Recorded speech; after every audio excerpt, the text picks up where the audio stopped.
Reporting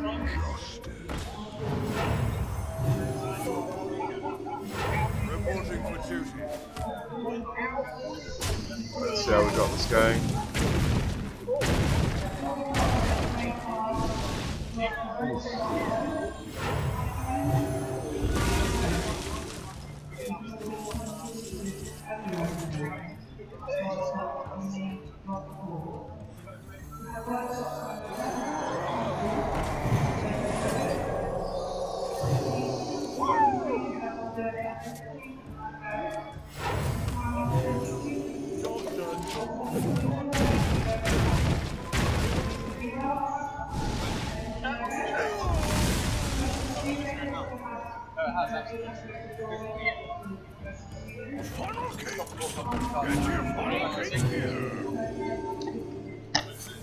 Nice, nice. Reporting for duty.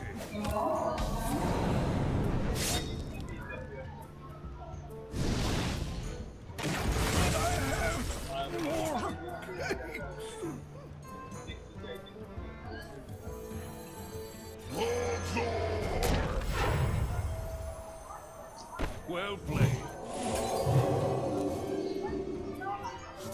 Prepare to face the mighty Minions Metastorm. Thank you.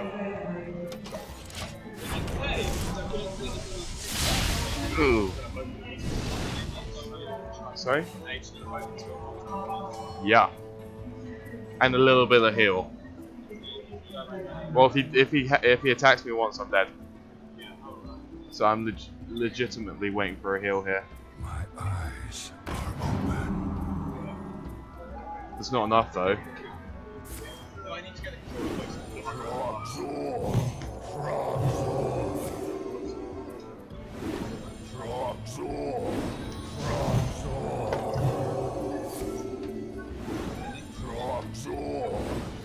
Why are you buffing your dudes? They can't attack this turn. Oh, can that one attack this turn? I don't think it can. Oh, it can. That's good. Oh. Ah. Yeah, it can do. Okay, that close. I still get my pack. That's me. Pack earned. Let's open this bad boy.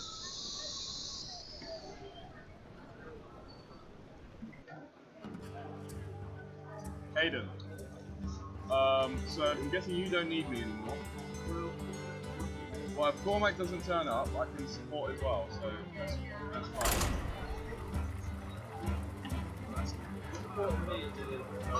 Sorry? Well, still? Okay. Yeah. Oh, wait. Just give us 3 seconds. Yeah, give me 1 second. I'm just gonna concede. The victory is yours.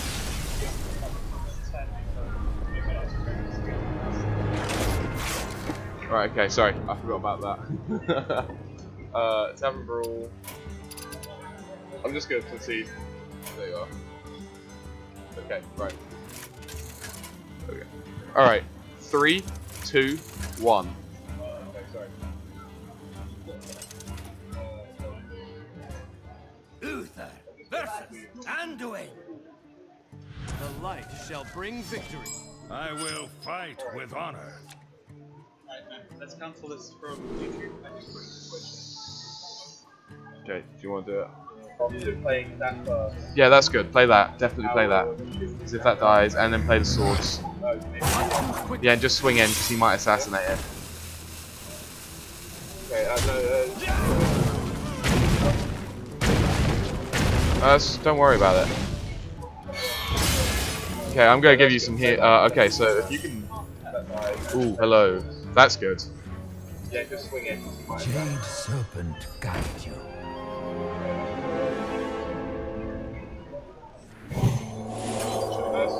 Yeah, I know. I'm giving you a holy light though.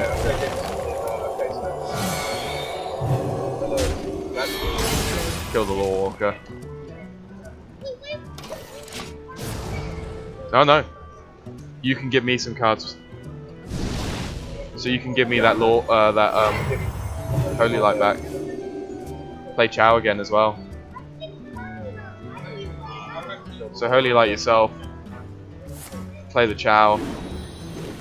And then you got then you got the swords.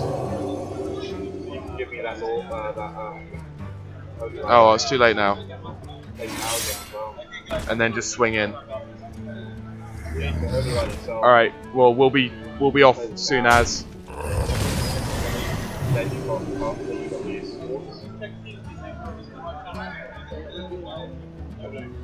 Oh, it's too late now. All right. Let's be quick about this one.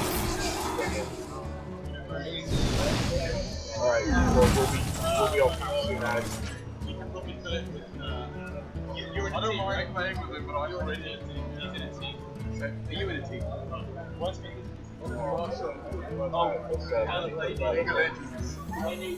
Do they need someone?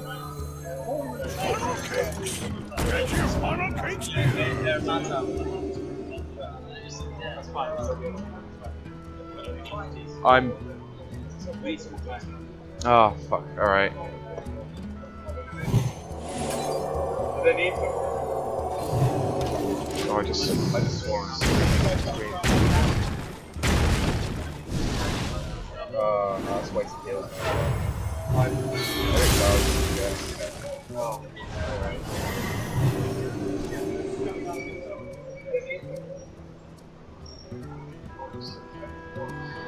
Alright.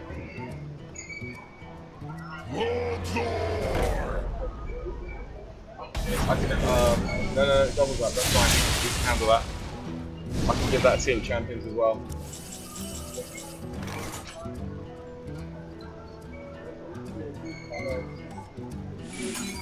Sorry. Oh, it is.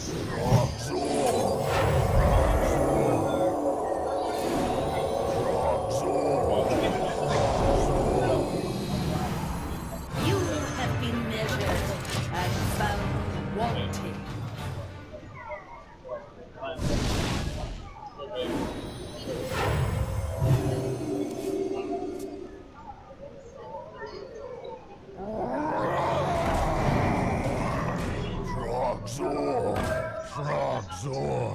Just throw your rock jaw or frogs in.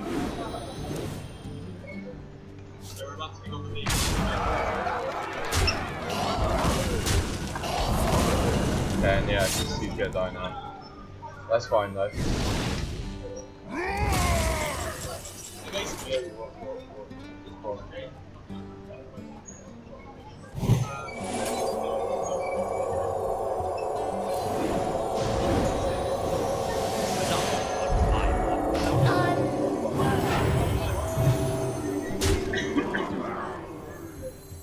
Funnel cakes! Get your funnel cakes here!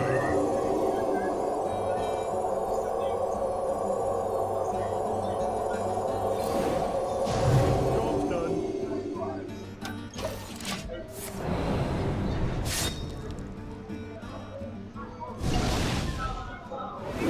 That's fine.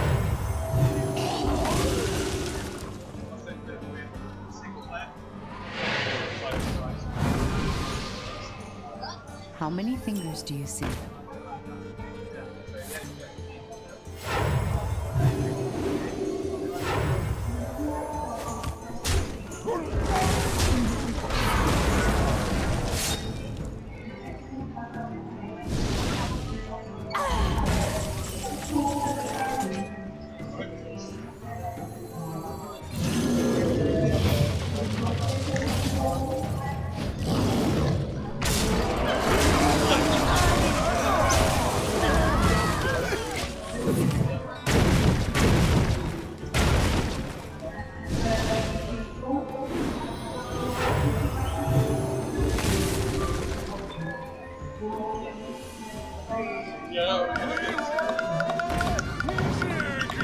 How many fingers do you see?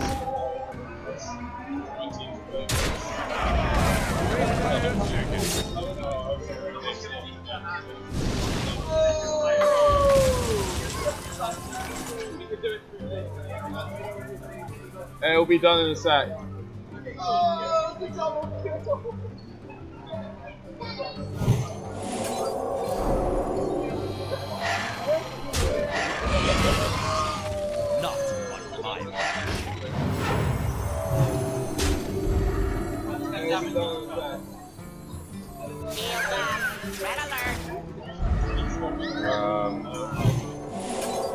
top decking. Okay. Doing what I can now. Yeah. What I did there was to try and stop us dying to 2 double zaps. Peace, that's good. Just heal yourself. Yeah. If we're lucky, he overclocks. Right, bomb silos, okay. That's actually not too bad.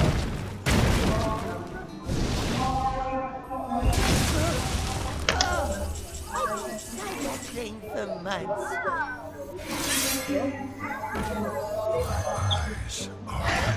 This is my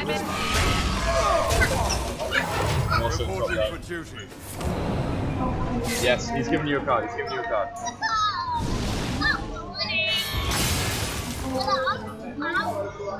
You got 2 cards to play with. What you got? Blood and Naru, okay. That might keep you alive. Let's go.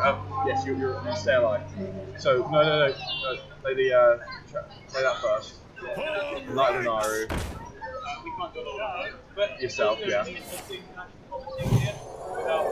And In the again. light's name. There we go, we're okay. Yeah.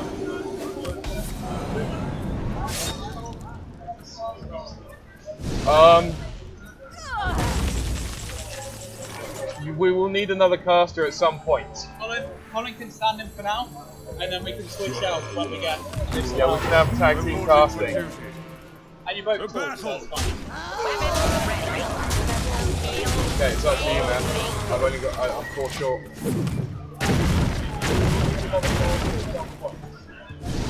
You have to find 2 damage. There you go. Heal yourself. Do it to yourself again. Force him the assassinate.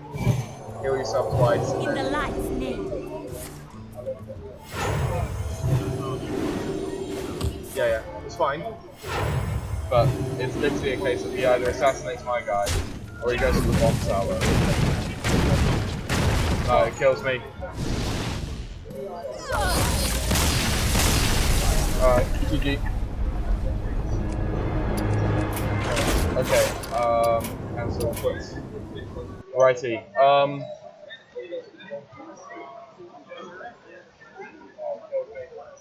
get out, yeah. Alright,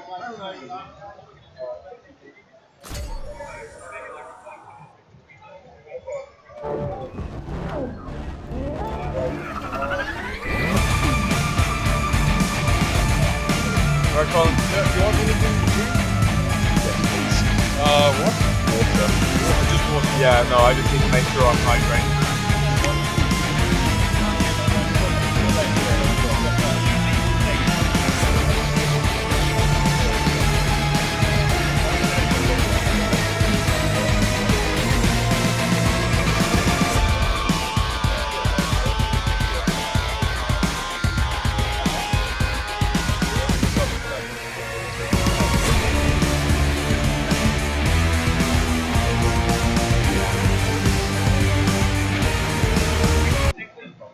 I've never played it. Sorry, we're going to get some. We need a second contact. No, that's no good. No, it's in fact the opposite of good. Oh, no, I mean, I can learn it. Right, Scruffy. Hayden. Do you have the do you have people in the game? Have you got lobby created yet? I'll create it.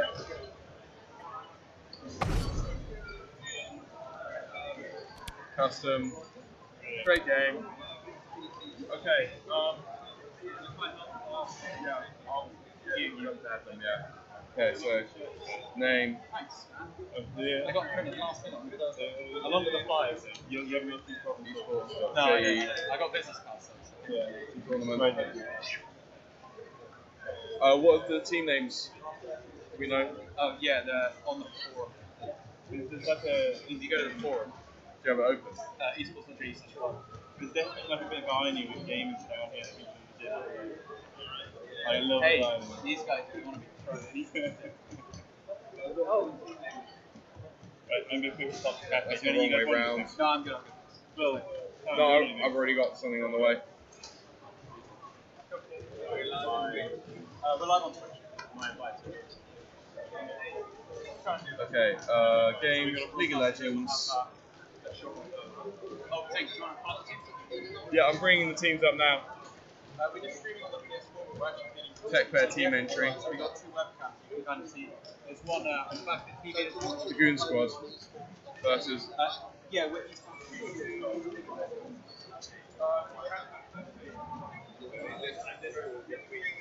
no, it's not. That's the wrong time.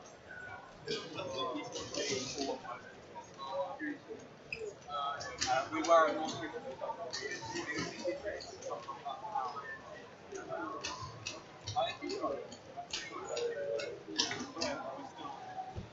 We've been around for about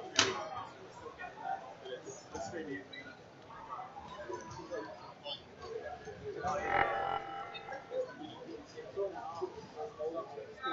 It's really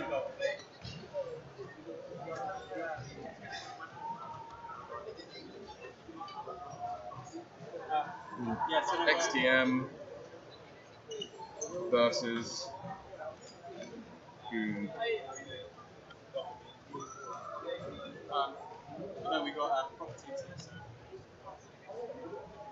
Puppies.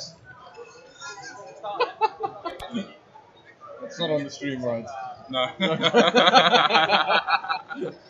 Okay, so alright, so Scrubsy invite. I've got a load of people adding me. There's the Poland ball. I should probably make some categories for these just so I know who to do. XTM. Goon. Scrubsy is Goon. The Poland ball is XTM. Apparently. Would you like to swap in? You are current, so you're XTM right now. Okay, Wait, is this stream? Should I not be around? No, it's not streaming yet. We haven't started the game.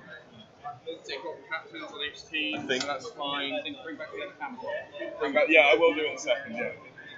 So, invite Scrubsy and Poland. Yes? Oh, you're right. Hold fire. Every time. Oh my word. Leave that. Leave the current lobby. Thank you. Draft mode. How many Capital S. Oh, you're right. Every time.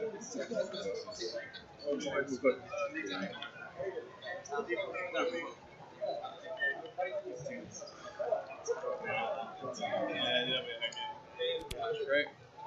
Alright, guys again.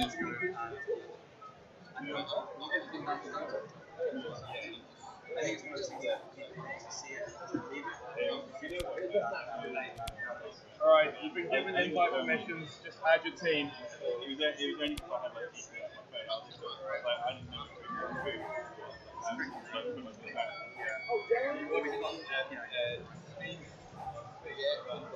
Herring, spectate. Ed, Holly. Yeah, he's gone over. Yeah, okay, that's cool.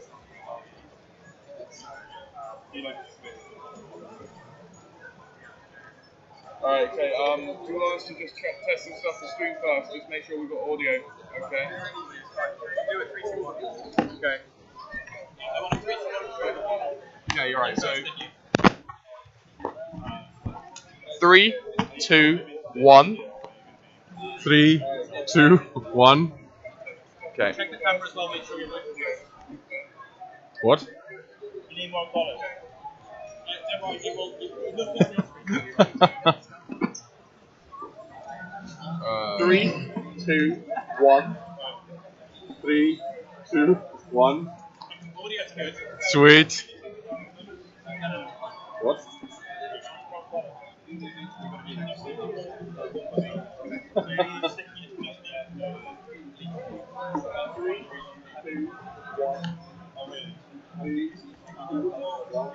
Okay, so I'm gonna want to hide this. right now, so that's that one. So I'll have that.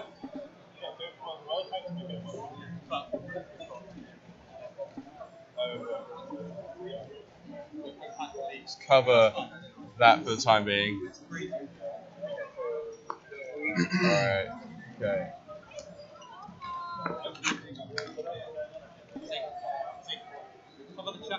Yeah, I've done it.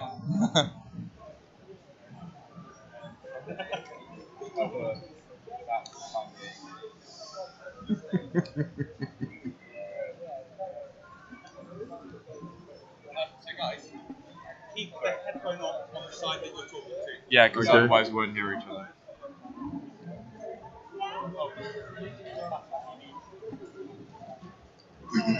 Oh yeah.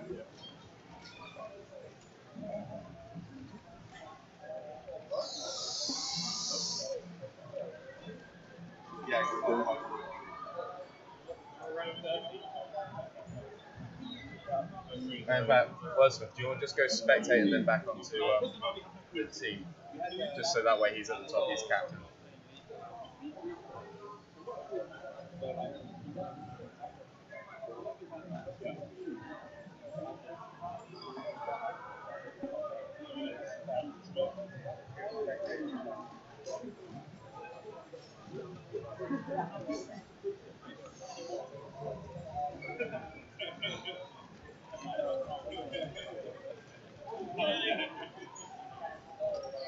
Are you doing a record?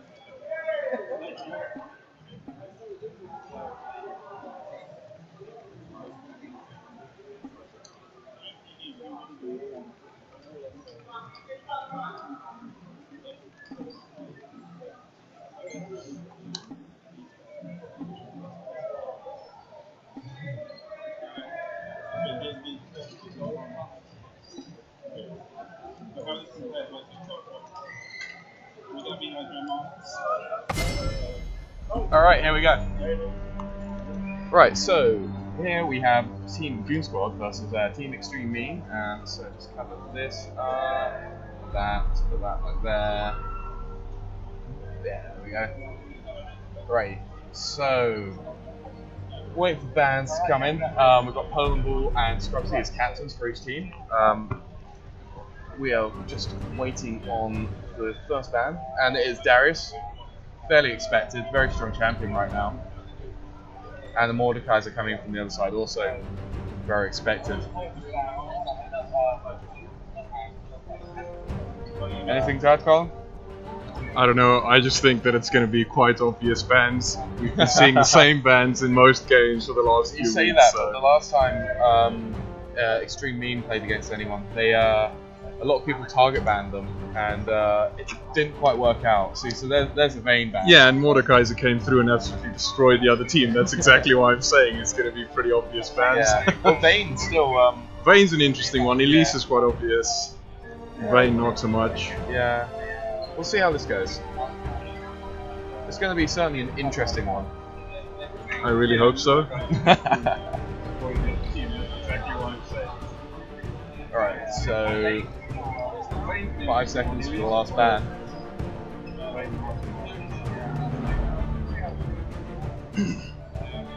And they elect for Katarina. Katarina, that is very interesting. So maybe they just really don't want to get like that reset. Maybe they're just weak to resets, the comp they're considering. Yeah, maybe they're not planning to have much CC.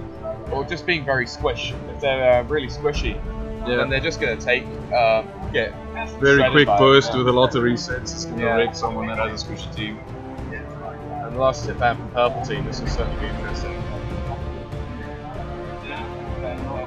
And LeBlanc, that's expected. And the first pick Lulu, just insta-locks. Very quick burst with a lot of resets. Right, this is going to be really awkward to wear. Actually, I'm going to just take it off that ear. Do you mind just talking, Colin, just to see if I can hear you? Yeah, can you hear me? Yeah, I'll Okay. just wear it like that. I can't take it off my left ear. Oh man. Okay. So Kindred. Ooh, that's interesting. Taking that early. They're clearly giving a high priority on the new champion. Actually, I'm going to take it off that way. Yeah, it would be quite interesting to see what they do this game, because last game you didn't see Kindred for the entire match, just farming the jungle and Yeah, securing no, dragon. she just sort of got a bit wrecked every time she tried to invade. Yeah. And Vel'Koz, that was target ban last time. Yep. Being allowed through this time, they're going to take it. No.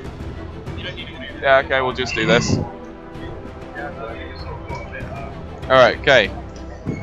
Nami and Jinx. It looks like they're going to go for like a Jugger Jinx sort of strat here. Yeah, you've got a really nice combo if you land the bubble and put Flame Chompers just under that. You can lock yeah. someone down for quite a few seconds. And Lulu's very good for protecting those high damage, low mobility carries. Yeah. Let's just move that away from my mouth because I can hear it. Okay, so we've got. Oh, it's really disconcerting hearing your own voice.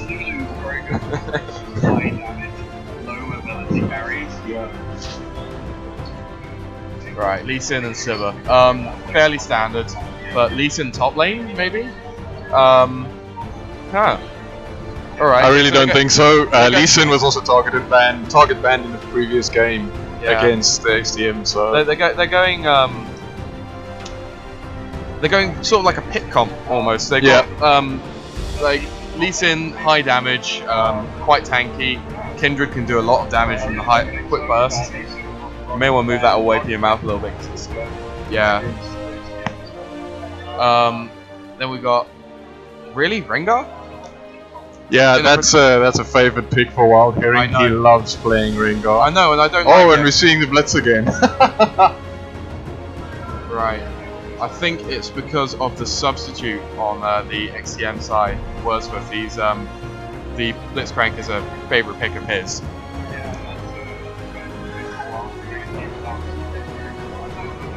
So yeah, they're definitely going for a big pick comp here on purple for XTM, and blue going for sort of a, how to say, I think Blue's just going for a more in-game Jugger Jinx because I mean, you've got a nice tank in the top lane, you've got some nice sustain from Nami for the bottom lane, and you can have Lulu just pop up the Jinx end game. So we have to see whether Wild Herring can actually protect Jinx though. Whether he's going to just go full glass cannon like I've seen him go in previous games, or whether he's actually going to consider building some tank stats.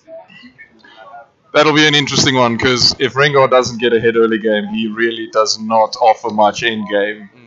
He's got that stun and maybe a little bit of vision from his ult, but that's pretty much it. But we'll see how it goes. So let's just look at possible picks they could have taken. Certainly in the jungle, I'd have preferred to have seen like a Gragas for blue team, or maybe like where is it? Even a Malphite.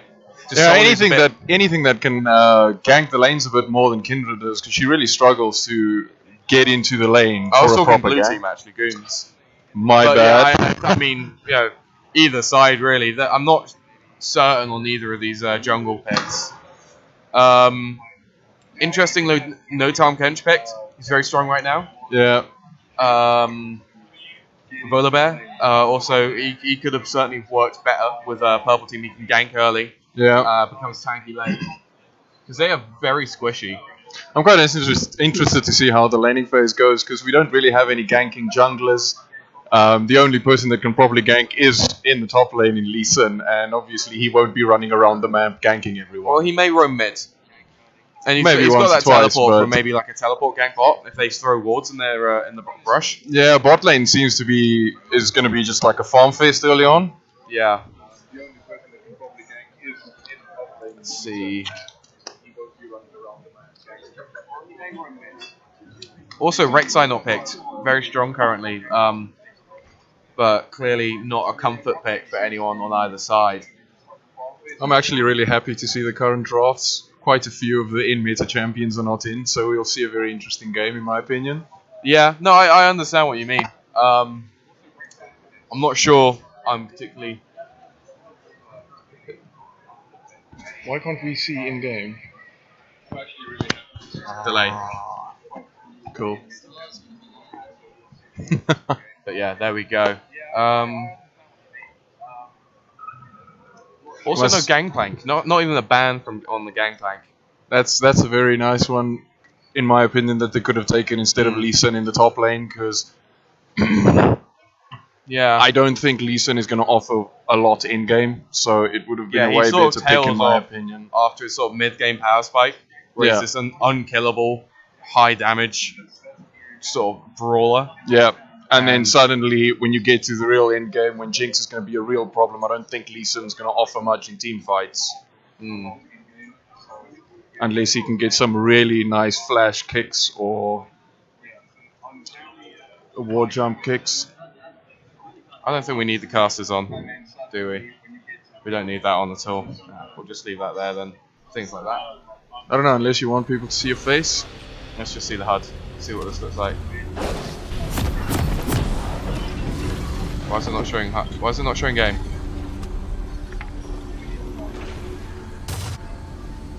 There we go. Let's make that a little bigger. Looks good. Alright, there we go. So we are starting off with blue team. It comes up in a second, don't worry. The Summoner's Rift. Just a little bit of technical issues there. So we have got Absolutely nothing interesting going on early lane. It game. It doesn't seem to be any invades or anything. Just everyone doing the normal. Make sure that no one comes into your side of the map. actually, I mean, to be fair, throwing down an early ward in the red side jungle. That's something at least. I mean, that's like the most adventurous I've seen any team be so far at Tech Fair. On my teeth. I'll give you a running start. Little dance party there with Poland Ball. Chasing is the best game in the world. That is always quite boring if nothing happens early game and everyone just stays on their side. You have to entertain yourself a little bit. Yeah. Well, even though from what we said yesterday, Team Extreme Meme were playing a very unconventional composition, but still managed to beat a very conventional composition, which is what the other team has besides the Rengar. Yeah. So we'll certainly see how this goes. It'll be interesting to see another, not so much whitewash, but a strong power play on comfort picks rather than strong play on meta picks. I'll be interested to see if they focus so much on the dragon again, because with the Mordekais you obviously want to focus on getting dragon as much as possible, because every time you do get it, you're basically getting a tower as well, yeah. So it'll be interesting to see if they focus as much on the dragon again, and we'll see what happens. Yeah. So the Gnar Lee Sin matchup, I'm not particularly familiar, but picking Lee Sin into Gnar must mean that he's comfortable with it. Yeah, I think it's one of those matchups where you're rather playing something that you're comfortable with than something that's in meta at the moment, because from everything I know, I don't see Lee Sin winning that matchup. No, I agree. So, Poland Ball getting quite low from the blue buff. Yeah, and in the bot lane, blue team's been trading very efficiently. Sivir just not. Oh, let's hook. But yeah, it's really hard with Nami just so much that crit. And first blood for Jinx, that is not going to be fun for Red Team. So, getting money on that Jinx early is probably what they want to be doing. The sooner they can get that Jinx online, the better. And that's exactly your problem, is Jinx is the worst person to get early kills on these two teams. For the opposing team, yes. Yeah. So Mega Gnar here. Oh, and Gnar going on Lee Sin top. Just as soon as he goes Mega, he starts trading amazingly. It is really incredible. Herring seeing the Kindred buff being Kindred go for that passive and the capitalizing on it. Oh, and there goes the jungler. Kindred. This is something we saw from Kindred last time we saw Poland Ball on that. It's a case of she'll go for the passive in either neutral or enemy territory, and she'll just get picked. Yeah. So, for those who are new to the game, basically, League of Legends, the idea is to push down the towers in each of these lanes, so 1, 2, and 3, to then try and destroy the enemy base. teams have 5 champions or characters. They have mid laners who generally are high burst or sustained burst mages who do magic damage. There's the bot lane, sorry, let's look at the top lane, I guess, where we seem to have possibly a kill here. No, it's not going to go in for that. But a gank Oh, from and a Kindred. gank on top lane. Kindred, This could work out really well for them, but Meganau's just going to come up right now. Just in time. Best time for Meganaut to They come hesitated too long there. Yeah. No, I could have been killed much earlier than that. Yeah, Kindred should have just run into the lane instantly, and we might be seeing another kill box for the Jinx. Oh, and see early game, Jinx is just going to wreck. She is definitely showing her presence in this lane though. Let's organise these actually. I don't like this. There we go. Okay, so Rafa Jaffa going for that kick, taking a tower hit though. Yeah, that really wasn't worth it. And Kindred passive going on to Lulu, so Kindred will be ganking that mid lane a fair amount. She wants to get that passive proc. Yeah, that's a bit unfortunate though. I don't think mid lane is going to be an easy kill for them. No, Lulu is definitely a hard gank. Because they don't really have any CC on Lulu, and she has the shield and polymorph that she can throw down on both of the other champions. So for those who aren't familiar with what Kindred's passive does, she marks an attack to be a hunt target. When you successfully kill a hunt target or assist in killing, it empowers her basic attack. She becomes better at auto-attacking. So she deals 1%. She'll get 1.25% of someone's health each time she auto-attacks someone per stack of that. Oh, well dodged there by Lee Sin. Yeah, that was very well played. That was going to make the lane very hard if Lee Sin gets ganked and loses a life there. Velkoz's getting pressured here by Lulu, but I think Lulu's been back recently. Yeah, Lulu did go back after the Kindred gank, so she is up an item. Kirby starting with that Morella Nomicon for that very efficient AP item early. Yeah, also, and really nice mana regen. Yeah, it's definitely one of the core items for and Poland Ball. Oh, this is going to be trouble for Kindred. She's going to die. That's a no-go there. Wasting the flash as well. That's very unfortunate. Very nice there for Jinx, getting even more farmed. In fact, that's only her first kill. I believe Nami got that kill. Yeah, Nami got that kill. Which is fine. Doesn't really matter. Still it's extra experience. Extra experience, assist money. And they're already ahead of the other team's bot lane.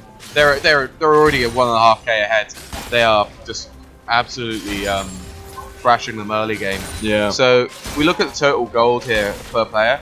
All the members on the blue team on over 2k yeah, Goon gold. Squad is way ahead of this team. And Velkoz's only just making it past 2k. So we're going to go back to this. Herring finding a ward. Oh, missing the stun there. But and no still trading really well. Yeah. No See, this is exactly why you don't want to play Lee Sin against that's done. Go back. I want to see what's going on. Oh well. Let's see what's things. Okay, yeah, that's there we go. Yeah, he gets out alive. He's just having that potion tick over. Oh, no, it's gonna go down to Kindred. No, there. he's just about escaped.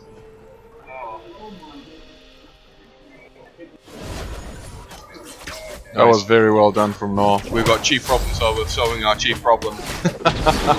And Rengar. Oh, there he goes again. Stopping him getting that pump passive. Yeah, the skull crab. On the scuttle. Poland Ball just having a very bad game today. But it's showing some of the same weaknesses that was being shown yesterday. Yeah. Just that the over eagerness to go for that that passive marked minion in the jungle on her own. Yeah, unfortunately, if you're gonna have a jungler that's mainly gonna sit in the jungle and just farm and not really pressure any lanes, you're gonna have some trouble because in Rengar you have an amazing jungler that can just jump in and help you get some kills. Yeah. And also, if she finds Kindred in the jungle and gets the jump, it's a very large chance that Rengar's gonna get a kill. Flashing out though. And Oh, and getting Blitz some goes nice just a bit damage too on far. Blitz. It's good trading there, but still a flash down. It's gonna be big for the Jinx. One more Blitz, so Kachu's gonna die.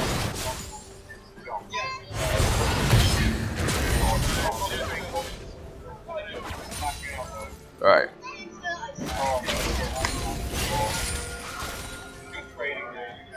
Gotta stay hydrated for this casting, man. It's okay, I've got this 5 bottles of water, Oh, so really? it'll be Wow. fine, yeah. Got some good spell extras. shield there by Silver. Oh, and just missing a bubble. Yeah. Oh, hello, mid lane. Rengar finding Poland Ball, getting some burst down on her. And getting just the kill. again, And saved by alone Lulu. No, against- still goes down. oh, I think Blitz is gonna go down here. Oh no, Blitz well gets the played. kill, and Silver nearly going down. Nami Very running nice for her life now. boomerang from Sivir to get the kill there on Jinx just Fighting. before she kills And the Blitzcrank. down. Killing the Blitz in return though. So it's not even it's not bad trading. But Yeah, still, Silver unfortunately getting your the kill. carry wasn't there, so it was Sivir's on support 3 getting the kills here. solo kill. Yeah, I think that, Bot lane seems to be going even besides the gold, besides the farm, sorry. yeah. And all of that money going onto Sivir is definitely making up for that farm deficit. Definitely. And also Sivir can go back now.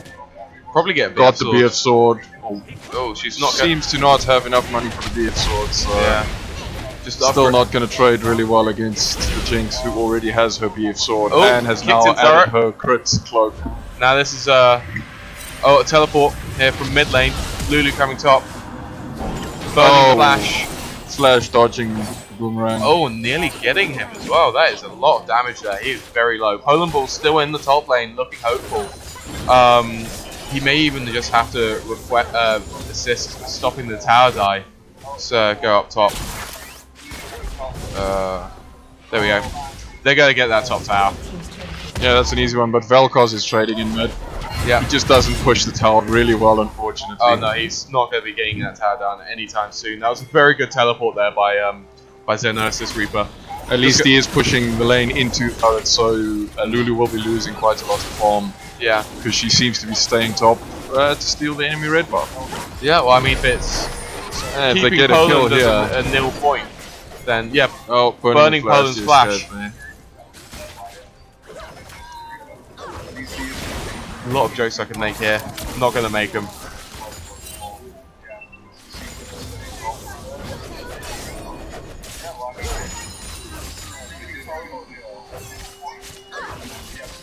Okay, so we have got Rengar taking Skull. Probably going to be heading bot. The bot lane is not warded by the red team. By Yeah, XTM. that's very unfortunate by the support. He should be warding at all times. Oh, he seems to have just put down the water on Yeah. the bot lane. Oh, they're waiting for Kindred to come down for this. Rengar is on what number? He's on 5. He's going for Kindred. Oh, Rengar is in He- this. This is big trouble for Kindred. Yeah, he's getting her again. And Kindred ult. Very stopping nice the ult, death. but I don't think this is going to Yeah. be permanent. She's still going to die. Yeah. from that. That ult. Kindred Jinx dying did. just in time to allow for it to go through to Sivir. And Blitz getting the pull on Nami. Blitz getting taken down. And All Jinx five is just members- standing in the back killing people. All 5 members of Goon Squad collapsing extremely well there. And this means free dragon. Yeah, free dragon. Vel'Koz's throwing out some ineffective poke here to try and keep There's the just team no off. chance that they're going to defend against this. Yeah, no, they're good zoning. Very good collapse here from Blue. Just coming from all points of the map, Yeah. focusing on that bot lane, getting the kills, and just capitalizing. And unfortunately now, the entire XTM team seems to be going bot to defend, while the Goon Squad have gone back to lanes, gone back to buy some more items. Yeah. which means quite a lot of wasted time for the top laner sitting in the bottom lane now, pushing out. Herring has been the doing a minion very wave. good job here of keeping Poland off of those jungle camps that get marked by her passive, and then capitalizing on killing her whenever she goes for them. Yeah, like we said before the game, if Rengar doesn't get behind early, he's going to be a very good hunter jungler for Poland Ball. So Poland Ball's just realised that that's gone down now, and realised she's not going to be in any good fit shape to combat anyone right now. Putting the passive on Gnar though, so she's going to be looking at top lane to get those kills. Oh, and Lee Sin is still in the bottom lane while Gnar is free from top lane. That is a really large loss of gold. Well, might come to some fruition over here with Lee Sin. Oh, and already gets the kill on Lee Sin, or on Sivir before Lee Sin even joins the battle, and might even get a kill on Lee Sin. Oh, there we go. Just double about. kill for Jinx. Jinx playing very well here. She's just getting so far ahead now. That Lee Sin kick also nearly killed Blitzcrank, kicking the Jinx towards Blitzcrank as he's trying to escape. Yeah, you would have wanted Lee Sin to go past the Jinx and kick her back, so him and Blitzcrank could escape. And Lulu getting ganked here. I don't think this is going to happen. Oh no, he gets it. They do get the kill on top of the wild growth and the shield. Rengar Really well ulting, done but by deciding Vel'Koz. against it in the end.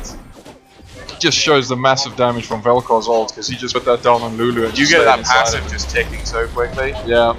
The passive of Vel'Koz, obviously doing percentage health damage for every 3 hits of spell damage he gets on you. Yeah. Gnar blowing his flash. I really Being don't think chased they're by gonna both catch him Vel'Koz here. and Mr. Puzzle here. Oh, and Meganar's coming up soon, they need to be careful. Yeah. He turns with this TP. Does seem like they're smelling something, they're running back really quick. They should have cancelled that TP there. They didn't. Lulu did not need to leave lane. So let's see how things are going. Rengar jumping on Sivir mid. Oh, this is another kill. Oh, and the kill goes to Jinx. That's Jinx really now nice. 5-1-5. She is making some mad dollars here. So she's on nearly 7k gold compared to the next highest being 4.5k. just under 6 on her team. She is so much more farmed than her counterpart in the other She's team, already Sivir. as high Infinity Edge from Feel Up against an incomplete Infinity Edge from Sivir.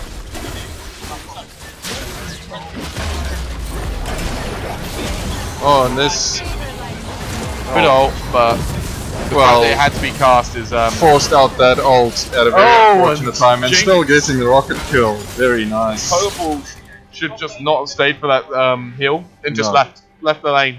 You don't need to get that heal. You're out. You made it. And that passive's still on Gnar. Don't agree with that. Yeah, the other problem that we also have is if you look at the minimap, the amount of vision from XTM is just non-existent. I can't see a single ward that they have down on the entire map. So this is vision from Goon Squad. So they got good vision across the river, and it summoned the enemy jungle. The Red team can have see got their base. No wards whatsoever. Yeah, that's very unfortunate. If you can't see the enemy team moving, they can just jump on you out of a bush, and you just don't realize it. This would be the ideal time for blue team to start warding inside the enemy jungle, just so they can stop pressuring and pushing their vision advantage into their jungle. As since red team don't have their outer turrets and their inner turret on top lane. Oh, at least red team seems to have realized, because it looks like they're invading the enemy jungle. Hopefully With no getting vision, some though. wards down. They know they're there. Blue team know they're there, and they can collapse. They're all there. Oh, everyone's Kindred here. split up. This might turn out really badly, and they've got a ward in the 5 rush, seeing 3 of the enemy team. Yeah, they know what's going Vel'Koz on. Rengar's is gonna get almost this. dead. Vel'Koz will die there. Rengar just jumping on Lee Sin, almost killing him instantly, and not TPing down, and this is going to be a very dead Kindred as well. And they're turning around, getting the blitz and the Sivir probably. And the bot lane running into the worst position possible there. That that get excited from Jinx. Not quite doing enough. Blowing the flash of Sivir though. Yeah, but Just about making it four out of the enemy alive. team are dead. They are going to get this tower so easy with the Jink passive on the minigun. Yeah, they'll get that turret. They'll get Dragon when it comes up after this turret, likely. And I don't think they quite have the damage yet for Baron. But they can also just take that Scuttle and deny the Kindred passive again. Yeah, and on the way to Dragon, putting down at least one ward, it seems. Would be nice to see if they can put down some more wards in the enemy jungle, just to see their movements when they come out. No Sightstone from Rengar, which whilst understandable since he wants to maximize his damage, he's still deleting people. So it might just be ideal for him to get a Sightstone so he can start getting down some more vision. He is buying some stealth wards though, so at least he's putting some extra vision down, and with the extra gold that he can put into damage items, it seems like at this moment it's just paying off really well against the Kindred, because he can just jump on her when he finds her and just kill her almost instantly. Definitely. So, let's see. But for the late game, I agree, it would be really nice to get some extra vision down, because at this point of the game, the Goon Squad are really winning the vision game, and if they can keep that up to the end game, Worth I knowing don't think... that Rengar hasn't upgraded his jungle item. It's still just a Ranger Trailblazer. Laser. Oh, and this Jinx Get the just ball. does so much damage. She just runs up in their face, rocketing them halfway down. Oh! Spell shield just too Very early. nice Jinx off there. They just have no answer for this Jinx. The range on the rockets and the damage is just too much. Yeah. The upgrade of Devourer for Kindred as well, not working out. Definitely would have taken Maria this game. If you're falling behind, you cannot afford to start taking Devourer, because that's just going to mean you're wanting to farm the jungle more. Yeah. When your team needs you to start fighting. But this is exactly the way that Kindred played the previous game as well, is staying in the jungle, getting as much jungle farm as you can, which, as we can see, is not turning out that well, because you've got Rengar putting some extra pressure on the map, and Kindred not really doing much in the lanes, just feeding Rengar here and there. So, we're looking at the sort of point in the game now where Blue Team can definitely afford to do Baron, and they have the vision around it to start taking it. But it's going to be interesting to see whether Red Team sort of click onto that. As Baron is now live, they have to worry about that when the next dragon comes out, because they're going to want to contest that dragon. They're already on 2 dragons, Blue Team, and that 3rd dragon buff is very important. It gives you that extra move speed, which, especially on characters like Jinx and Rengar, you want that. Yeah, it helps you chase down, especially cancelling out a little bit of Siv's ultimate, allowing for them to escape. Chase down, sort of keep yourself sort of zoned away, especially with the repositioning of Jinx. Meganar throwing some houses. Clock towers in this case.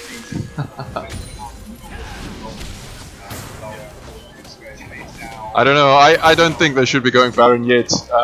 They are quite far ahead already. If they just carry on the way they are now, I think they can get a very big lead. Maybe after the next team wipe or something, maybe go. Yeah, well, rather than a like a Baron to get them in a winning position, because they are in a winning position. It's more of a case of getting Baron into that damage from Rengar is just ridiculous. Just about surviving. Oh, and Jinx is just going to clean up here. They've CC'd the entire team. This is going to be a really good fight for the Goon Squad. Yeah, that's an ace. Oh, nearly an enter kill there for Jinx. It's a free ace. Scumbag Gnar stealing a kill. Not a single person from Goon Squad dying here. And this is going to be an in-him turret and possibly in-him Baron as after. well. Kindred's not up for another 10 seconds. That's easily a dead in-him. And then they can definitely start jockeying for position on that Baron. Are they staying? That's definitely brave.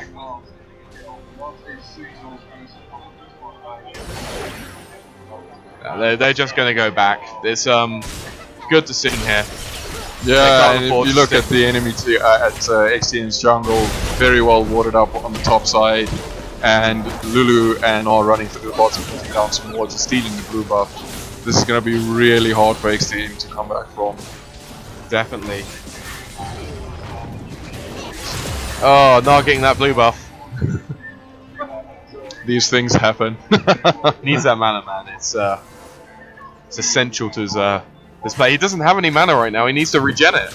Oh, okay. Well, you say so. Rengar looking to make a silver level play here, diving into the middle of everyone on the enemy team. They're saying that everyone's sort of moved away from that lane. Is he going to do anything? No. No, Okay. he's So just having a rest there in the jungle. Well, he's had a hard game. He's done a lot of work. He needs that rest. You know. And there he he's goes. finding Vel'Koz in the mid lane, and on bot lane, Nami and Jinx are going 2v4 here. TP and actually from coming both out the not too top bad. and mid lane blue. Oh, and Lulu TPing in. Oh, this is going to be 2 easy kills. They might even get Lee Sin off this. No. Oh, and He's got that away. safeguard. He's jumped away. Though they are going to see if they should can be another free turret though. free dragon as well. Maybe not a free turret. Oh, that's not just the best pushing place to go. And back. Luckily, What's Rengar doing? with the flash being able to get away there. Rengar not going back after that kill. And just giving up. A kill to Oh, both. so close. The thing is though, he would have gone down regardless. That is true, but he was pulling away some attention. Maybe Jinx can get some damage down on the So turret. Colin Ball still has that passive on Nah. Nah hasn't died this game. No. It is the most tanky member from Goon Squad. There's no way that she's going to get a kill on her from now. Okay, so we are looking at very, very one-sided game, I'd say, so far. Yeah, this is a very negative position for XTM to be in. I really don't see them coming back from here. Their warding has been Atrocious. completely lacking this game. They've been constantly outplayed by Goon Squad, and in my opinion, completely outdrafted.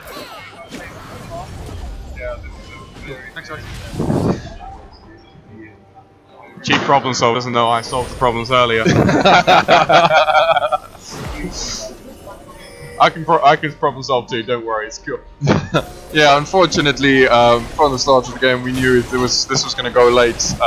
Silver was just not going to stack up to Jinx. Yeah. And Lee Sin wasn't going to do absolutely nothing against the Gnar. So, having gotten to endgame, I really don't see... Yeah, this is going to be the coffin nail here. If they get this Baron, there's no turning back. Yeah, Scrubsy getting really low here. He will not be able to join a fight properly after this.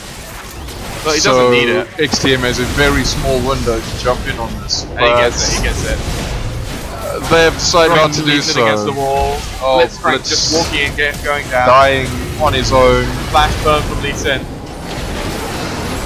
Knocking up that what a Vel'Koz bubble mid-ult. from Nami there. And cancelling the Vel'Koz ult on 3 people. that what Jinx a ult rocket. on point. Jinx really has been hitting the rockets this game. Yeah, very impressive play Every from single time. No Tears. I think I've seen her miss only one, maybe. Very nice. Yeah, the star players this game definitely been Tears and Herring. Herring doing a very good job pushing the advantage in the jungle, taking control of Kindred, not allowing her to get those hits on the passive. I just think that Kindred had a lot smaller effect on this game than Rengar had. Rengar was ganking lanes, counter jungling Kindred pretty well. Every time Kindred went for Scuttle Crab, she was at risk of dying to Rengar. While Kindred didn't really do much. She farmed the jungle really well, however, never really got any control over the dragon. And just died every time Rengar was in range. No, that's not Gnar, Rengar was the controlling force here, and he's the reason that Kindred was a non-issue. Yeah, definitely kept Kindred inside of her own jungle, nowhere near anyone else. Oh, and this Jinx with the rocket has just been destroying people all game long. Yeah. And as expected, this is going to be the end of the game. Well done to Goon Squad. Yeah, well, we'll be going into game 2 very shortly. We'll be right back.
Right, okay.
I can't wait until you can pass. Mate, as long as I've got someone else there with me who can fill some of the blanks in the dead space, it's just like, oh. It's just one of those things that you get better at the more you do it. So it's a matter of first time Oh I've no, ever you done it. can't do it on your own though. It just gets Like, I better. mean, you can No, I do it can on your own, imagine but because then you're just talking to yourself like an idiot. yeah, and it just feels awful. Yeah. I get that.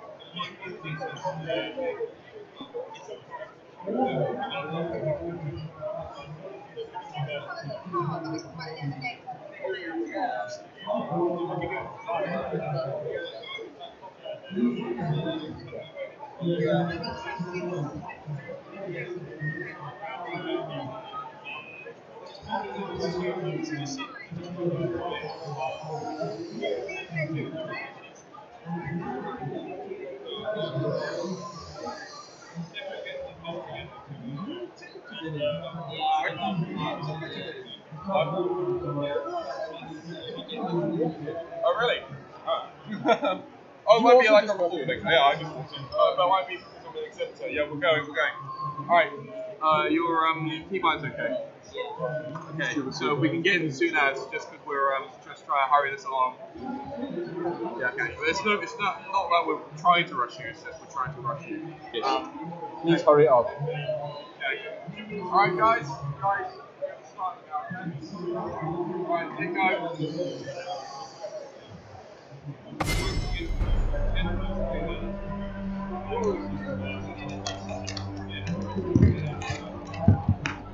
Righty, let's bring this back up.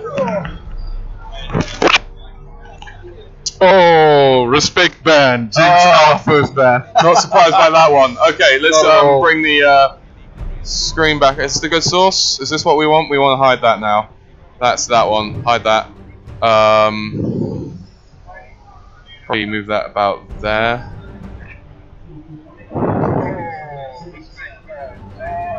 Yeah, that's good.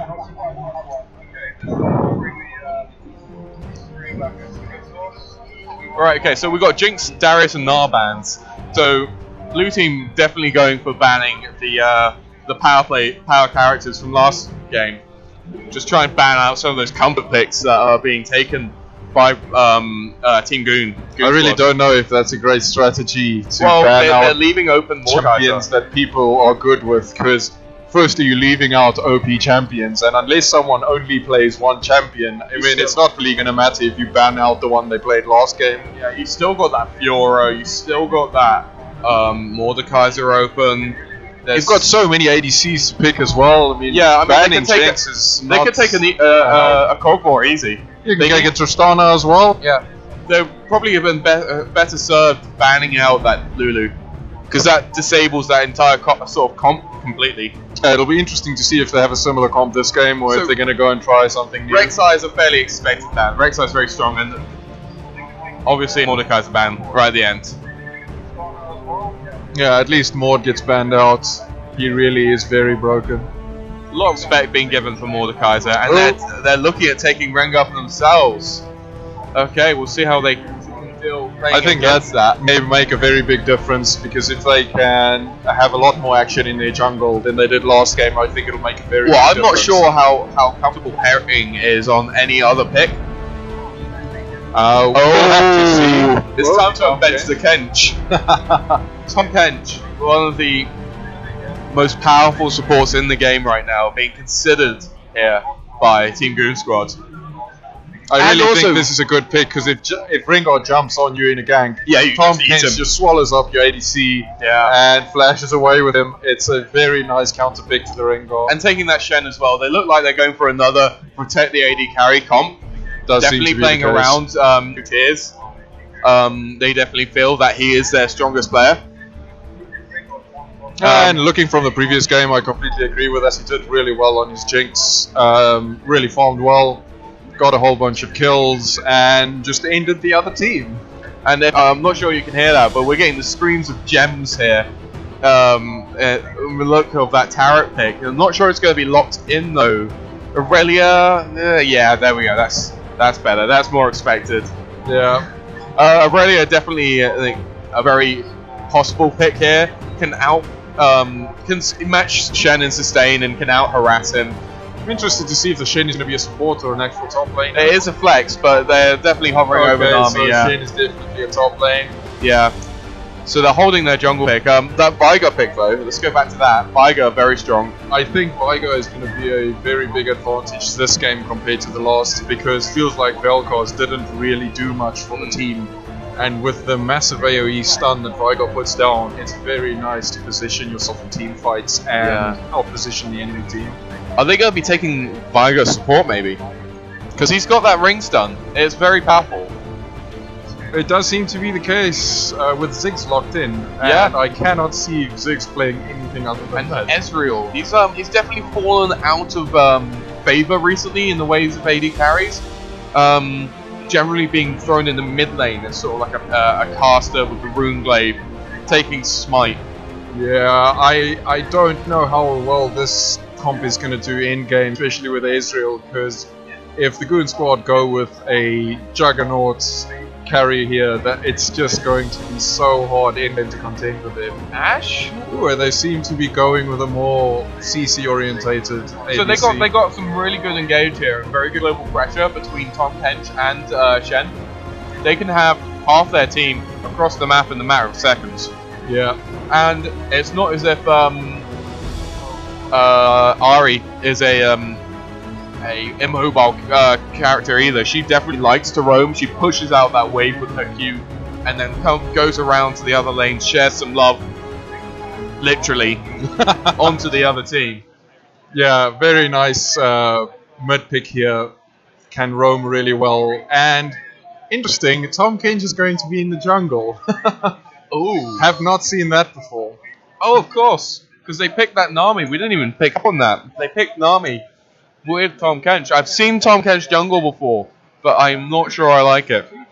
Well, we'll have to see this game how it goes. I would have really liked to see Tom Kench in the bottom lane to counter any gank by Rengar. But on the bright side, they still do have that bubble. The Nami bubble will do something similar. All we have to do is bubble on your AD carry, and Rengar's just gone. That is true. But Tom Kench will still have that utility of protecting your carries, such as Ari and Ashe, later on in the game from that assassination from like Veigar and Rengar. I'm a bit worried about the in-game damage here from Goon Squad because with Tom Kench and Shen being the top laners and the jungles, they don't bring a lot of damage to the fight. Whereas Vigar and Rengar and Ziggs really can bring some big damage. Oh, but Vigar is the support, so I doubt that he'll have as much AP as he would normally He'll have still in the game. definitely be damaging. It's just not as powerful as you would generally see him in the mid lane. His spike will be later. He'll definitely be stronger later on in the It'll game. be interesting to see if he does go some AP items because in the past, I mean, Vigar can just completely delete someone off the map. And if you delete Ashe before the fight starts, Ari's really going to struggle to put out all of the damage for the team. Yeah, no, I agree. So, 1 minute to go before we get in. So we are looking at let's see. So Ezreal. It'll be interesting to see how Ezreal builds here. Is he going to be going for like the old sort of blue Ezreal style, or is he going to be going for like the standard sort of Infinity Edge, despite him not doing that amazing with crit? Or I really don't think he can go Infinity Edge on here. I think he needs to get his spike as early as possible. So Triforce early, yeah. Yeah, I agree on that. I mean, a Triforce was a given just because of his power with that Sheen proc, but it was a case of whether he was going to consider going blue, as in he'll take the Frozen Fist, Bork, and Muramana. I think he will have to take that. Because he really doesn't scale well with crit. So you just need to have him cast as many spells as possible to proc the passives on the first. And interesting to know, double teleport on the left-hand side, no ignite. Single teleport on purple. So Goon Squad are going to have, despite them not having two teleports, so they can still match the map presence. And with Shen having his own ultimate to teleport across the map as well, he does technically have two teleports on himself. Exactly, yeah. So he will be able to teleport down for fights and teleport down to defend people without completely disabling his teleports for a very large amount of time. So we are looking at... Okay, let's see. Let's get that there.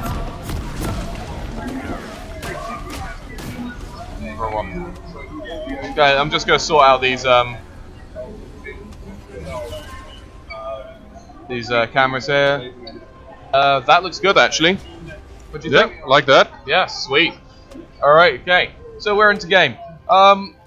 We're seeing two Spell Thief Sedge is here.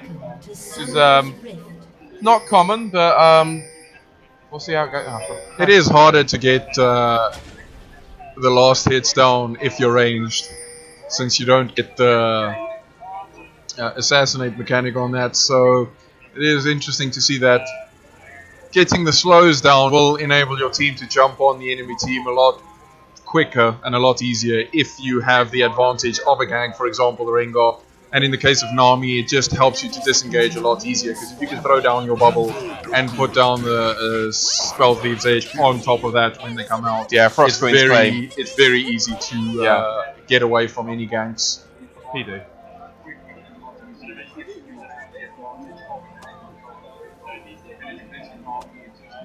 Oh, pause. Here's pause. Okay. Alright, okay. I'm just sort of learning the controls here again. Oh. Yeah, some reaction already. Yep. It does seem to be no invades game, just like the previous game. Just gonna have everyone sit on their side of the map and make sure no one gets any of this. Again, this is a bit more expected with a Tom Kench in the jungle, as you want to be protecting him, as he's not exactly the fastest or the most powerful jungler early. Well, we'll have to see about that, but I'm interested to see what he started, actually. What did he start? Tom Kench, he's W. He started with his Consume. Okay, yeah, no, that makes sense. And probably going to be taking Tongue next. So, we're going to be starting with the Noodle fight on top. This will arguably be the most action will be happening in the... Oh, hello. Stunned already. nothing capitalized there, though. I really think that XTM is going to struggle in the bot lane. Nami just has so much sustain, and the only thing that Vigo offers at the moment is a bit more than a second stun. Yeah. And it's really going to make life hard. He doesn't even have that targetable Q anymore either. His nuke is a skill shot. So it's going to be a little bit harder. Ooh, Taunt going out here. Scrubsy taking advantage of Rapid Jaffa. Oh, and the bubble missing. Yeah. Rafa Jaffa is either going to have to up his aggression at level 3 or start leveling up his sustainability a lot earlier than he would like. His what's it called? Did you play Aurelia? No. Well, I play support, so yeah. Can't help you in the top lane, unfortunately. Well, you and me both, buddy. I can talk Shen though. I can talk Shen. I can talk a lot of these guys, but Aurelia is not one of them. It's also not a champion that you've seen very recently. Oh, missing the taunt there, which is unfortunate, as he would have gotten a bit of a energy refund there to allow pushing that advance a bit further. Oh, and the bubble really making trouble for Vigo already. Yeah, losing a lot of mana there as well. Mid lane is going to be a very interesting matchup, just because both characters can clear the wave just so quickly. Yeah, that is. It will allow them to gank quite a lot if they would like to, because they have no problem with just clearing the wave down quickly onto the turret and roaming to either the top or the bottom lane. Yeah. So it's good to see that they didn't pick someone like Vel'Koz this game, as I don't think he could have handled the pressure early as well as he has done it, well, as poorly as he did last game, really, is probably a better way of putting it. Yeah, I think Ziggs will allow him to farm a lot easier and also be a bit more effective early in the game than Vel'Koz was going to be in the previous game.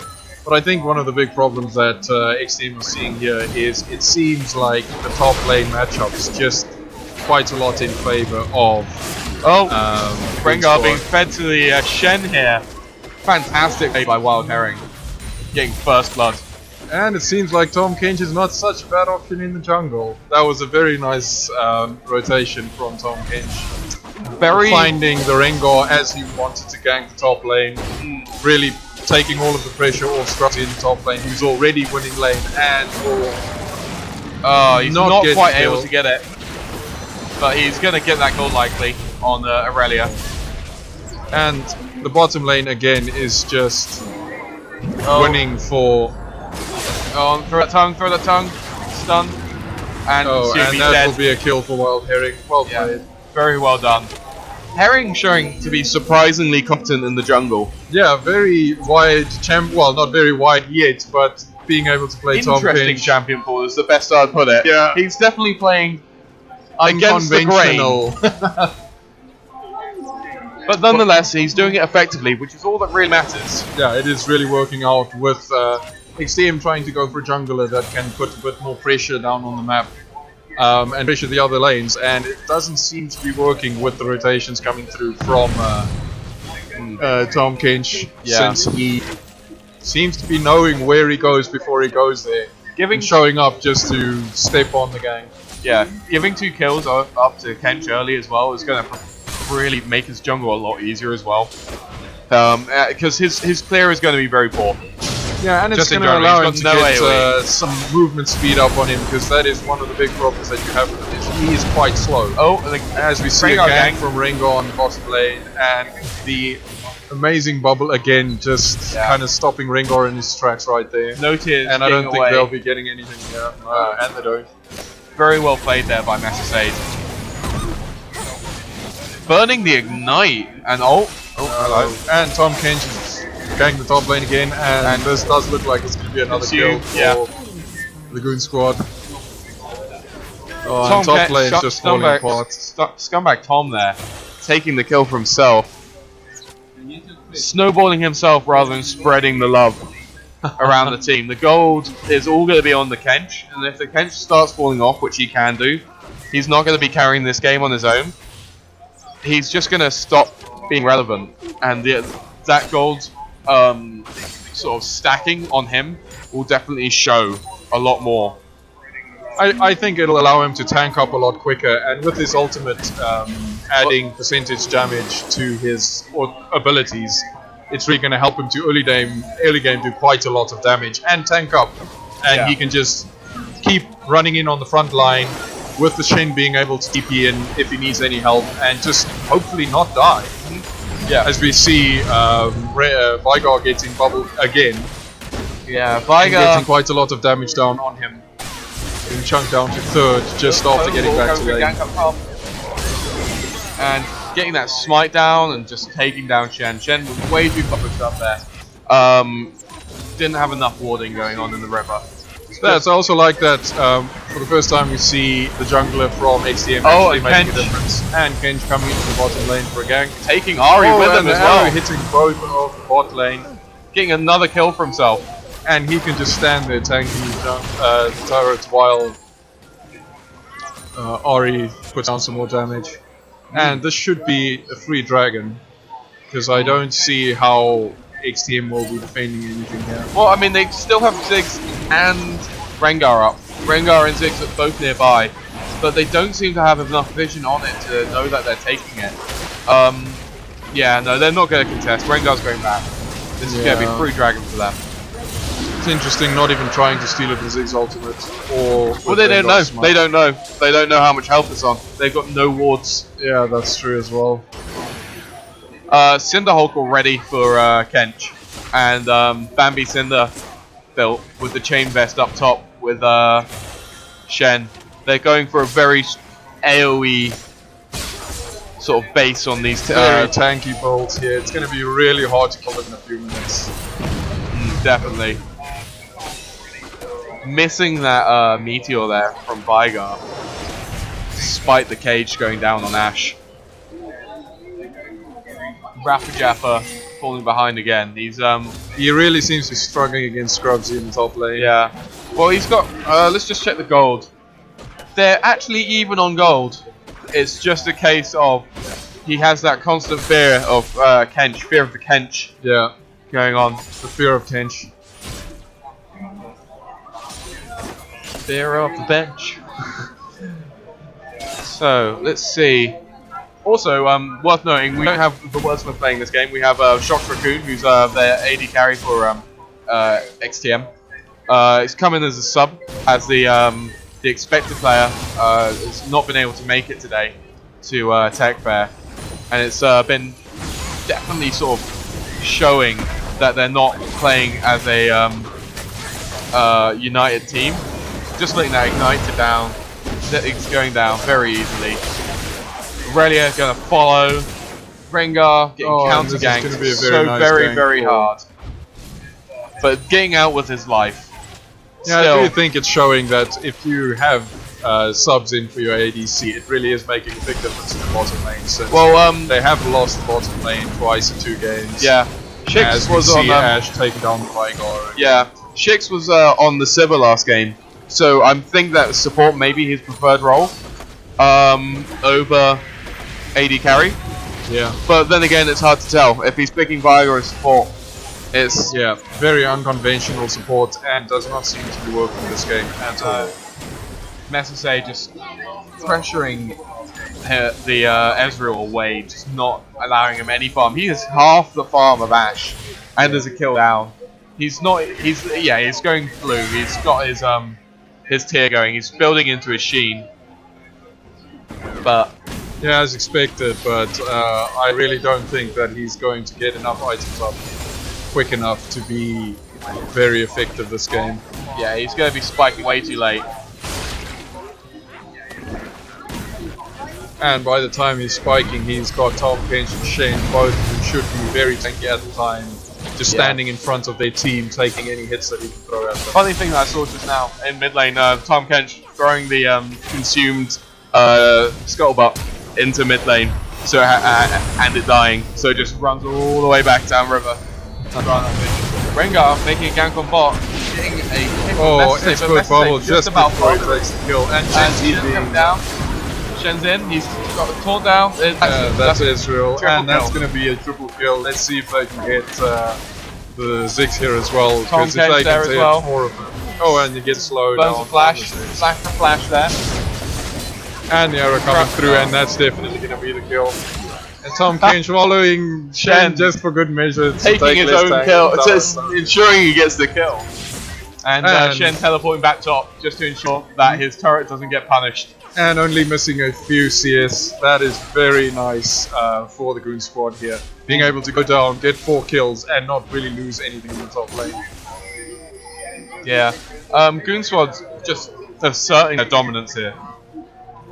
I really do think with a kill score of 11-2 and a 7k gold lead, I really don't see how... It's not even 15 minutes yet. They can't even try and surrender for another 7 minutes.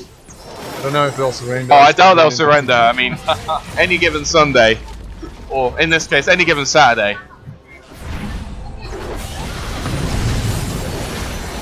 Oh, as we see another fight in the bot lane, and that bubble is going to catch Israel, and that's going to be big trouble. Flash Doesn't might look like just they're save gonna him get the though. kill. Is his shift going to come up in time? It's not, and he goes down. Oh, and Mommy gets the last hit onto... And then Relia comes down from top. Kench coming down, and him just showing that is all it needs. Stops the game. Yeah. Oh, Ari's here as well, going on support. Unfortunately missing both of the skill shots. Well, you hit one, you get the other though. Yeah, that is true. Rengar. And it looks like there's going to be a fight in bot lane, but meanwhile, top lane, Shane is just pushing on the towers, while his team is actually getting the better of the trade in the bot lane. Reaper just about saving his own skin, avoiding that Ezol. Oh. It'll be interesting to see if they can come out here with 2 more kills, because Tom Kench, like he's gonna get swallowed. He's just a monster tank. And he's got another kill. And they just cannot kill him. He is too tanky. He could have saved Ash there by saving his consume to protect Ash. That is and true. then just letting Ash get the kill, which I believe would have been a stronger play. And in the meantime, Scrubsy pushing on the top lane, gonna get some good damage down on this tier 2. That's how gonna go down to about half health, I'd say. Yeah, I agree. Aurelia's coming up to defend it, but they just lost big fights in the bottom lane, only getting the Ash. And they have lost the top tier 1 turret and half of the second turret as well, so don't know if that's a worthwhile trade for XTM here. Yeah. Now Dragon's up for the red team to take here. Blue team can't really go much past that, so they don't have vision in their jungle.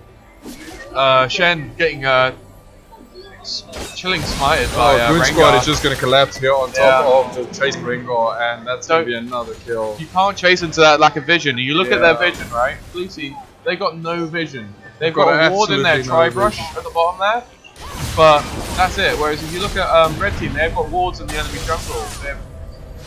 They can pretty see much all people they've got actually, but still, warding is better.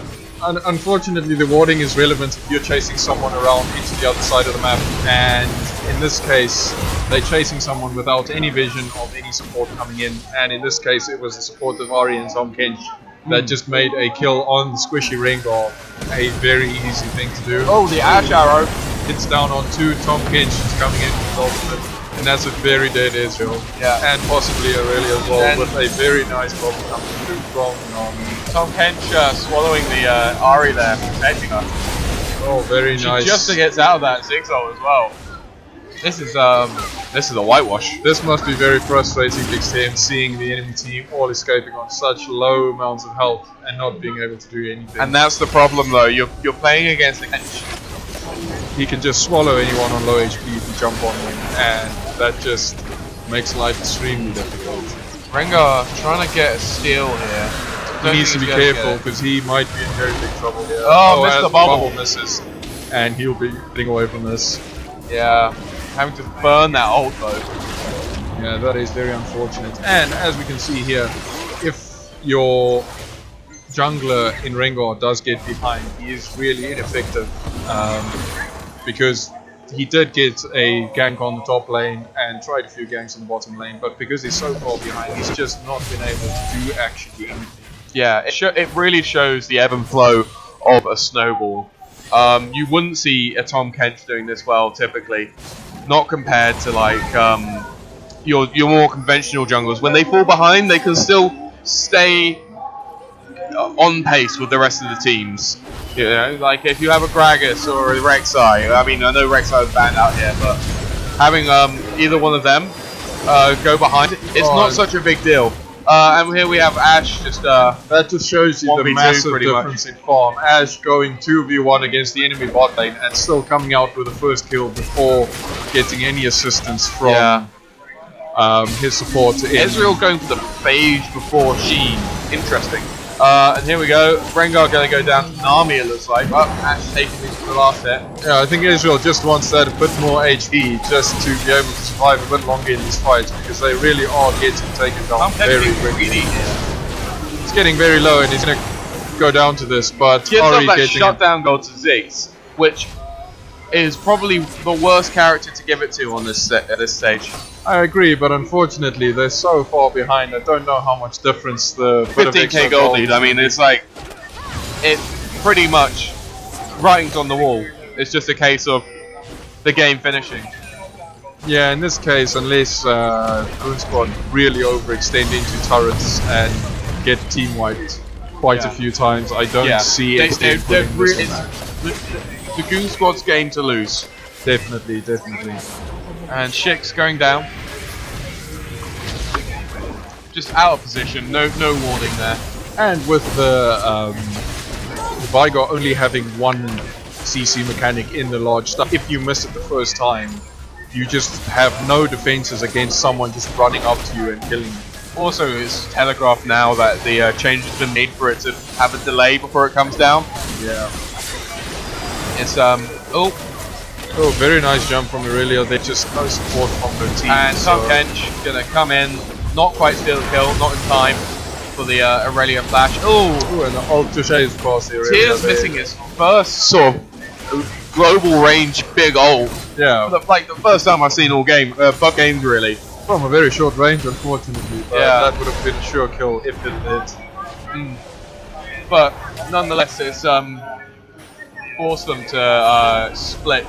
And Shen's going to start split pushing again. Definitely a good idea. Yeah, as, and the Goon Squad going back to base now, probably going to pick up some big items, which is going to make the game even harder for XTN come back. Yeah, no, they push down the mid lane, probably to get the mid turret. Shen taking 0 up 4. Really? This is no, they're just messing around now. That 0 up portal is not a good item. Well, if you're this far ahead, yeah, exactly. You don't necessarily have to buy very efficient items. You can just buy pretty much what you like. As we see, the Tom Kench just running ahead of the Ari, just taking everything that Israel gives, and not really seeing all that much damage. How much health is Kench on right now? Let's see. He is on nearly 3,000. So if he was to pick up one more health item, he's going to be over 3,000 mark. And if he starts getting some mitigation in form of armor and magic resist, it's going to be extremely difficult to take him down. Yeah. How is he looking in the gold compared to everyone else? He is leading. Oh no! And this is going to be another bad fight for SM here with Shen baiting the entire enemy team to go on him, surviving, and Ashe just coming in and cleaning house. 3 kills already with this Ziggs. I can't see him escaping. Yeah, no, that's. And this should be a easy top turret as well. They have Rengar to defend, but I don't see Rengar defending. It's a real shame as well, considering how well Extreme Mean showed up yesterday. Just how much of a good showing they placed, and then just them sort of collapsing in these 2 games today. I think it's unfortunate that they had to play with the sub. It always messes with your team cohesion when you have to play with someone completely new. Especially in the bot lane as well, because that's where you need the most sort of synergy. Yeah, I mean, the 2 bot lane players play so much together that you just get this. Dropping that 0 up portal outside the base. That's I think they're just messing with him. Oh, Ashe just tanking the turret and getting the kill there on Vigo. Ari diving a bit deep there. Oh, Ezreal. Oh, Dan catching the Ezreal.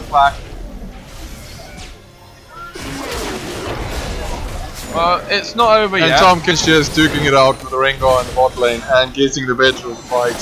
The game is reaching the sort of kill level that we were at last game. We were at, I think, 36-6 when the game ended last game.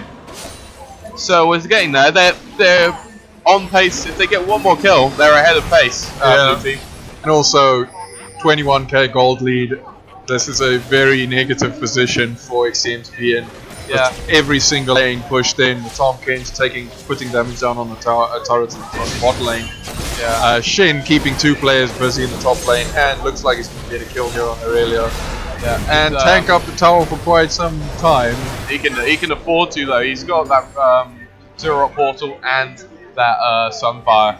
He's not going to be going down anytime soon. No, I don't see it. And he's just going to heal up on this.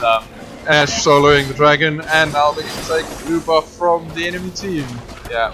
He's just going to heal up on this blue buff as well with that Vorpal Blade. He's not taking enough damage for it to counteract the heal over time it's providing. Yeah. Just getting some extra HP, giving the blue buff down to Ori so she can throw out some more damage a lot Things quicker. going out from blue side on Baron. So that's what they think red team are doing right now. That's what happens when you have absolutely no vision, is they can't actually see that the red team is just running around in their jungle farming. And I must say, I really hope they don't run down plays. Like you just running into the jungle, looking for that Baron play, and then you're met with full force of the enemy team, and that is just a dead like this, Aurelia is definitely not going to survive this. And again, running headlong into your jungle without any vision just allows the enemy team just to jump you without any... They know that Rengar's there now. They've seen the exclamation points above their heads. Yeah, and he's going to go down so quickly here. Yeah. Chicks dodging the Ash Arrow. And the bubble, but I don't see him getting away. You say that, he's just throwing down the stun cage. If he keeps running across map, he might make it. That's a dead Ezreal. And we've got Shin in the top lane, just chasing down both of the cores from XTM and just taking them on his own. Chicks not quite out of it actually. He's getting chased down by Ash and probably will die eventually. Oh no, yeah, he's if he keeps throwing down those stuns with a good positioning, he'll be good. Oh, and that's another kill for Tom. And also, I mean, in this part of the game, you can see how the Goon Squad is just got 2-3 guys in the top lane, push the turret and the inhibitor, and XTM is just all over the map. They've got a support running around all over the place. They've got one guy defending each of the lanes. Rengar consumed, thrown out. Kench just wailing down on him with his ridiculous amount of HP. Ash just finishing him off.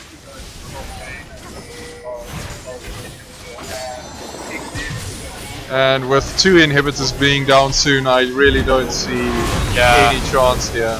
3 players down as well, 4 players. That's Israel as well. 5 players. Yep. Yeah, that's team wipe, and that's going to be the end of the game. Yeah. So, well played from the Goon Squad, and that means they take the game. Yeah. We'll have to find out what's going on actual tournament structure-wise, as I'm not quite aware of what's going on. I'm not sure if it's a round robin or we're doing knockouts. And eSports just taunting here, killing at the fountain. Yeah. Well, when the next game starts up, we can give more information on the rest of the tournament. Will do. Okay, well that's good games from both teams. Well played. 6-44. Ow.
second phase, right? Because I took too many kills. Yeah, no, I said that. I was saying that in class. I was like, you're taking your, like, you actively stole a kill from Ash when you could have consumed her. But like, at the same time, like, I knew how to put those kills to work, so it wasn't like a complete waste. Especially because lots of people just don't know how to deal with top. Yeah. It's like, how do you deal with attacks that kills you with 3 auto?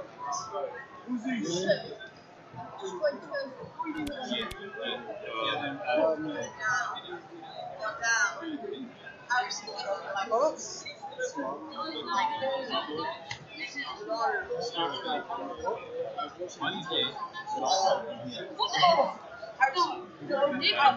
Yeah, it was best of 3. The first game was barely going to actually. And they had a Nintendo Jinx going on. Kindred just was being absolutely crushed in the jungle. She was going to go get her passive stuff. And suddenly ring it. Well, yeah, I know. I commend you on that. You were doing very well. Like, whenever she goes for a skull, you were just waiting there and just like, I'm going to get some food. There's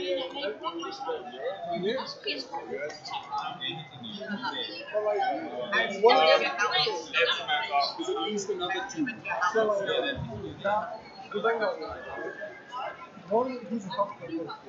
I know you know your company. I've only picked him up like a couple months ago. Oh, no, not even a couple, just like 8 months ago. But it's just so tanky. No, I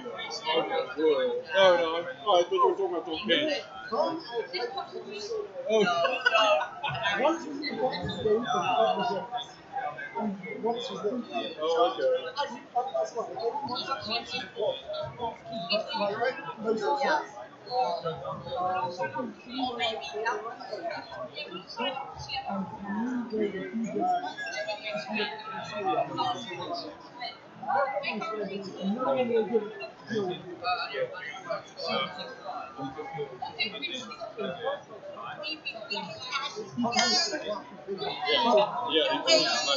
very.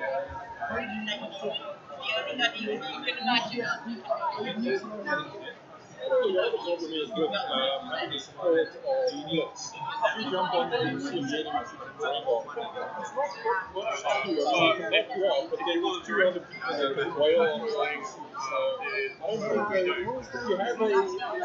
Yeah, it's just a case of we're sort of accepting what we're trying to support In with the first game, it was. eSports.je sort of gaming, Oh, it was just gaming and going into odd, because I mean, you've got a bubble coming in and the ring on.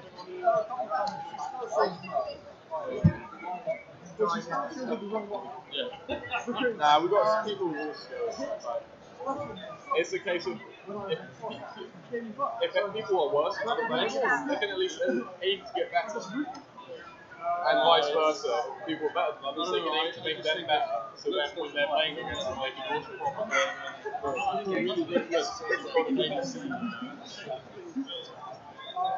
well, I mean, if you're crushing them and then they learn to stop being crushed. It's like if you play Catan with them and you have someone enough time, eventually they'll start learning to do it. If you give even like a Monopoly, they start learning, okay, I'm not letting this person have that. So I'm not going to start trading properties, which are that they use. Yeah, I know. You pick an army with that. Our problem is I pick bronze, which means you get a hook.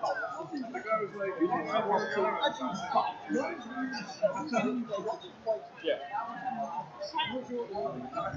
Yeah, it's a little bit luck based, but I mean, most board games are. It's a little The point of it is that you go followed by someone with put someone in, followed by someone following the game. Throw the bubble, just so it generally ends with lost hotels and houses. Just getting thrown over the sofa after a quick table break.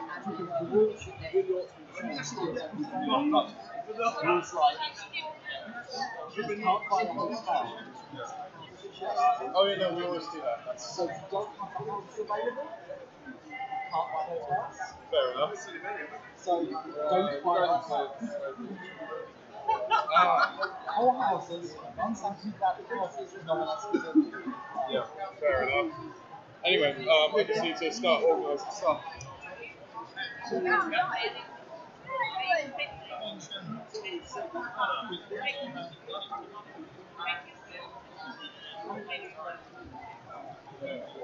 Alright, Danny, Jacob, one nice clean fight. No scratching, no eye gouging, no kicking in the genitals. I'm looking at you.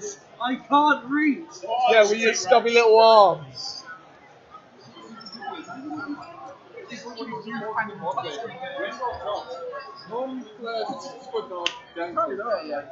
done so many times on solo queues. It's like, you need to maybe see players who are central out gang over. You cannot do anything. No, you just put them into your Alright, I like it. And in the case of I die, oh, it's right. what's your team name? Basically, their name's there's rotate 4 people. Right.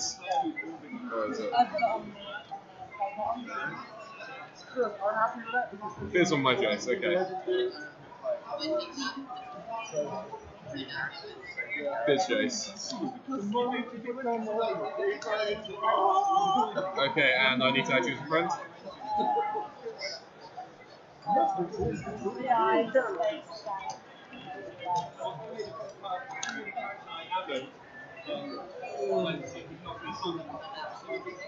Jake. Jake, team name. Right, okay, I'll find it. That was like a god, you guys are talking about. Baker is a cool guy. Okay, so A&A's. you're Faker. No, I thought it would be A&A's. You're called Faker on here. A&A's. A&A's. A-N-A. Right, okay.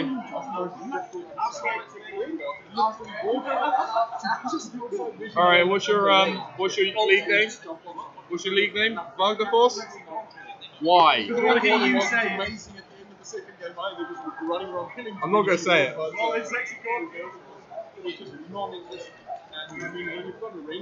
I'm going to call you Gandhi, I don't care. I don't care. And I won't say it. Alright, accept that. Jake, accept that, yeah?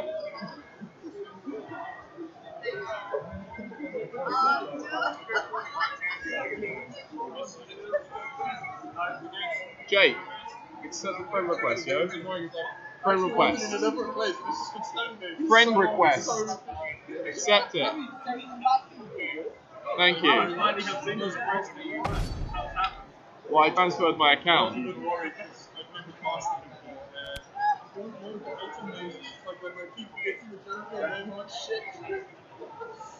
I know what I'm talking about. I know the abilities that are people. I have no idea what it's called. Just basically don't play any of the examples.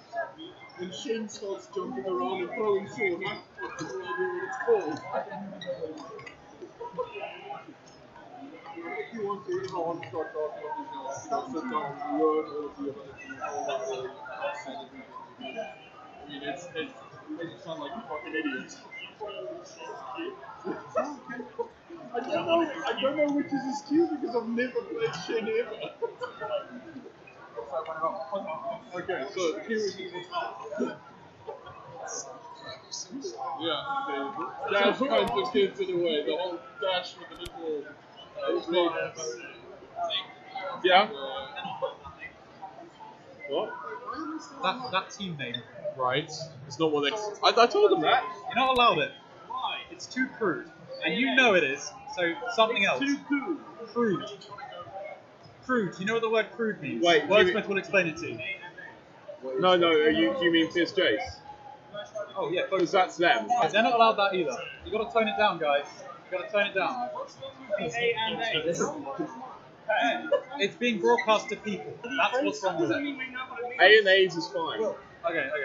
Well, the classes are saying Sorry? which is kind of inappropriate.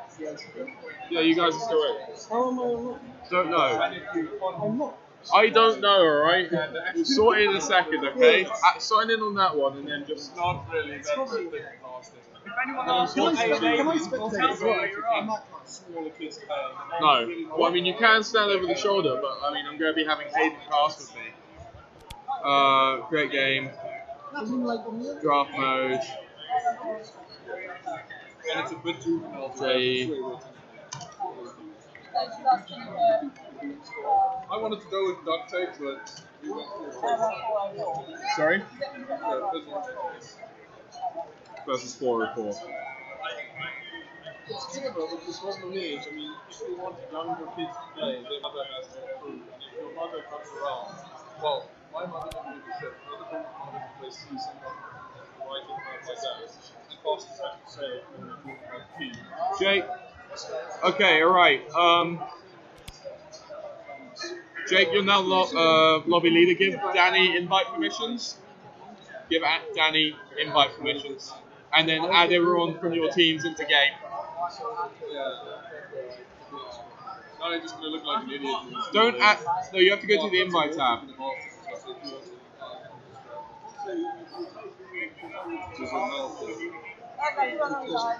Don't worry, it'll swap over.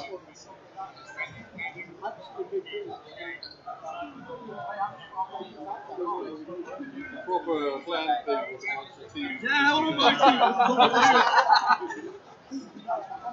Like, because I think the person that he was looking for, he was actually we asked him to do something.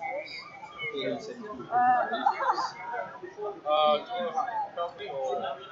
Oh, do you want Hayden to cast this time? Yes. Yes. Okay, there we go. I would like to go home and study up on all the ability names and on the item names before I cast it. Just some might find it like this. So you take the blue item, you cast it, and it slows people. Dude, I don't know either. I just. these guys. So is everyone on the everyone on the right team now?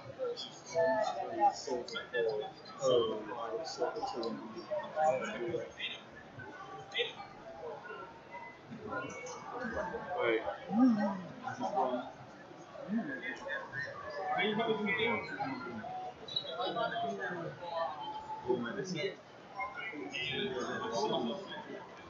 What? I'm not going to comment on how good they are.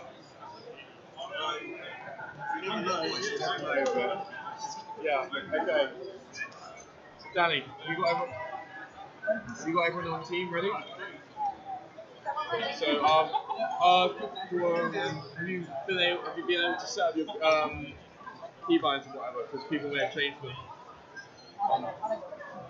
Okay, you'll have to, when you load into game, first thing you want to do is make sure it's comfortable with all the bindings. Just go to escape and it'll show you. If you use default, just hit listen to default and bring back to normal, okay? Okay.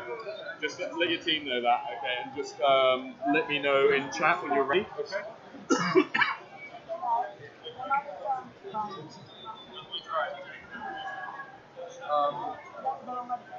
Some people may have changed the device in this class, so we used to default.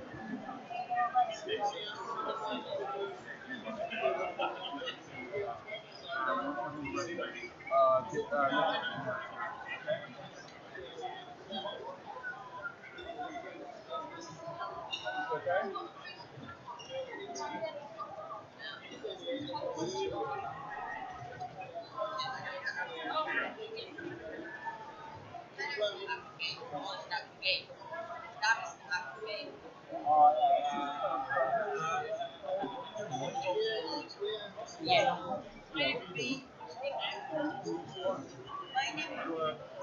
Sign out now.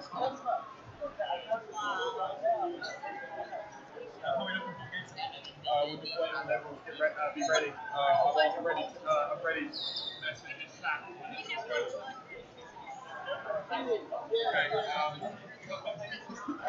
Where is he?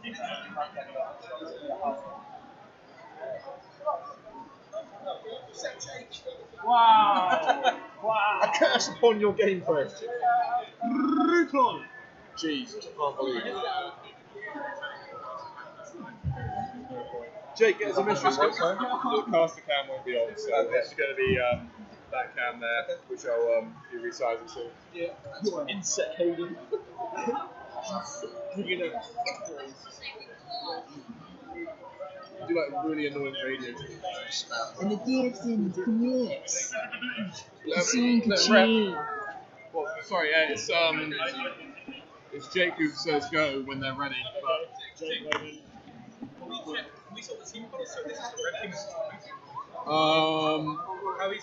you have to swap it. Currently they're on.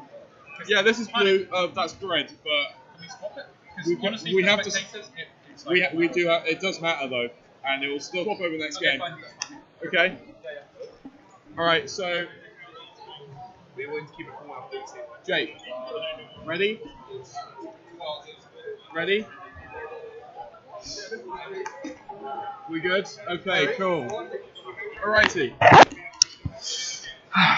Don't put them on. Just hold them like this. It's easier. Yeah. Okay. You don't need to hear the audio. So. Alright. Okay. Right. We're swinging into this game. I am now going to be fixing this. We'll just hide this for the time being. Move that. That's good. Alright, here we go. So, Fiora ban come out from blue side, pretty very standard expected. ban. Yeah. It's the first time we've seen the ban today, though. So clearly a lot of respect being given to the overpowered characters right now. I wouldn't be surprised if we saw a Darius ban come out soon. Oh, There we you go. go. Right, okay. I called it. Right. So, what do you think next one? Mordecai. Okay, so- I'm going to put my money on Gangplank next. Or Elise. Oh, Elise would be a good shout as well. I'm going to actually say Gangplank next. So. Okay, right. Let's make a bet. All right. Okay. So if it's Vayne. It's Vayne. It's Vayne Okay, spotting we're both today. wrong. No Vayne spotting today. Okay. Now it's got to be Gangplank. I mean, come on, hey. They're banning OP, so they're going to be banning the next most OP. Yeah, no, it's got to be Gangplank. Unless Or- they intend to pick Gangplank. Yeah, So Blue they Team do have that first option, pick. I suppose. For anyone that doesn't understand what we're going through right now Oh. is pick or ban phase, in which both teams get to ban 3 champions, and then in a specified order, they then pick their own champions. Overpowered champions tend to be banned out in this stage, but there is a huge level of amount of tactics, isn't it? When pick or ban, like you can lose the game right here, right now. Yeah. If you don't pick Right or here. ban correctly. Right now. Right here. Right now. And Kindred. Right, okay, they don't want to deal with the new champion, that's fine. Not everyone's... I don't blame them. Yeah, so... 3 Danny 3. First pick here. I think we should just call it Danny. Danny, yeah, let's go It's Danny. definitely going to be easier. What we go with? Okay, we've got an any Ari else? hover. This Ari is hover. interesting. Yeah, it's interesting. Early pick. You can definitely pick Ari up later in the draft. I think. Yeah, she's not a very high priority pick, I would say, in this current meta anyway. Unless maybe they know something we don't. The enemy team could have an Ari main. Yeah, exactly. Yeah. But Oh, and a quick switch to Katarina. right, that's Very dangerous to early pick. yeah. That's they're either very confident or they don't know what they're doing. So yeah, we just to clarify the teams that we have today. We've got 404 on the blue team, team 404. I like that name. Yeah, and then we've got team Alcoholics and Asians on the on the purple team. Very PG friendly name there. A and A's. I suppose it works from that perspective. Yeah. Okay, on red side we've got a Braum and a Volibear hover. Chili. Braum, a Freljord special. We've got we're gonna get those 2 champions actually. Volibear, current Cinderhulk, is very strong thanks to the true damage on his frenzy and W, I believe. Yeah. If And- they can keep a cool head, they should be able to win this draft. Is this what this game's gonna be? Just puns? You're definitely the color caster. Mate. Oh yeah, man. I cannot think of these on the fly like you can. We've got a Janna and a Gragas hover. We're gonna get a Janna lock in. I'm not sure that's a great pick alongside a Katarina. because Janna specializes in disengage, Definitely. whereas Katarina wants to engage at the right time. Well, what it can do though is with some aggressive play, Janna can push people. Can make a good chase composition. Yeah, that's true, If she's leading the way, she basically has captain boots built into her passive. Yeah. And she can roam around the map a lot. She can throw ganks down every now and then just to assist the jungler. There we go. What we were talking before about picking that Katarina very early on means that red team get to pick a counter pick in mid lane. Yeah. I can talk from experience here. LeBlanc is a nightmare to play against as Katarina, so this will be an interesting lane. Yeah. Also, if you look at the other two picks as well, I mean, besides the fact that they're pretty cool guys, the fact that they both have ways to disrupt that ult there from Katarina. Yeah. And Gragas also has. We didn't really talk about this Gragas. Whilst it's a very good and common pick, it's quite meta right now. Yeah. It doesn't quite fit with that Katarina pick again. The Katarina is what's confusing me here because you've got Janna for disengage. Oh, here we go, Gangplank. This will be interesting. This is right, okay. So I see what's going on here now. Yeah, the Jinx. This makes a lot more sense now we see the Jinx. Solidifies the Katarina reset, so that does make sense. Yeah, Katarina just sort of going to be relying on those two to get the resets. It's probably a comfort pick. Yeah. Yeah, I think you're probably right on that one. Yeah. And then we've got Gangplank, who's broken right now. He's so powerful. As long as, I can't play him, even though he is broken. I tried last night and... it's about those barrels, man. You just got to make sure you're controlling the lane with those barrels. Yeah. Getting those, when you kill a barrel with your parlay, your Q, you obviously get the silver serpents. Whenever you kill, if that barrel kills minions, you get the silver serpents. So that's how people stack it so quickly. Yeah, it makes sense now. We've got a Rumble pick coming last here for Red Side. A very strong team fighting come from them. The Braum ult on top of a Rumble ult. There's going to be a lot of slow and a lot of control of where blue team need to play around. But having said that, blue team do have the displacement of the Gragas ult. Yeah. So they can, if they decide that the fight isn't for them, they can make it not be a fight anymore. Yeah. Especially with that Gangplank ult combined with Janna and Gragas, they can just knock them away. If they don't want to fight, they won't fight. A huge amount of disengage coming out from blue team. Had they chosen a different mid laner, I'd have definitely liked to have seen a Sivir pick instead of Jinx. Yeah. Just purely so you can control that engage even more. So when you want to engage, you can just say we're engaging now. Yeah. But after that, the Jinx does synergize very well for Katarina, which it finally makes sense. We were completely confused by that first pick Kata. But like I said, it probably is a comfort pick. So they do only have 3 characters who are disrupting that Katarina role, which is still plenty. But it'll be interesting to see how Katarina handles this. Yes. We've got a 2-minute delay for you guys at home right now, in case you can't read. The teams are currently in game. We're just going to basically talk a bit more for a little bit. Yeah. So how about we talk about our actual page, who we are, what we do. Okay, well, I'll leave that to you since you volunteer for... Oh, darn. Okay, right, so we are eSports.je. We're a company in Jersey. We started 2.5 weeks ago, and we are trying to promote esports as an industry within Jersey and maybe later the Channel Islands. We're trying to sort of develop young teams or young players into becoming better and hopefully eventually send them off to national or international events where they can sort of really show how well they can play. Okay, so the aim of the company is in essence to create a competitive scene within the island. Exactly. Whereas previously this didn't exist in Jersey. For a couple of people at home, I have a couple of friends that might be watching the stream right now. Esports within Jersey wasn't really a thing before, so this is quite huge for us. And as you can see, I'm not sure what do we have. We don't have a webcam on right now. Oh, not right now. We can put it on. We'll put it on in a bit. We are gathering, people are gathering around the screen. We're getting quite an audience. Esports today has had a lot of attention as a whole, and it's great because the more attention it gets, the more drive it's going to get to improve. And I truly hope that it does very well. I mean, I did the branding, but aside from that, that's it. Yeah, I'm just a helping hand really. I'm here to assist with organising stuff. I've just been having to corral the teams and get them in game. You know, it's just like Hey, you're doing a good job so far. Yeah, well, it's harder than sort of gathering actors. It's the worst thing. Having worked as a stagehand before, it's just like, come here. You need to be here. You're dressed wrong. Come on, get here. We need to be ready in 5 minutes. Yeah. But yeah, we'll see how this goes. 10 seconds, we'll be in the game now, guys. Of course, we've got loading to go through. We're just going to alter the stream layout a bit. I think it's going to bring up the webcam for us. Yeah. So you guys can see that we do have an audience gathering right now.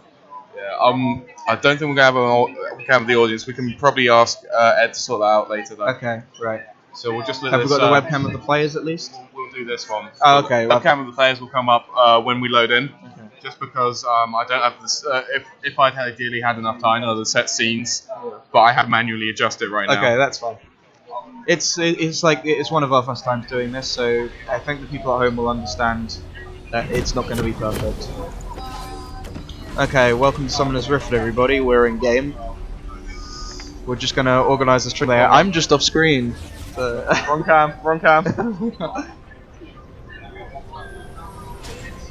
Okay, there you go. There's the player cameras. Like that? No, that'll do. It may be confusing for people since we've got the teams the wrong way around currently. Red team is on the left side of the camera, and blue team are on the right side. This will swap as this is the best of 3 series. But it just saves us having to move around equipment as some of the players have their own keyboards. Oh, and mice. we look to be having an early confrontation here in the river, possibly. I think by the looks of it, that it's just a standard start. They're just looking toward. We might get a late invade, having said that. But I would put my money on red team just playing the safe and just giving us a Gangplank, nice... interestingly, just sitting turret, not actually trying to get any wards out or protect his own jungle. But then again, there's just no protection on the red side jungle whatsoever. Yeah. So, though it looks like everyone seems to be returning to lanes now, ready to leash. Definitely going to standard starts from both sides here. Right, okay. So let's just look at starting builds. Nothing out of the ordinary. Pretty standard all around, I think. Yeah.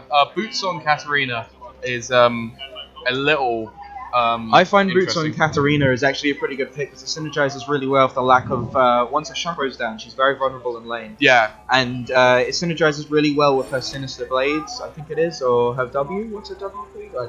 W Shumpo, isn't it? No, Shumpo is at E. W's oh yeah, it's like it's a blade thing. I feel so bad for not knowing. Sinister Steel. There we I got it half right. Bouncing blade. I thought it was like Sinister Blade. I'm used to old school kata. So yeah, no.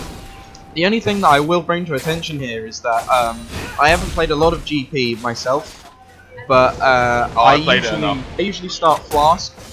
Just it allows you to get more parlays off the lane, so I'm a bit confused by the Doran's Blade start. Having said that, it will give him the combat stats, so it'll allow him to dual rumble easier.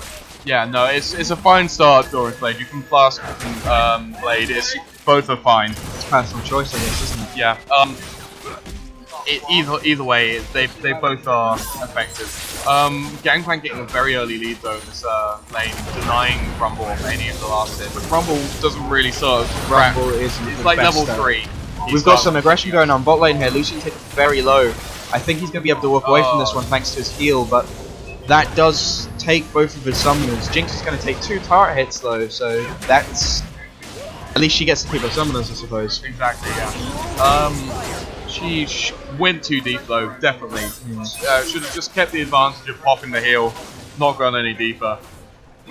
Especially with the Janna in lane, you're not going to be getting any sustain, at least with Brawl. He's got the Relic Shield who can heal Lucian up. Yeah. Just a little bit. Lucian Braum is actually one of my favourite bot lanes. It synergizes so well with Braum's stun passive because Lucian's 2 shots. Yeah, you just rack up that, what's his passive? Is it concussive blows? Yeah, concussive blows. There you go. Good job. Yeah, it racks up those concussive blows much quicker. Interestingly enough, Katarina's pushing up this mid lane. Well, Can we LeBlanc just- does have issues farming under tower. She does, but a LeBlanc player that knows she's going to be shoved out the turret will be maxing her W for the wave clear. Early on, it still will be tricky for her, but by maxing that W when she hits the power spike, a W mimic combo will allow her to clear a minion wave almost immediately with very little AP. Yeah, and But we might see a coming in for a gank gank. coming down. Flash. Katarina. Oh, we got a flash on to top of Katarina. She's been ignited. She's down. First blood goes down to red team. Well played. Very well done there. Volibear using his frenzy fight to sort of Secure the kill. finish it off. Probably would have gone down to the ticks of ignite there, but rather than Risk it. Yeah, I suppose. Katarina did still have flash, exactly. so she manages to keep her flash on. Also worth noting, Katarina's ward is in lane for shumpoing back, rather than in the river to prevent any early ganks. At this point, though, it's only a 60-second ward, and it has a very low cooldown on that trinket, so it's not too much of a deal for her. Even then, if you're pushing out your lane a little bit, just putting it down like one side of the jungle, So you you can at least you can sort of press that side if you see someone there. If you see someone not there. Looks like we have a gank going down on top lane. Volibear is very low coming into this, but he does have his passive. Oh, Gangplank manages to flash away. You ran out just in time. Gangplank getting out skin of his teeth there. I'm just going to highlight here that the CS difference in top lane is huge at the moment, with Rumble only hitting 6 CS. Rumble does struggle because he's an AP champion for farming, but I think even then having 7 CS at 5 minutes in is definitely going to be a problem here for Red Team. Well, now he's getting some chance to sort of catch back up, but Gang has teleported back to lane just to sort of push that advantage. Ruby Crystal and Longsword picked up by Gangplank here, which suggests either a back cleave or a phage, rush.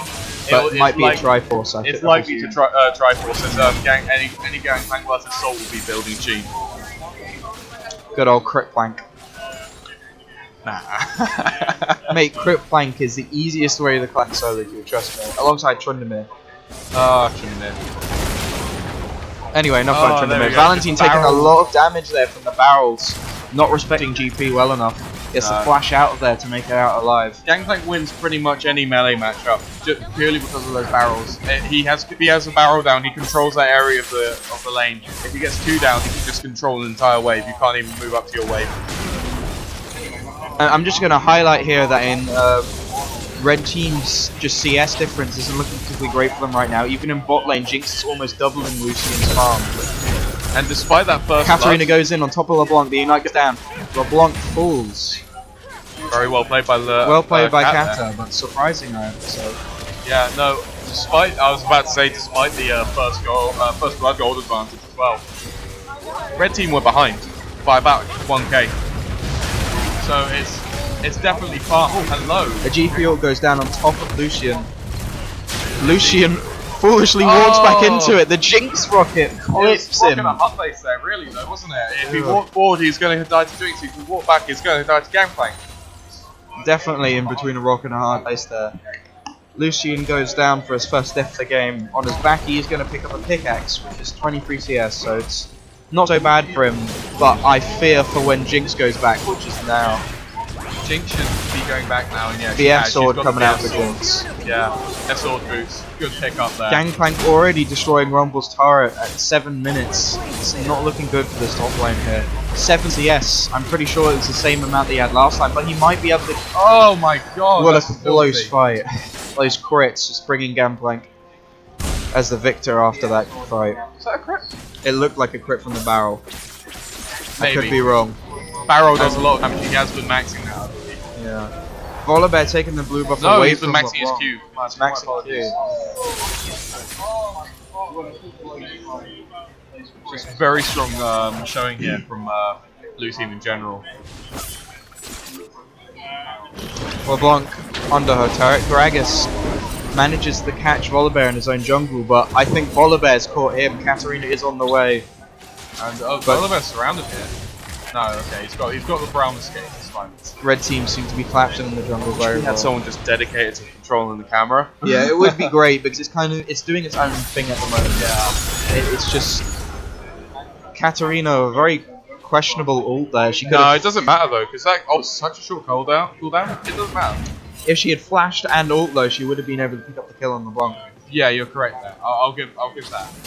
But is the flash worth it when she's already been pressured and named by Volabear? Good point. But it's Katarina. You want as many kills as you can. If you snowball, you will carry the game solo. So, Gangplank taking a visit into bottom lane. Looks like we might have seen a dive there, but the minion wave just not being pushed.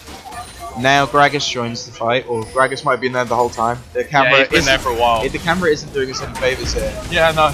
Looks like we might see a siege here. I don't think Red Team TPing on top of this is very late TP. I'm not sure. Oh, he's going to join in time, but he's going to down it's a away. suicide TP. Miscommunication there from Red Team as the rest of the team flees the fight. Good Gragas ult to push Braum into the wall. Jinx rocket point blank does very little damage. Braum manages to get away with stand behind me and his flash. Yeah, no, that was a very poor decision to keep that TP. They should have just cancelled it at that point. They could have taken a turret top lane. GP does have TP, but 1 second, technical issue.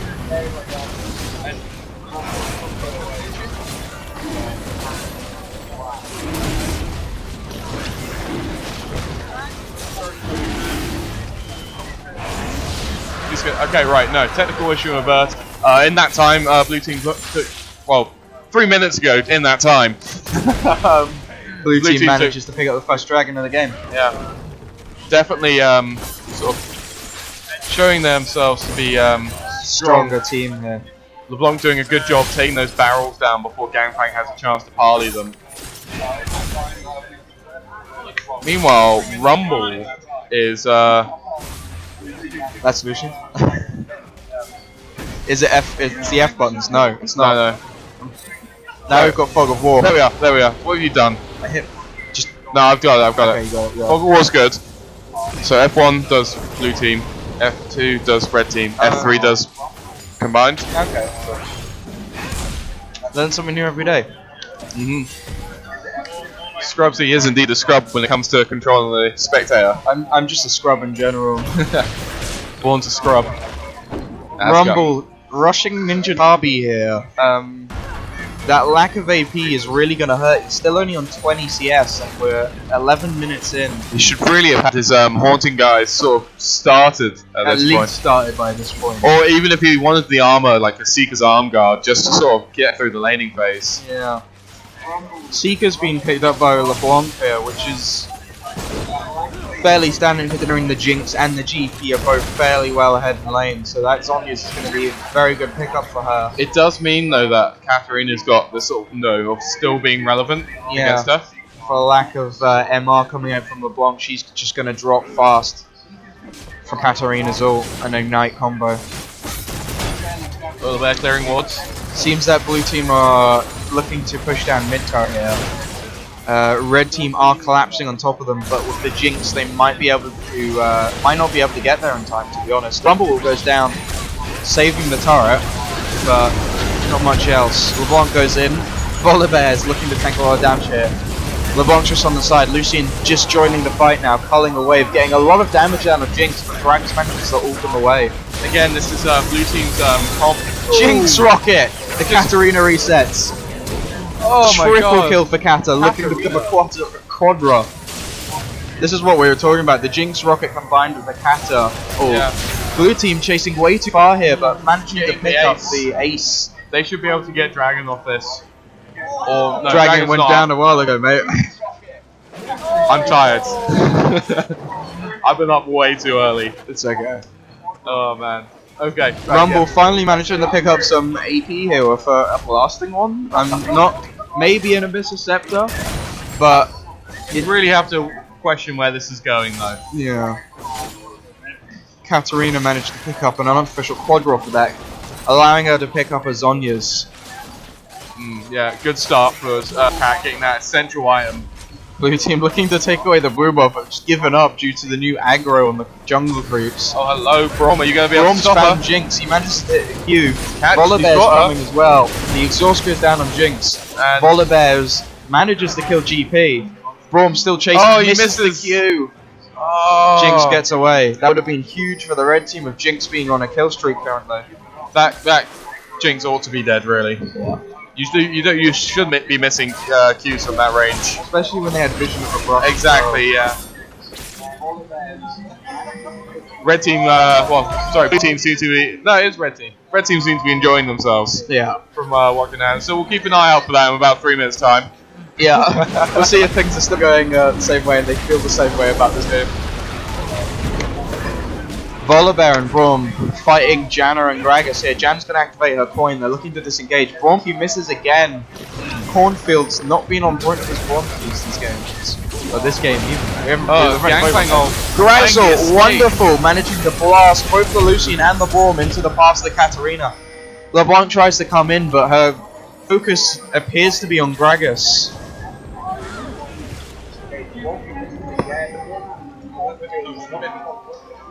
Okay. Alright, a huge gold lead for blue team here. So it's worth noting that they couldn't escape that Gragas ult either because they had the Gangplank ult behind them. Yeah. And walking through that, I mean, it's not major damage, but it's enough to sort of scare you off. It's still got a slow. So they had that engage very well coordinated there. Jinx managing to finally finish her IE is going to build towards her Berserkeries now. Lucian is still building towards that IE with 3-3 and 0 as his current score. We've got Gragas finding Volibear in the jungle. But Volibear has his passive currently up. Volibear gets hit by a zap. Katarina comes in, goes godlike on top of her ult, completely interrupted. She manages to pick up a triple kill. Her second of the game here. This is definitely a comfort pick. I would not be surprised to see a ban coming out Katarina next game. I wouldn't be surprised either. A questionable Rumble ult coming out there. I mean, it clears the wave, but he's only really putting a band-aid on the problem that is the GP, which is 117 with almost double his farm at this point. Yeah, it's effectively double. I mean, it is pretty. Yeah, it is effectively double. We look at the gold scores here.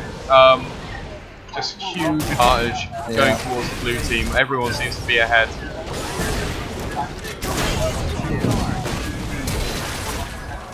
A good Gragas ult there, blowing Rumble backwards, but Rumble has his flash up, so simply flashes away. Yeah, he is going to be able to hold on to this turret for the meantime, but blue time looks to be coming up to take it. Blue time? Blue time. Blue time. It is blue time. No time like blue time. Braum clearing some wards in his jungle whilst the rest of the team seems to be defending top turret. Yeah, I'm not sure what he's doing down there at the moment. The dragon is up, but blue team will look to go there after Gangplank ulting, just sort of forcing the red team back. They can afford to take this turret for free at this point.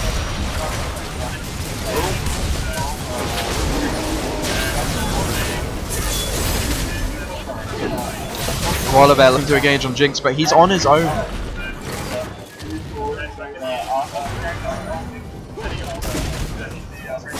Okay. Okay, we're gonna be watching from this one, okay? Okay, sure. Well, in the meantime, the game has pretty much gone as expected, with Katarina snowballing. Oh, you say as expected. I mean, we weren't expecting this at Champ Select, but I mean, today's been a day full of surprises. Yeah, this has been true. Like Tom Kench in the jungle last game as well. Just unbench the Kench, mate. Yeah, well, I mean, I understand that, but he just took every kill.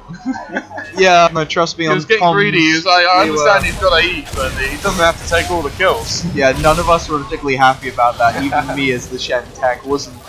Jinx manages to go down to LeBlanc on her own. I mean, Gragas was in the area, but that was still a bit foolish of her to be in the jungle with very little vision. They have one ward down at the top, so a very easy kill for LeBlanc with some shutdown gold going across there. But at this point, with a 13k gold lead, I suppose it doesn't really matter in the long run.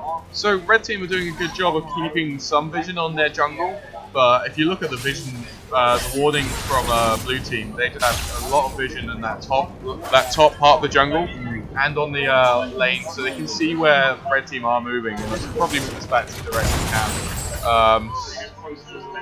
Red team managing to sneak a dragon here. Poor dragon control by blue team. I'm surprised they didn't take that as soon as it was up. It's not really something they have to worry about, though. I suppose not at this point, but that first dragon is still pretty huge at this point in the game. What's the first dragon do? It's 6% of damage. Oh, I guess that's something. See that second buff as well for the blue team would have been very beneficial just to aid with their sieging. Yeah. Braum's been caught out jungle. He's on his own here. Rumble is on his way, but he's going to go down. He tries to throw off his ult. Rumble does waste his ult in an attempt to save Braum. Red team's jungle is so wooded that LeBlanc can't do her job of assassinating. She just gets completely ganked, I suppose is the term, by blue team there. As Katarina just jumps on her and presses R. These tank memes come out, these still memes. No. So things seem to be rounding up here. Katarina is doing her thing. Very well played by this Katarina though, just clearly a going into an unfavourable unfavourable matchup as well in lane. Yeah, LeBlanc hasn't done best in this lane to be fair. But Katarina, we've got to give it to her. She has had a pretty solid lane apart from giving up that first blood. She's done a very good job at engaging at the right times and picking up her resets. I mean, she's had 2 triple kills it's been in this game, so she's had a great game. She ought to have had a quadra as well. She had an unofficial quadra. It was an unofficial. Blue team looking to siege down this bot turret. Red team haven't been the best at at removing Gangplank's barrels from the equation here. Like Gangplank is just clearing waves after waves with that Triforce and the barrel combination. Now, I would be surprised if either team even tries a Baron play at this point because it's just a bit too late. Yeah, it's also Baron has only just spawned, so at this point, you could question whether they're strong enough. Volibear caught out on his own due to a lack of vision from Red team. Blue team are going to look to end the game here by the looks of it. Blue team on double the money of Red team. Their writing's on the wall here. Yeah. Blue team, you got to hand it to them, are doing a very good job at closing out the game here. The games prior that we've had today, the games have been arguably a little bit longer than they should have been, considering the gold leads. Also, Jana with that perfect game. Nearly perfect. She gets a kill. 1-0 and 20, still a very respectable score here for Dan. She's played very well this game. Rumble flashing out there. Katarina just going completely uninterrupted on that ult again. Another triple kill for her. Bloodbath. Blue team are gonna obviously finish the game here. I guess since everyone stood up. Well, not that we were going to tell anyone that. No, but I think they know how the game goes at this point. Yeah, no. Unless Red team somehow manage the DDoS, I don't think there's any way they're going to come back. DDoS, we go down. We're on the same network. We're on the same network. Katarina managed to pick up a final kill here. She goes 19-2 and 7. GG, well played, blue team. All right, okay. Let's leave that like that. Actually, yeah. Okay. So, Katarina managed to pick up a final kill here. She goes 19-2 and 7. GG, well played, blue team. All right, okay.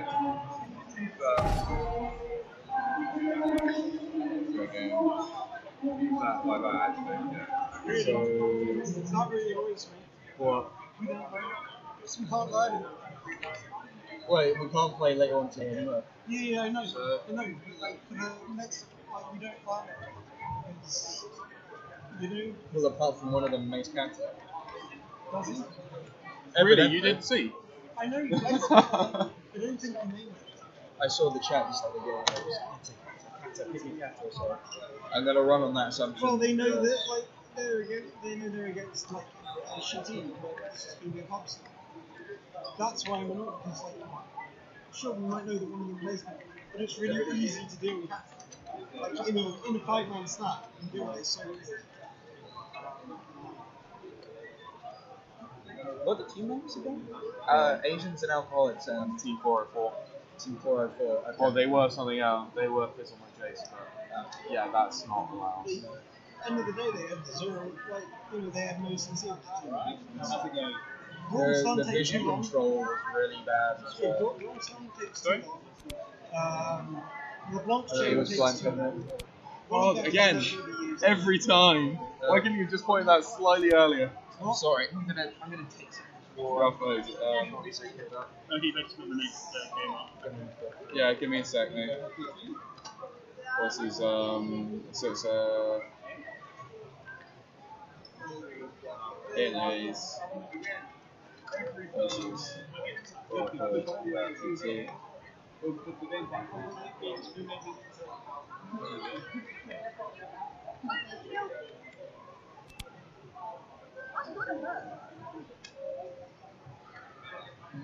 yeah, good, thanks. So you are red team or blue team? You're blue team. So what I'm going to do is I'm going to invite you first. So, right. Yeah. So there you go. Spectate. Now if you can invite. Oh shit! I should have invited Jake. Do you have Jake? Yours? Yeah. Give it. Just invite Jake, and then he'll automatically be on the other team. Give him invite permissions. So that little arrow there. Sorry. Yeah, Katarina. That was Love Muffin.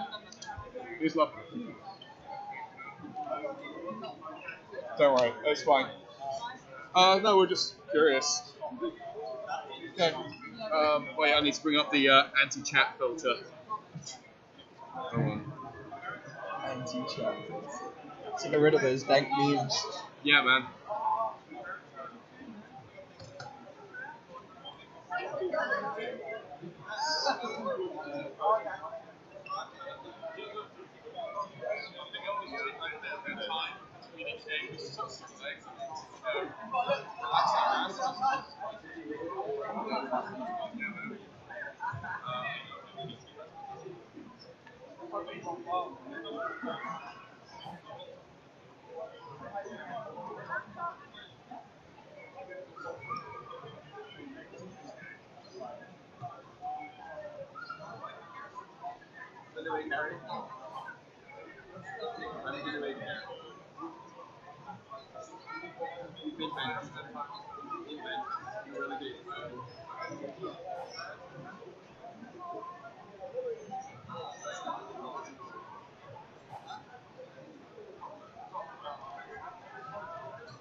I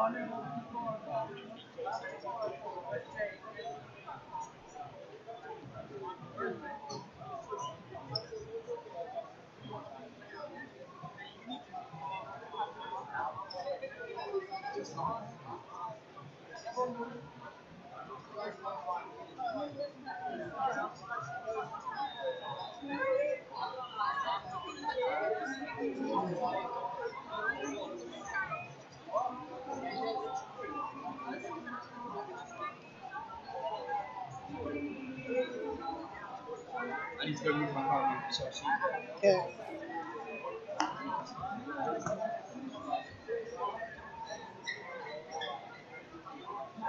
Hayden Mills.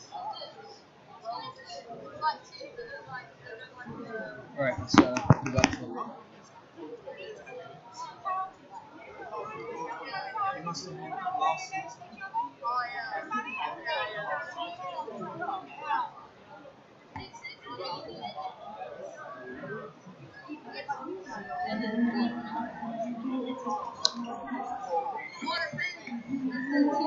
a My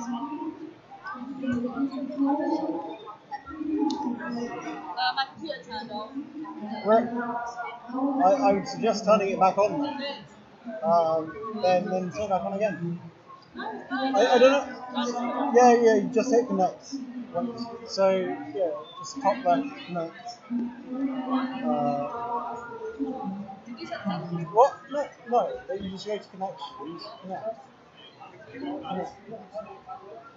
Oh. Lonely Legend. Is it? Were you the cat? I guess. Were you the cat? I guess. No, GP. I am the mid-major. That game was a bit of a pub stomp, but it's kind of to be expected when you just look at the champs. Not only the champs selected, but like the individual MMR of each team. I was diamond. It's gonna come down to like our team versus your team. Is it? Oh, what do you think? I play jungle. Okay. Um, Any chance I can buy? no, because I play everything. Okay. That's good. Actually, there are a few champs that I don't play, so I refuse to play them or I just find them boring. Yeah. But it's not like the games are fun. They tried to insert the last guys we played against. They tried to pick away one of my picks to the first one. Didn't go well for them. They picked away my Rengar. Then they had to deal with a 10 and 1 Tom pitch. Yeah. Like, We just banned Tom. Tom is Tom is broken, Yeah. 100%. Like what? I was so close. I got to my premise part one, and then I tilted all the way to 0 LP cut high. So I've just given up on ranked for the season now. It's like fuck it. I'm working on expanding my champion pool. I got all that way from I think I climbed from like gold 4 to plat 2. Well, that was like the highest with Rek'Sai only. Apparently I've lost the touch. It's like I play Rek'Sai now and I'm just like, how do I win games in this channel? It's so good, but I can never get it. I'm either too much damage, I'm either not tanky enough, or I do no damage. And it's like, it's like I used to be able to get it just right. But no, I've been jungling since like the game came out, so I play everything. I used to love it. No, well, like, okay, so something. Because like you've got the cat, but like the thing is, cats you can play around the cat in 5-minute stat, but then you have no CC. Yeah, I know. But they picked a team with no CC against the cat. And why isn't it refreshed yet? I want to see the game stats.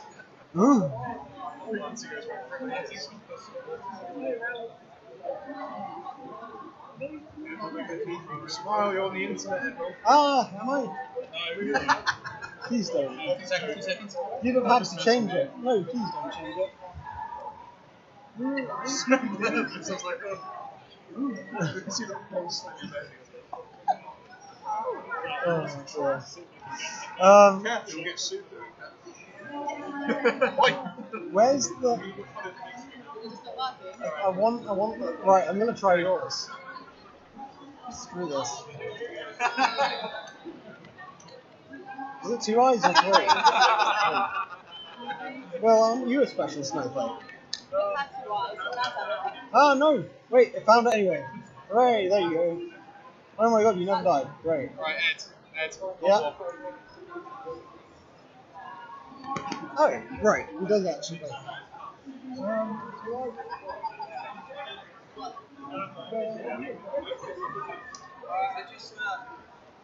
Alright, do you want to just start without hating then? Yeah, alright, okay, sound, no worries. Yeah. Alright. You ready, Dave? No, let's see. Any Okay. main players? What are you doing? Do you do like colour? I'm play colour. by play? I'm a colour caster. Alright. If you're more comfortable with play by play, I can play. If you're more comfortable with colour, I can play by play. I'll do play by play. I know all the moves. Yeah. All right. Awesome. Okay. Yeah. Don't need audio. Audio means you can't hear each other and you just end up cross talking. Yeah. So. All right. Okay.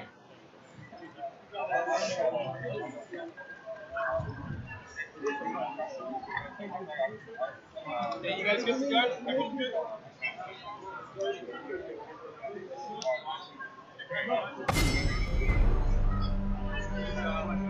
Yeah. Okay. Cool. Alright, we're in the picks and bans. Yeah. No. So let me just make sure everything's okay here. Let's hide that. Okay, and just drag that over there. Okay, cool. So here we go. Picks and bans. Darius. Pretty standard ban these days. Yeah, no, he's very strong. Very not particularly fun to play against. Tom Kench also very strong. You gotta bench the Kench. Yeah. He Kench offers has been too. benched. He offers too much when you get him pulling people out of team fights really quickly. You can't assassinate anyone with Katarina ban anyway. Yeah, so not that surprised after that last happen. game. That last game they just got absolutely wrecked by that Katarina. It's definitely a target ban here. It's pretty smart if you know someone's got a very proficiency on that one Katarina. Might as well just take it out.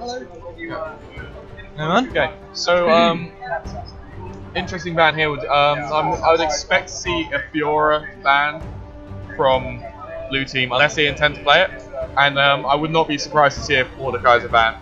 Yeah, Mordekaiser and Fiora, they're pretty, since the reworks to those champions, it does make it much more likely to get them We back. saw a Mordekaiser yesterday, and it wasn't fun for anyone really. Now you Well, take I'm that sure it's dragon fun for the push winning mid team. lane, Yeah. pretty standard play. Fiora ban, and they're not going to leave Mordekaiser for blue team, I can't expect. But would the blue team first pick it? Yeah, I'm not sure. I mean, I'm not sure who their. I can't remember who their AD carry is in blue. I think it's Maker. It's either Maker or Warrior. Mordekaiser ban. Yeah, there we go. So it's going to be interesting to see what they first play. I expect a Braum, as I know they like Braum, and Braum is a very good first pick. It doesn't reveal anything. It's a very standard support. That's why I would like to see something a bit more exciting come through. Maybe bring an Echo in. Oh man! Oh, Sona? Really? This early? First pick Sono, it's a bit bold. It shows whether you're going for a bit of a poke, maybe an AoE comp. Potentially a wombo combo it's coming main through. spawning time. Main spawning time. But there you go, that's a solid late game bot lane dropped in there with Yeah. a good disengaged support, keep that Vayne safe. Yeah, they're just going to try and protect the Vayne, I expect. So I wouldn't be surprised to see a Lulu at any point. Now that does flex those two mages. So will we see the Sona mid lane? Or would it be the Morgana mid lane? I think it's going to be a Morgana in the mid lane. So I've seen Sonas, they can get that Lich Bane max Q. There's a lot of damage. I know that Sexy Cornfield plays a lot of Sona. And I know that Valentine also plays a lot of Morgana. So that's why I expect it to be that way around. But then again, I mean, they may flex where they're actually playing. So I don't expect a swap there. There is a high amount of AoE magic damage on this team. So if the red team can get a strong front line in there, they can probably just walk past the Rammus in the later game. Definitely. Now, Kindred would be interesting here. As she doesn't really provide much in the way of protection to your Vayne.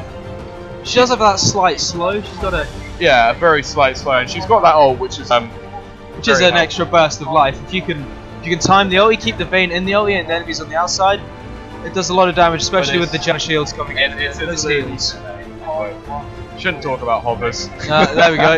That's why. Yeah. So Lee Sin, very, very sort of standard jungle here. He's got a little bit of peel. Jace, I believe that's going to be a Jace mid lane, simply because looking at Love Muffin's play history, he's played a fair amount of Jace as well as a fair amount of Katarina.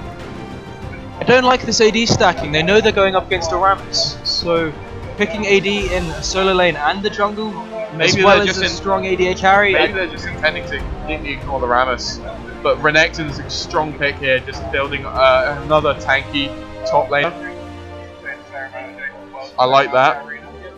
And Graves. So Well, yeah, that's a very high damage bot lane. I'll give them that. the poke will be strong, especially pre-6. But after 6, when that disengage comes in, it's got to be a really good crescendo from Soda to set anything up. Yeah. But the Rammus could take a gank in. He is going currently with the Ignite, which I don't think he should stick with. Yeah, it's gonna be interesting. Yeah, Lulu's definitely more expected here than the Ari that was hovered over earlier. That would just complete like a Juggervein sort of composition. Got plenty of ways to speed up the team with the Jace gate, and Janna's just innate hats him. They could also be running a kind of a siege type comp and just have the Vayne split pushing. Maintain it in a 1-3-1, put Jace in the side lane. You could have the Janna Lulu Lee Sin mid lane. Yeah, no, it's true. Or the 0-4-1 if they really have a natural pushing lane, it can make it a lot easier. Yeah. Well, I mean, they can definitely sort of play that way with the amount of disengage they have and poke between Jace, Lulu, and Janna. But let's look at this the blue team now. Team ANAs. They're going to be it's a bit mishmash really. Yeah, there is a big AoE there though, so if they can get a good crescendo with a good Morgana ulti, maybe bind the Vayne out of position, Braves and Renekton can just steamroll your whole team, especially with no real tank line. Yeah. So if they can get on top of the Lulu without the wild growth, or on top of the Janna after the whirlwind and the heal have gone, then they can do a lot of damage. But it does rely on how much poke they can not take from the Jace Lulu. If they pop the wild growth early, then they're in a very good commanding position with just forcing an engage. Yeah. But generally, to sort of pop that wild growth, they're going to have to kind of try and force an engage anyway. So it's going to be difficult to really judge how it's going to be going. My money is going to be in purple team this game, just due to the general mechanics I saw last game, and also the team composition. Yeah, the team composition, the scaling is another thing that's going to really come into play. Like that Jace gets really strong into the late game. The Vayne goes without saying, really strong. And Janna doesn't really not become useful at any point. She's always got that utility. Yeah, she's always there for the disengage. Whilst they're engaging is a little bit suspect. I mean, it's basically Lee Sin kick and sort of dash in and kick someone to them. But they don't really want to be doing that. They're just going to be poking around. The Lee Sin isn't really going to want to go in on top of the Renekton and the Rammus. The point and click chain CC that they could get out there would probably kill in most stages of the game. Yeah. So I wouldn't really go with that. But I did see the Rammus has gone with the Ignite. So we'll see how that plays out in the early games. But I don't really see it becoming as useful in the late game as something such as a Flash. Or maybe even Ghost. Maybe Rammus is going to be looking to be ganking mid a little more. Because whilst Renekton easily has enough damage to kill his lane opponent in lane, the Morgana not so much. And she's taken teleport. So she doesn't really have that reach. She can get the CC down, but doesn't really have the damage to finish anyone off. Yeah, so especially on that duo TP they're running there. They're going for the team fight here. They really want that 5v5, get them around the dragon, get them around the Baron, let those neutral objectives poke them down a little bit and just destroy them in the pit and clean up afterwards. Yeah. So that late game grouping is going to come very important if the lanes don't go to the way of the red team. Yeah. Okay, so we'll be getting team cam on shortly once the game's loaded in, just so I know where I'm placing it. I will get some scenes sorted out for this soon. Okay, here we go. So, come on. Just loading in. As anyone who's not familiar with League, we're on a 3-minute delay, just so anyone sitting next to the casters don't get a competitive advantage of vision. And skin advantage going to red team even. With the full foreskin. Foreskins, that is. Okay, right. So, out there.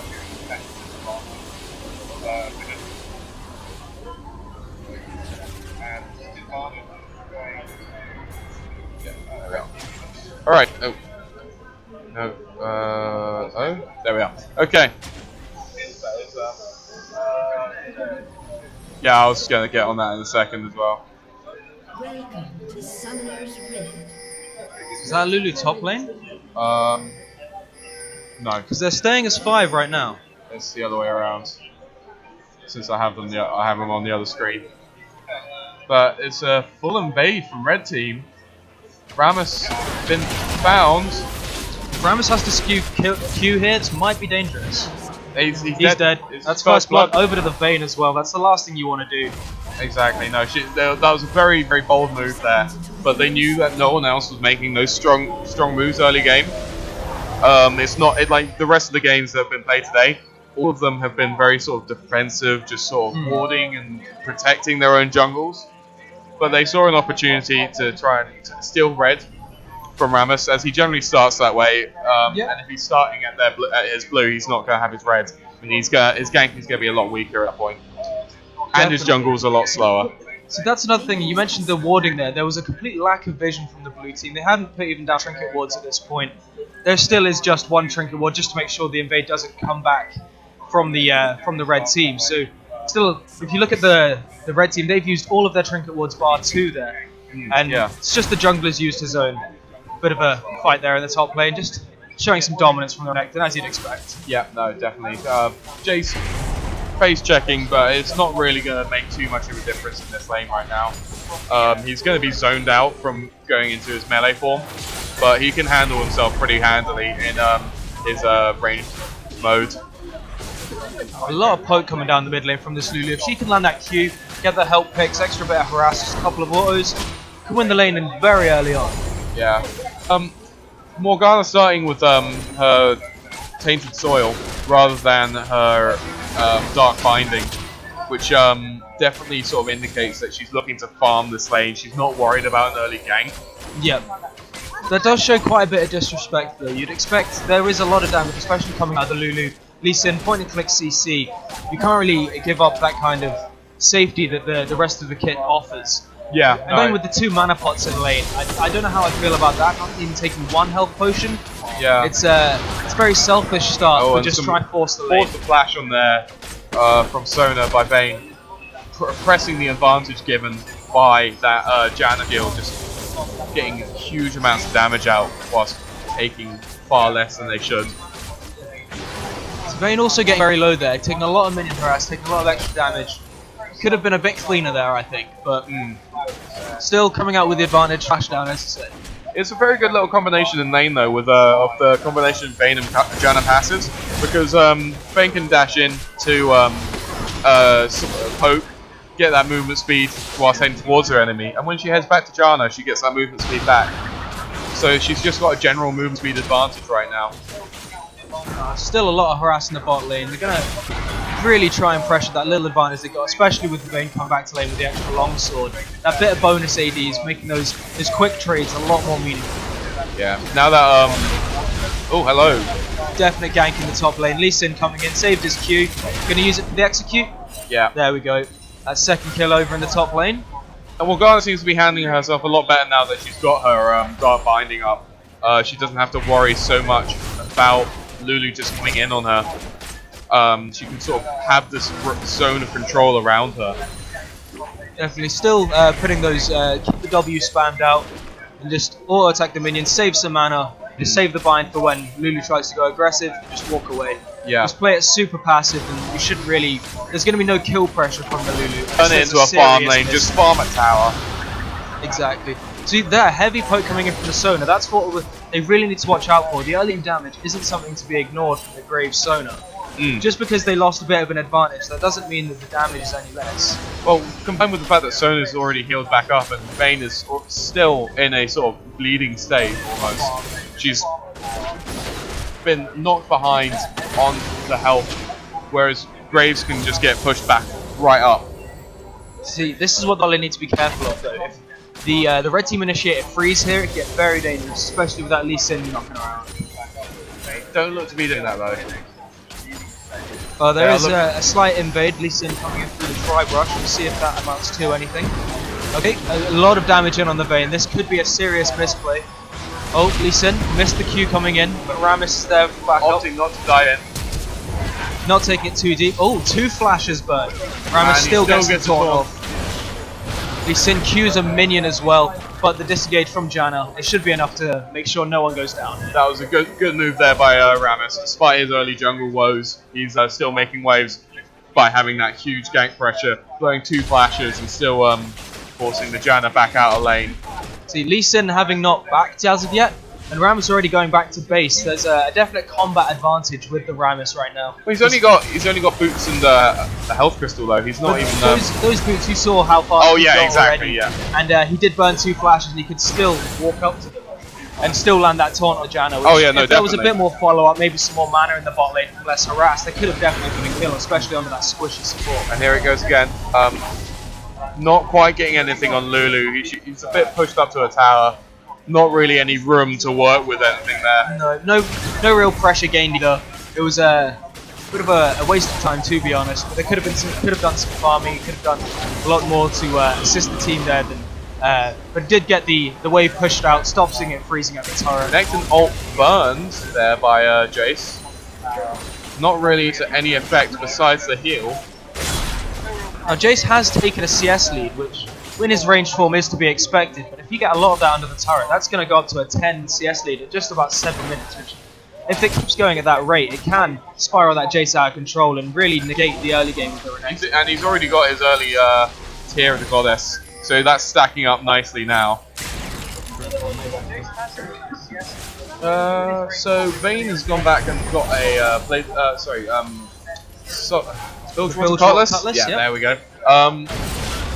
Compared to Graves' pickaxe, so she's definitely in a commanding position when it comes to trading with Graves on his own, I'd say, at this point. But Sona has upgraded that Spellthief Sedge up to Frostfang, so she's going to be poking a lot harder than she was before. She's got the extra mana regen, she's back, she's got a few mana pots as well. Just going to try and maintain that poke, and a big fight coming out here. Janna Tornado with a disengage. Still, that burst, still getting that Vayne quite badly. Yeah. Sona's combination of burst and healing is just very effective against the Janna. Creates a lot of pressure, but then we'll see how it turns out when those big team fights start, because that wombo combo is still going to be there from the blue team. It could be their kind of saving grace here. As you look at the gold lead, just from those 2 extra kills and a bit of kind of farming there, it's almost a 3,000 gold lead already, and we're not even at 10 minutes. Yeah, no, they're winning farm in every lane. Even the jungle's ahead on farm. So Lee Sin is getting towards that warrior in charge, looks like. Renekton going in, slice and dice, hitting a couple of the usual combo there, and just getting out safely. Poke in the mid lane. Morgana's very low on mana, will probably have to back soon. Yeah. Already has backed and Dropping back all the way back through a turret. Getting pushed back behind a second turret by Lulu there. Just seen early boots across the board for most of the blue team here. They're looking to kind of dodge the skill shots coming out from the Lulu and the Lee Sin here. Oh, it's going deep there, took a turret shot. If he didn't take that turret shot, that probably would have been a different fight. The Ignite probably won't be enough to send him down, and Renekton will just slice and dice away. Yeah, I think directed camera has told us that nothing else is happening up there. There's Lee Sin in the bot lane with a very strong gank. That's got to be a dead Sona. Will they go for the dive? Lee Sin follows it through. Graves almost with the outplay with turret after resets. Rammus with the cleanup. Will he go for more? No, he won't be able to get anything further from this. He'd have to land on that Lulu, and even then he may die to the Vayne. All in all, 1 for 2 to the red team. Gold going over to the Lee Sin some more. It's not really the best use of the gold, but if he can snowball this early game, it won't really matter. As long as he can get that Vayne into the later stages, that 25-30 minute point where he's got the Blade of the Rune King, that crit item, she's really going to do some damage, especially to these tanky beasts like the Richten up top. And this is where the Lee Sin's going to start spiking as well, having just finished his warrior enchant. He's got his boots, he's going to be moving around, making plenty of ganks, making waves within all the lanes. Red team have really got to improve their warding though. So if we look at the vision that red team have right now, they've got 2 pink wards in their jungle. One in their jungle behind the turret, and one in the entrance to blue jungle.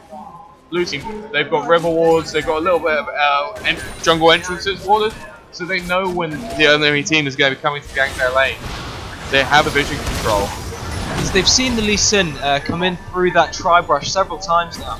I'd like to see them focus more vision on their side. So Lee Sin, there's no point warding the river. Lee Sin has shown you can start ganking that way anyway. Exactly, yeah. If you just ward that tri-brush, get a pink ward in there, and then you don't even have to ward it again. Yeah. It's an extra 100 gold. Sona rushed the gold support item there. No Sightstone as of yet. So still not focusing on that vision game. It would definitely have saved them some early kills earlier on. Ooh, now that mid lane it's getting very low on both sides, but Lulu does have the ignite advantage on it, is on cooldown, so Lee Sin, Oh, got it. sniping her. Just from between the turrets. Making it look easy there. Just lands the Q, that's enough, doesn't even have to follow. Dude, man, Lulu had gone very deep there, so she's not going to be able to take advantage of that farm lead she's going to be getting. Well, further than what she was having. Having to go back.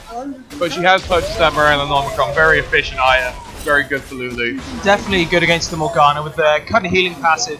It does cut down the Morgana passive as well with that spell vamp. Yeah. That natural spell vamp that she does get. See, back onto the boots again, even upgraded boots, top, jungle and mid lane. They could have got some more raw stats than more combat effectiveness. I know with the Renekton it would be useful. Well, I mean, I against understand the it with AD Rammus. Rammus relies on movement speed as a combat stat for Rammus. but only for a source of engage, which the Q, if you get a point in it, you only need to put 1 point in it, it does do enough. You time it closer into the lane and you don't need those maxed out boots. He could have even had his full Cinderhold by now. Yeah, I Which agree. would definitely mean he could just sit on the fight, get involved and just kind of tank some damage, soak a cooldown or two for his Graves. Jace that's going gonna be hard, going that's a down. lot of burst. Ult and flash, just about escaping there. That Brutalizer really making it so those early ninjas were quite a useless buy. The armor is being cut through quite rapidly. This just shows he doesn't need much else. Start Another gank binding coming in down, through, and that's a full deadly chain move. CC coming in with the taunt, with the bind. Oh my God, Lulu she manages managed to to pick get her the up. kill. Is she going to escape? Safeguard comes in. Lee Sin with the resonating strike, and that's another kill over to the Lee Sin. That Morgana needed to get that bind down earlier. I wouldn't have chased into the jungle. There was a lack of vision. They know this Lee Sin is everywhere. They shouldn't have chased. It was very greedy. They got the summoners down, and Morgana did still have flash. Morgana died with flash. Yeah, but she wanted to get that tick from a second tick from her ult, which I can understand. She was just moments away from it. The lack of follow up there, I wouldn't have. Well, you shouldn't have really gone that deep, but you can see definitely why they did. Yeah. But then again, hindsight is 20/20 for these teams. They realise they won't do it again. You should hope at least. Clearing out that vision wall there. Jace is going to use it as an opportunity to land some poke. Renekton scaring him off, still holding that dominance, but he is going for a lot more armor in his build now. He's going to ignore the early stage damage of the Renekton can go for. No Tiamat here. He's going full tank. I would expect more than He's likely going a to be going Sapphire Cape Sapphire, or a Dead Man's Plate even first time, just to make sure him and the Rammus can get into that back line. Land the extra slow on the Vayne. I can see the Dead Man's being a very good first item here, especially with the dash. Dash charges it quicker as well. Slow stun, and then you do the Q, dash back out. It's quite a strong trade, especially with the Jace not building any armor. And this is going to be The class 1v1. Summoner Hill has been burned, but will the Sona get in with a crescendo? Too late. Too late, too little. And now Janus here with a disengage. This could be another kill over to And a good stun there by Vayne.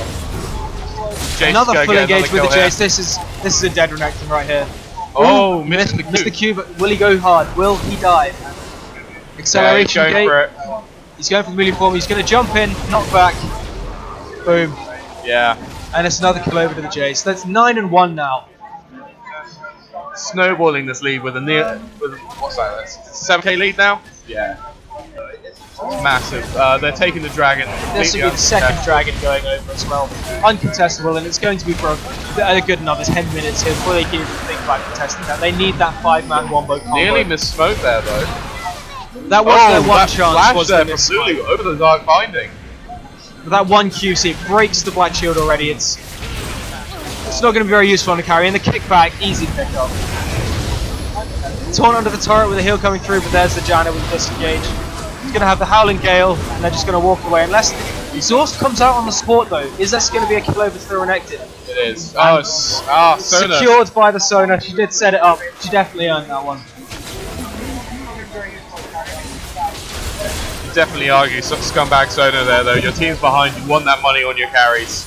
Definitely, but I'd be more looking to maybe get some of the gold out of the Vayne. They need to take that Vayne off the map. She's just farming the jungle now. Look, it's coming up to it's a 30 CS lead, 2 kills up.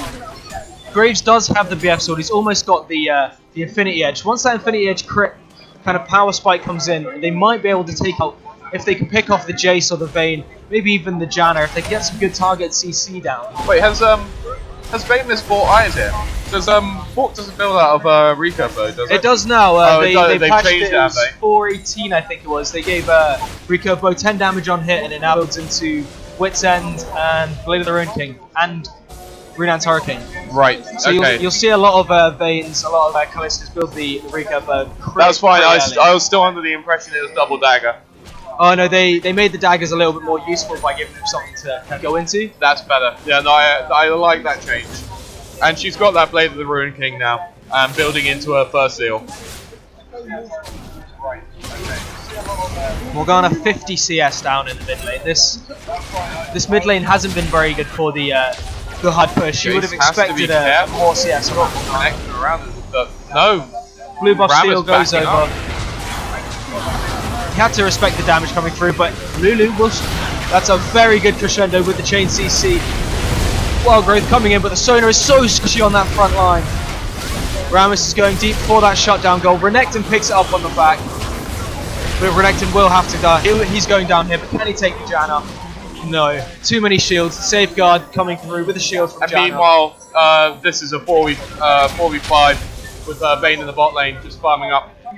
So yeah, as we mentioned in the champ select there, they could have played this as the 4-1 or the 1-3-1. They're going for the 4-1 now, split push game. Vayne is still just steamrolling that lead, 3-0-2 right now. It's not looking good. They got the Janna even split pushing the mid lane. That's some confidence right there. But Lee Sin is very close behind, forcing safety. And that's yeah, he's not going to go in on that. He knows that there's going to be some backup in jungle if Janna's out that far on her own. That's how it's going to go down though. Nearly 11k down at not even 20 minutes. The Baron hasn't even spawned yet. We're already 2 dragons down at 17 minutes in. The red team can really take this early game kind of out of control, and I would expect them to close probably before the 25-minute mark if there isn't a surrender before then, if I'm honest. Well, I mean, there are stakes. The engage coming in. Will Lee Sin use the kick on the tank? Doesn't need to. The third prompt from those silver bolts will be enough. Shields coming in from Janna. The dive may come in from Lee Sin. The Lulu is there for the support with the Wild Growth, so they could take this under turret as soon as the minions crash in. Blue team really should back off here, or they could lose more than just this turret.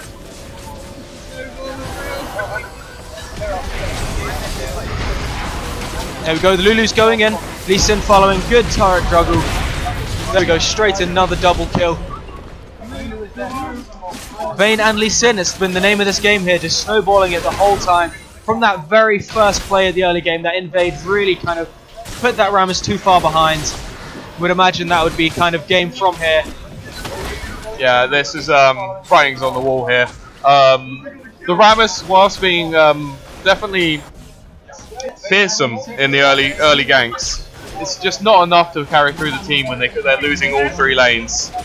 The problem with the Cinderhulk issue, when the Vayne gets far ahead, she does so much percentage health damage. When you get your Cinderhulk finally with that boot rush, she's already doing so much percentage health damage that you need that armor and you need those extra stats. You just need to kind of get that taunt off, press your W, and hope your team can follow up with the extra damage. And if that can't happen, then there's not really much else you can do. The Renekton tried to jump in on the back line with the Rammus, and it just ends up getting them both killed. You've got the Morgana right now, 0-5, going very defensive. Got the Seekers, got that Negatron, going for the Zhonyas and the Abyssal Scepter at the same time. Doesn't really know which direction to go because the steamroll's coming from both sides. And there's not really much else to say apart from they need to really calm this game down and stop fighting so many times. If they could, the one way that they could come back would be that miracle team fight, get a pick off without using too many cooldowns. But yeah, Lee Sin coming in here, very confident there, not even showing any respect to that Sonar. Yeah, 15k gold lead here as well. A 7-1-7 Lee Sin. He is going to get what? He isn't going to get punished there. Too many shields coming in. The heals from Janna in the back line. That Rammus, one more auto attack, and he goes down with the flash coming through. Howling Gale knocks up the Renekton. He's down to. That's it. They could easily push mid and end. Yeah, no. Look to be backing up though. Just get a bit of money or just BM. Yeah, who knows? It's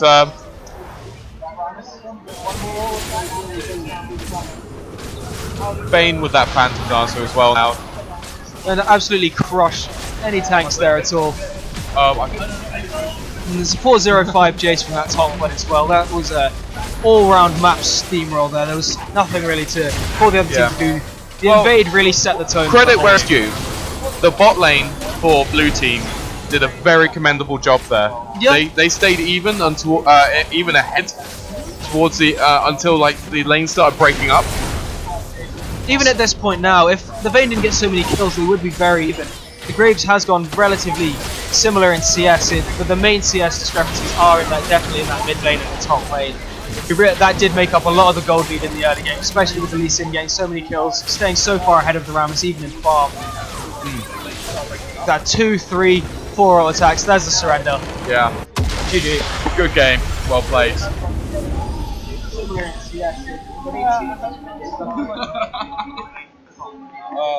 That did make up a lot of the gold lead.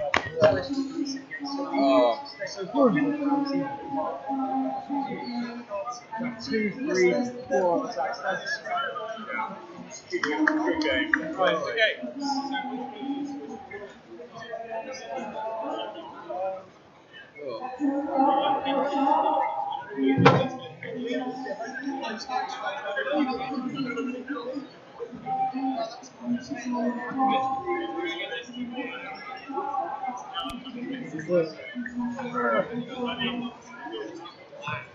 Find me.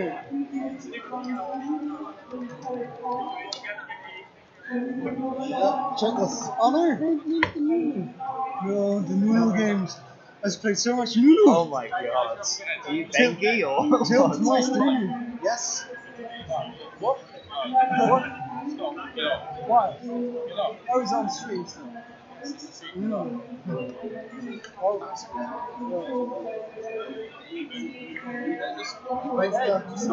Just go away, alright? Hey!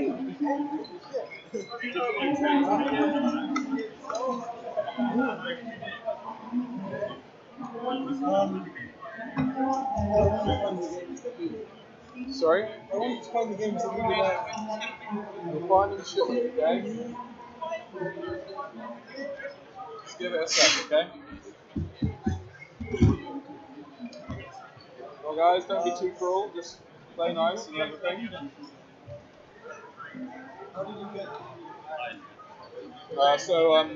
Team captain, is that you or? Let me find out. Close this shit.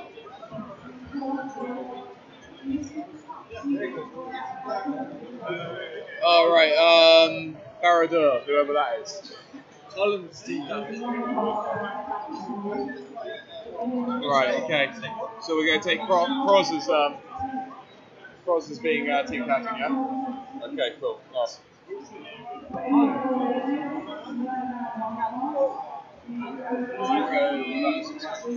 Sorry? Danny's good. Like, love not playing a point, they got the junkies alright.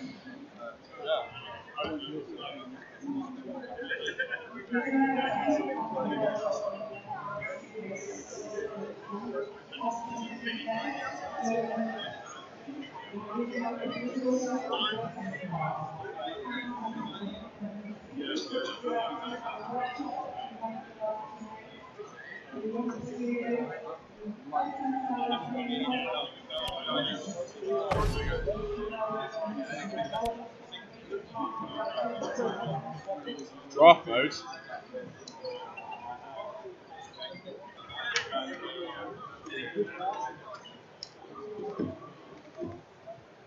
They surrender. Eh? Surrender. Yeah. They surrendered. It was gonna finish anyway though. Yeah, I was gonna finish. Okay, so eSports.je.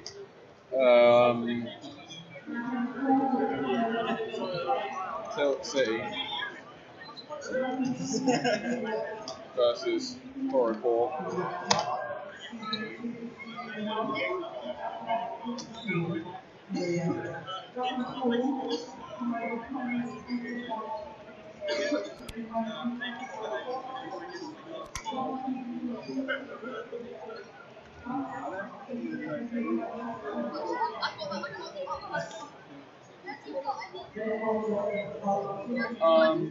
So I'm going to be adding Cross.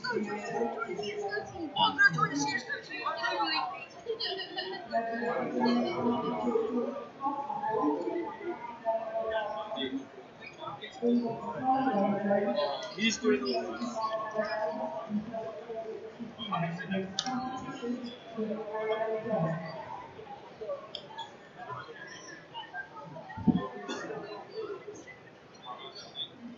I think it's the last one. I've got it set up. Yes, we do it.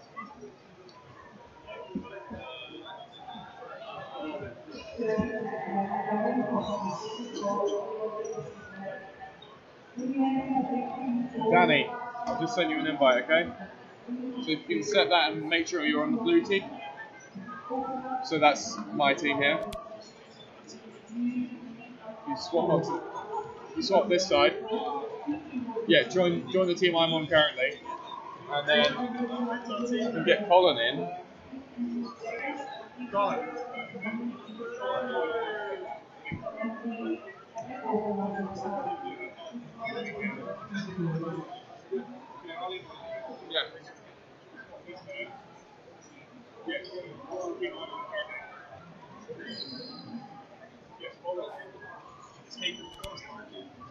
Yeah. He might be. I'm not sure. He was last weekend.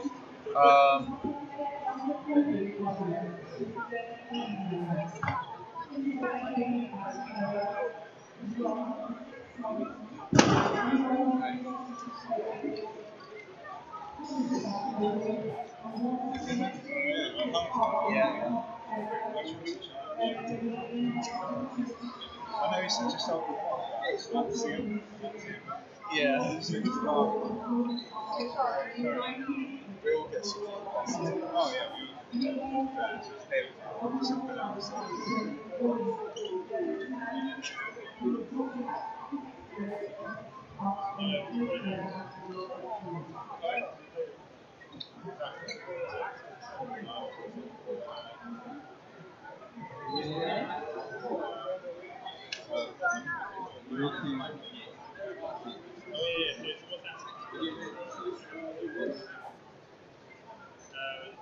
Okay, so then we're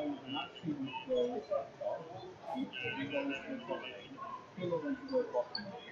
When we go mid,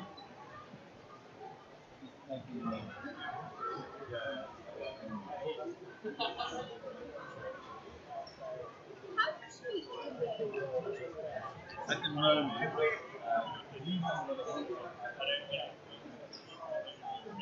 because using the extra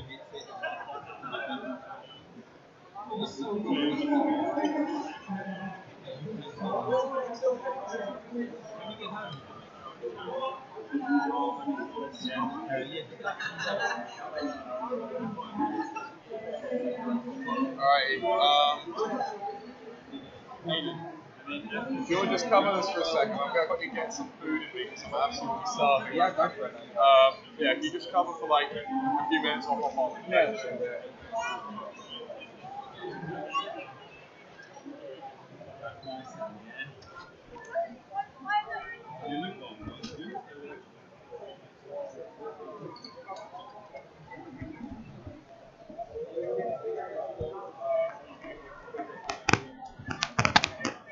Never mind the queue's massive. Okay.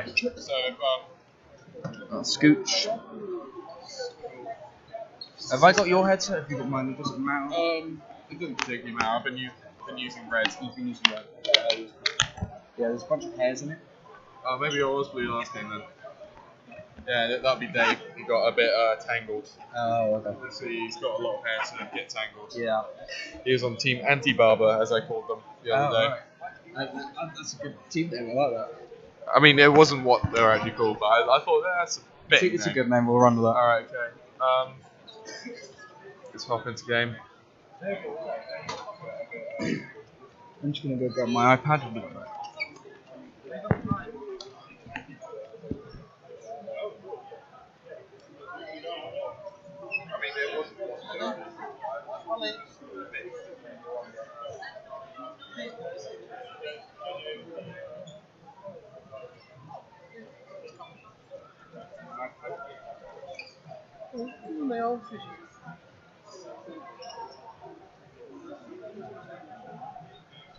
Actually, one sec. I'm going to send someone else to get me food.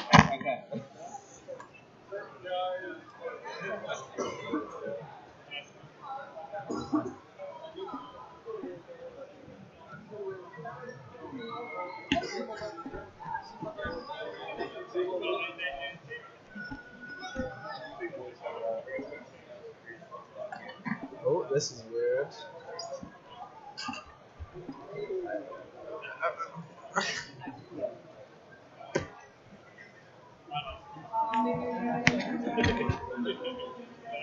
Just be a couple minutes, not gonna be long. Okay, I've sent my blackies on a.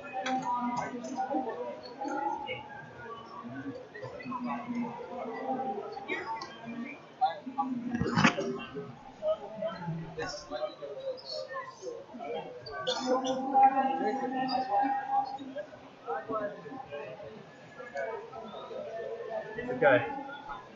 You guys good? Do you mind moving up? Yeah, sure. No worries. Yeah. You like to you take up a lot of desk real estate. That's fine. Don't worry, man. Just yeah.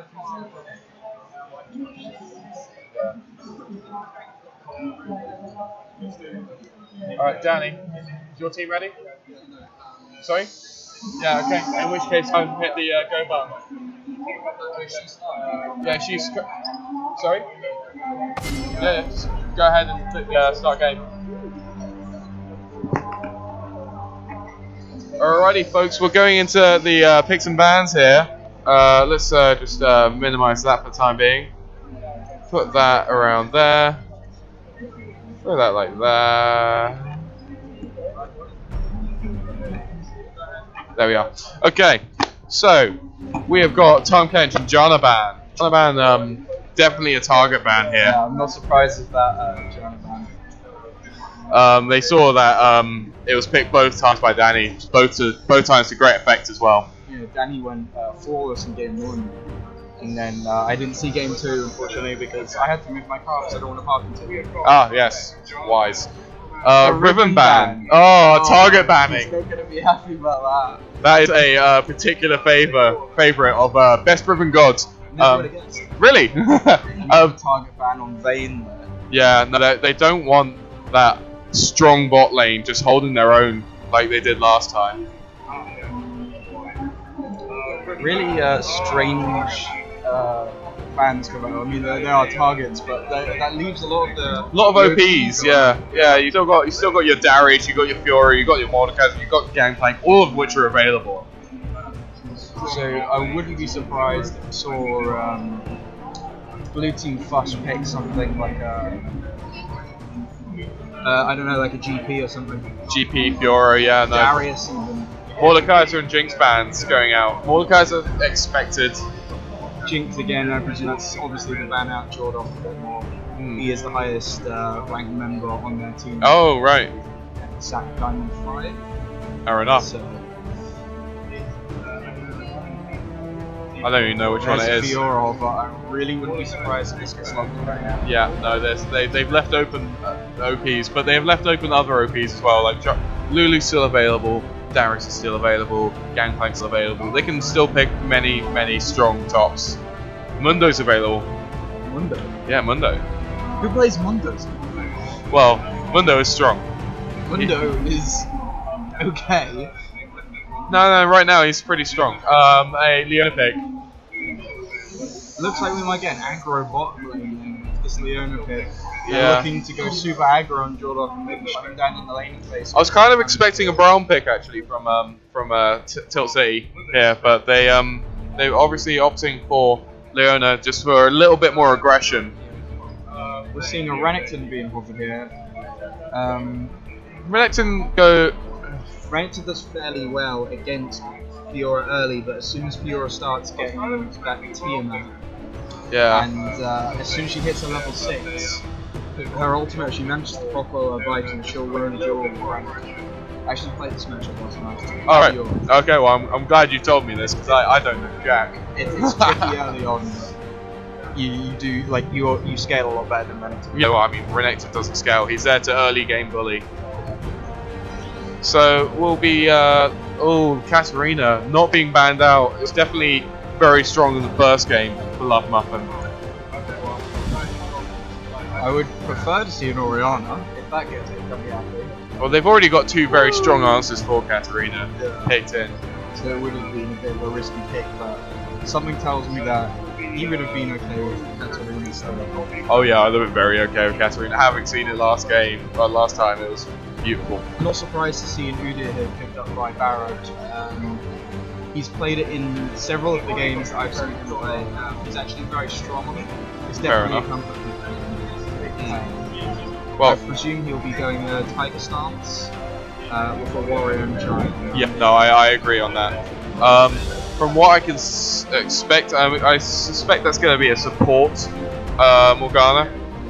Yeah, it certainly looks like it. And support Morgana would definitely be a good pick against Leona, because all of Leona's CC and lockdown gets castled out by the Black Shield. Exactly. Bot lane is really going anti-CC. They have a very strong engage as well, being able to run at them, send the Diana in and take that Orianna ball with her and get that shockwave going. It's very strong. My primary concern with the blue team here is the fact that they have no real front line. I mean, sure, you're going to have Diana on the back line as the same for Fiora, but yeah, if they're very. These champions receive focus, they drop like glass. They are in essence glass banners. Yeah, very fragile. Like a Fabergé egg. Watching it will be beautiful until it breaks. And ooh, a Quinn. Oh, okay. I'm not sure about that into Sivir, but again, it could be. They're just going very aggressive, aren't they? They want to destroy that bot lane. So we're going to see best Ribbon on Lux here. He's never played it before, it's been banned away from him. So I don't know what his stats are, but he's quite a good player, so mid lane's going to be quite fun to watch. Definitely, yeah. This will be a very entertaining game, and looks like we've got a bit of a crowd gathering here. So fingers crossed. That should all go well. Let's bring this up here.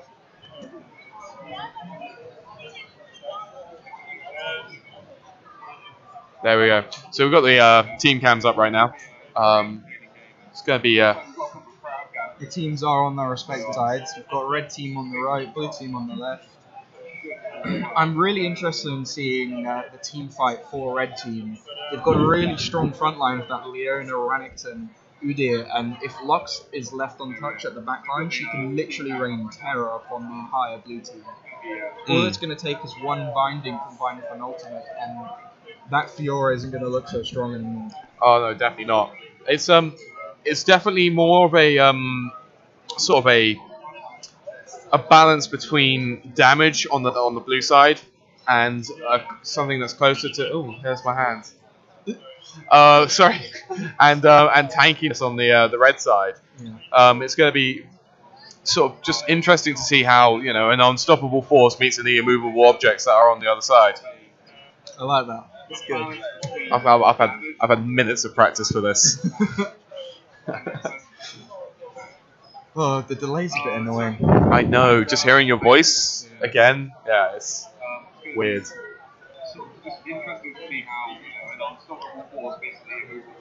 Yeah, it sounds better the second time, doesn't it?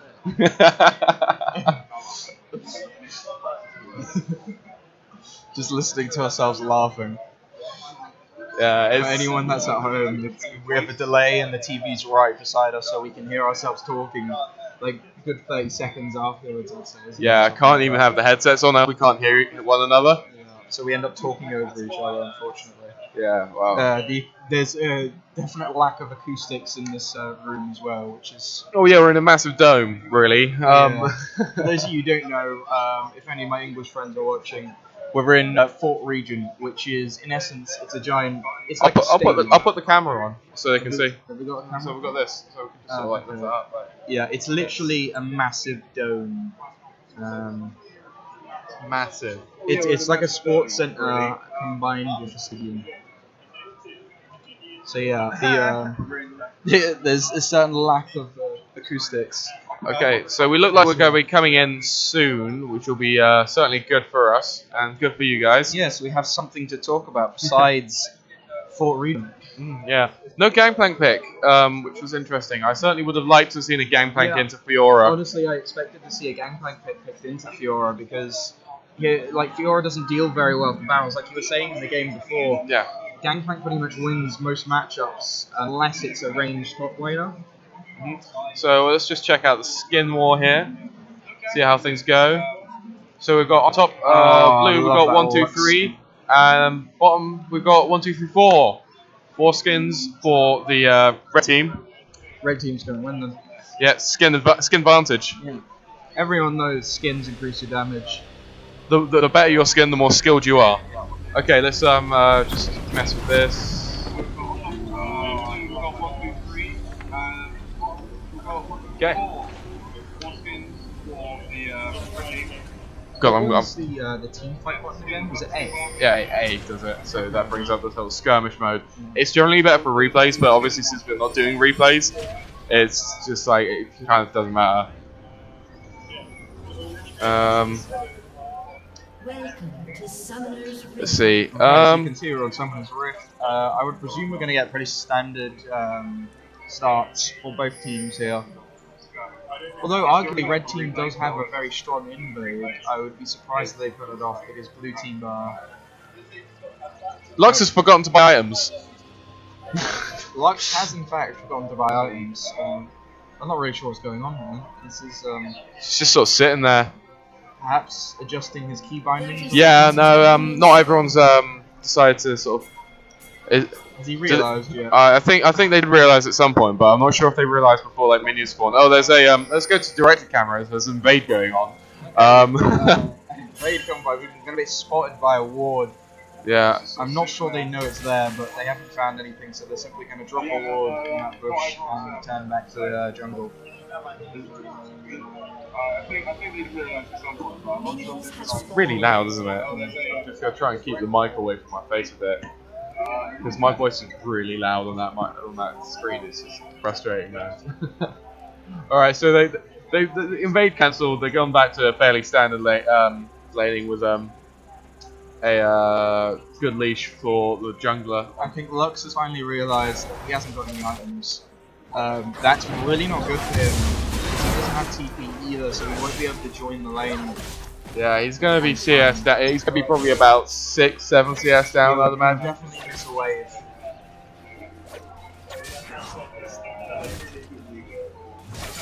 We'll see if Oriana can clear up or pick up every CS. She missed one, but she did manage to push those minions to the turret in time, so yeah. Lux is going to miss a fair few of these minions.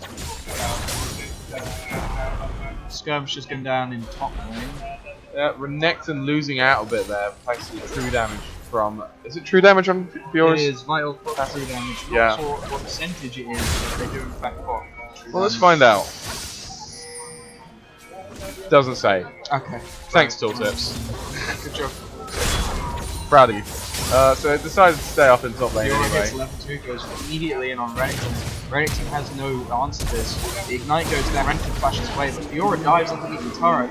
Fiora's going to die to the turret as well. The first blood gold will put her ahead a little bit, but I'm not sure that She dropped her work. flash and her Ignite, and TP's going to be up for the Renekton. Waves pushing towards him. So he should be able to get a farm advantage out of this. He's definitely going to come out of that on his fault. Well, if he teleports back, he's up. He's not teleporting. And Fiora's already on her way back to lane. What is Renekton doing? He's just shopping. Okay, that's fine. But to think really hard about what he's going to buy with that. I don't know, 200, 300 gold he had? Well, Cough pop, cough, ward pop. And he's going to still walk into lane rather than take TP. We'll see. Is that going to get to tower before he... Yeah, it's already at tower, so he's missing our CS here. So he's not going to be getting as much of an advantage as he could have if he had TP'd back. My only guess is that perhaps he wants to hold it on for a TP play in bot lane, but he does have Udyr with him right now, which will be interesting to see if there's going to be a gank pulled off. because he didn't use that TP and because he wasn't there to take the minions, the wave is shoved up against him right now. So and Udyr's coming around the back. Renekton misses his W, uses it on the minion, but Fiora is now being ganked to Udyr. She doesn't have a flash because she used it to dive before. She's down. Udyr probably didn't need to flash that because he read a 5, but kills Fiora. And also getting the lunge from the bear stance as well. His sort of dash. If those who don't know, Udyr has, as part of his bear stance, he moves faster when he activates it. And his first attack, he sort of lunges at the character, so he can get a little closer to them. He can attack them from slightly further away than most melee characters. Interesting point here. Interesting thing to just dwell on is the fact that Lux, even though she's late lane, is actually even on CS with Orianna. Orianna must have missed a fair few minions in mid lane. There's not a sort of disparity on the minions either. She is actually holding even. It's very well done by Lux. Bot lane as well, Sivir. Jorok's actually being outfarmed here by the Quinn. But she is pushing the lane in. This is true, but I think even then, considering the elo difference between these two players, Quinn's Jark is doing a really good job of holding his own. Jark has been a very good AD carry from what I've seen. He's the synergy between him and Kroz is fantastic. They definitely work very well together.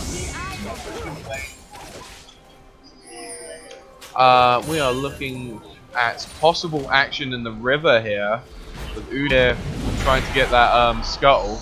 Oh, Danny snakes it away. That's our finding. Not happy about that. He's now going to look to slap Danny around a little bit, but Diane is there to make sure that nothing comes. Diane is fairly low though. They could have made a play, I think. Oh no, but Udyr's low on mana. Mana's too low to make yeah. And it's back to standard laning. So Renekton has a big wave coming towards it, so Renekton should be able to bomb that on the turret fairly handily. A lot of damage being taken by Leona and friend here, but Black Shield making sure that the Wolf doesn't slow Jordan. Volt does physical damage. I'm fairly sure Volt does physical damage. But the CC that it gives, it slows as well, doesn't it? C. E. Right, Directed camera, thank you. Come on, where is she? Where is she? She's on R. No T. Volt. Still physical damage, and it does slow, yeah, I suppose, yeah. That's what I was talking about, the CC that it gives. Ah, right, F is Fog of War, that's interesting to know. See, we're learning everything at each cast. Fat fingers lead to discoveries on the keyboard. And also some embarrassing instances. Like turning off Fog of War last game. Sorry. Nah, that's fine. No, you just what you did was just change the Fog of War view. It's fine. I'm used to F1, like pushing the buttons when I'm playing. Yeah. Every lane, so I was like, oh, this must take us to top lane. No, Fog of War. Yeah. Mid lane, still very even in CS here. Lockmuffin is looking very low, and Lux is now beginning to scale a bit harder. Yeah, and Lux has been able to start working towards that Morella Normicon, whereas Orianna's only got a Chalice right now. Not really. There's nothing really sort of combat stats wise that helps there. It's all just it's just mana regen and a little bit MR, yeah. But that's definitely stuff that Lux can work around. Orianna gone back now and walking back to lane. Teleporting even. Teleporting. Lux taking her blue buff. Such an expensive blue buff. Fiora taking a fair bit of damage there from Renekton. I don't know why Renekton ran there. He could have turned and absolutely but you've got to bear in mind that when you're playing against a top laner with Ignite, it's very easy to forget that they have Ignite. You're so used to top laners having teleport and Pardon me. Yeah, we should be looking at some dragon plays, I'd imagine, soon. Whilst they're not particularly essential to either team, they would definitely be. It would definitely be good to start working on bringing that sort of objective into the game. I'm surprised we haven't seen Red Team try to pick up the drag already, because Udyr is a very fast, very good jungle soloing dragon. He probably wouldn't even need his entire team here. He's got a fair few items I think it's just it's all respect for the other team. Having seen them just absolutely trounce 2 previous games, they want to make sure that they're not going to sort of disrespect them and lose out because of it. The goal difference here is actually swinging in Red Team's favour as well. That's about a kill's worth though. A little bit of farm difference. Still, considering the elo difference between these teams, it still makes it interesting. Well, yeah, I mean it's the Quinn farm and it's also that extra kill. That's all it is. It's it'll be good to see whether this sort of continues and extends, but I wouldn't worry about a 500 gold lead at this point in the game. Very minimal. Oriel not. Works. Doesn't take too much damage. Oh. Probably shouldn't have done that. Udyr is going to come quite very late. And he's also going to drop. No, that was foolish by Udyr. He didn't have any business being there. That was very questionable play there. Red team throwing away that small lead that they had. Yeah. In fact, losing it by another 500 gold. Again, 500 gold isn't too much. Renekton teleporting bot and ulting, just clearing that wave. Yeah, that was. I think he expected them to play the top. There's a bit of skirmish going on. Control's landing the ult up and Danny. The art's going to flash on top of Danny and uses ult to execute. He's got to take a lot of damage here. He's going to go down to Quinn. Jark is playing very strong, and Kroz was very good holding that ult till later. Played really well there. He baited out the Black Shield on top of the Sivir, and then as soon as he saw the Black Shield was down, he beat the Morgana and chose to focus her instead. And Sivir had already burned her spell shield as well earlier on in the day. Yeah, very well played there from Red Bot.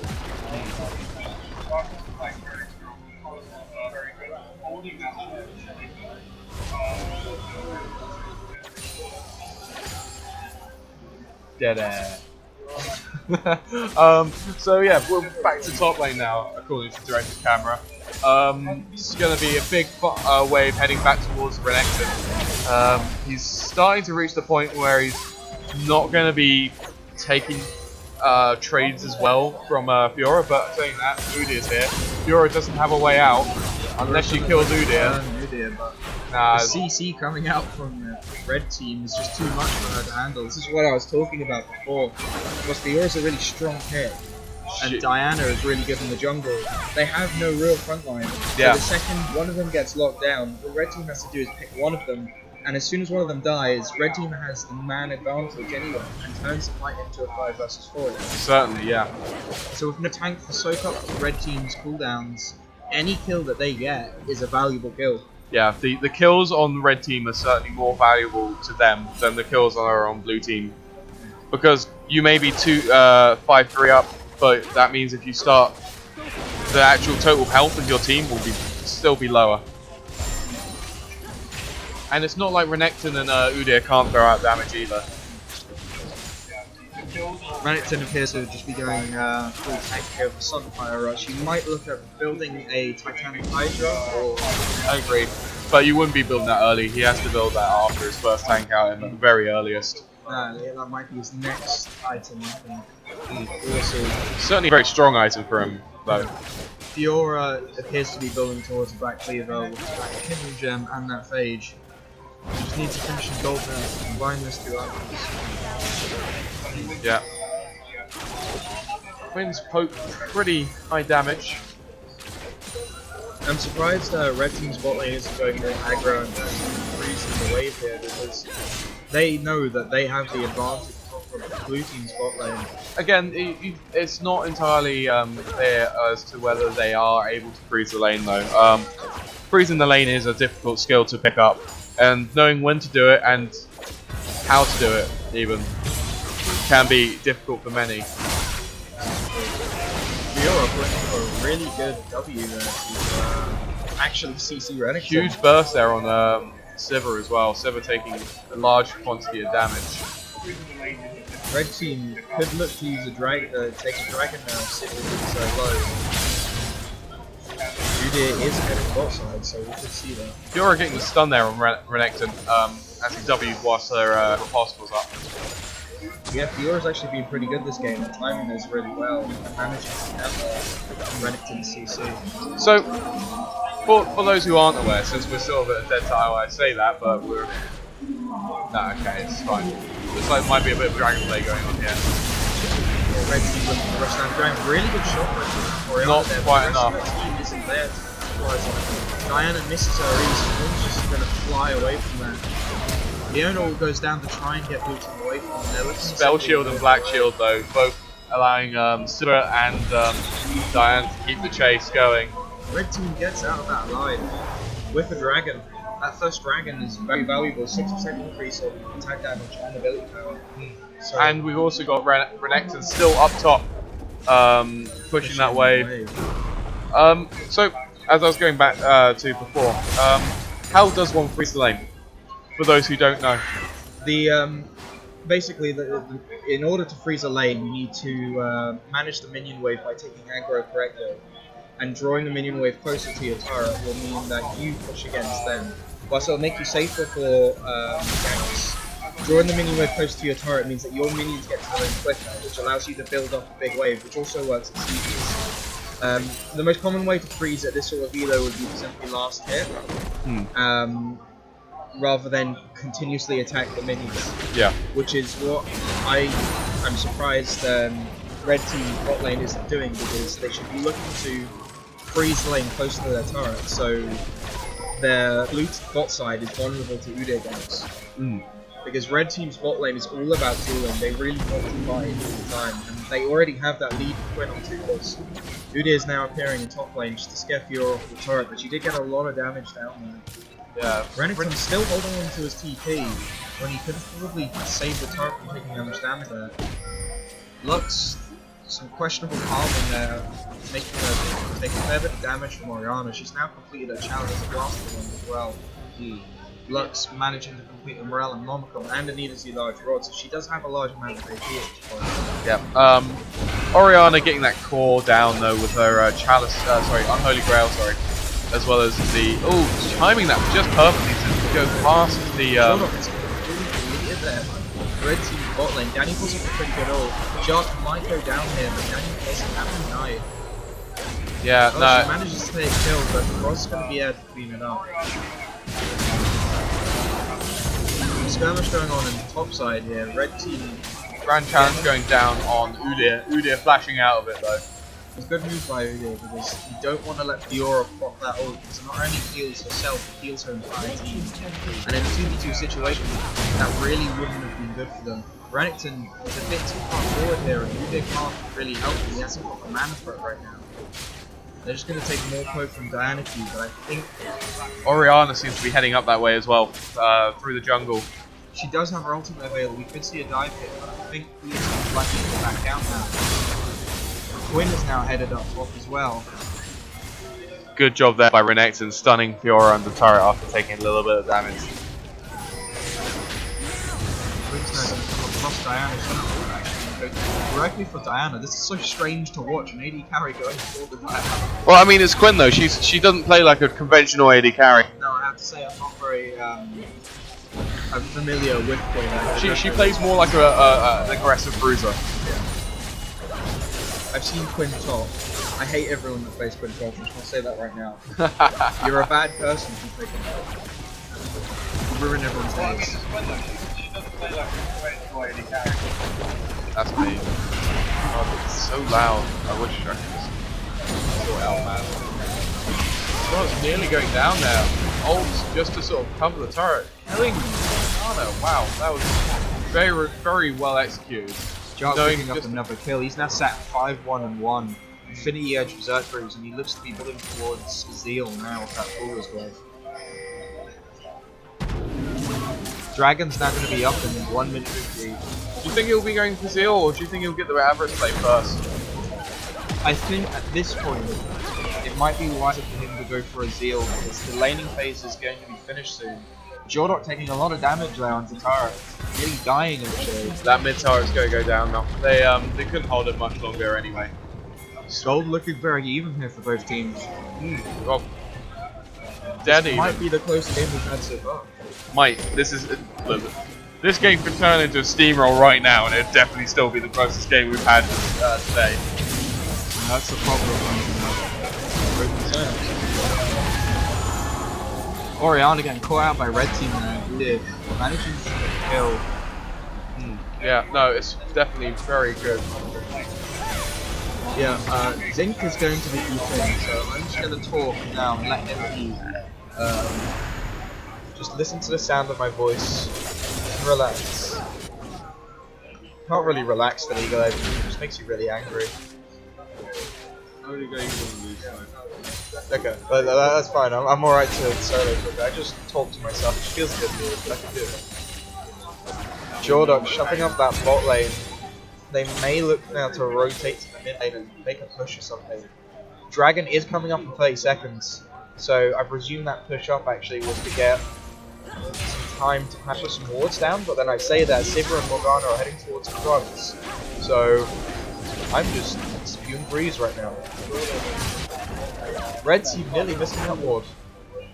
Red team's vision control around the Dragon Pit is actually really strong right now. That pink ward being put on blue sides by Raptor, running them a lot of vision. They're going to straight up start this straight. Oriana is headed down, Morgana is here, Sivir is currently farming minions. Oriana being zoned away by Lux. Sivir is now coming, but Diana is too far away. Okay. I am casting so everyone can hear you, but hi. Yeah, that's okay. Because I'm not stuck. I'm just. I did the branding and stuff.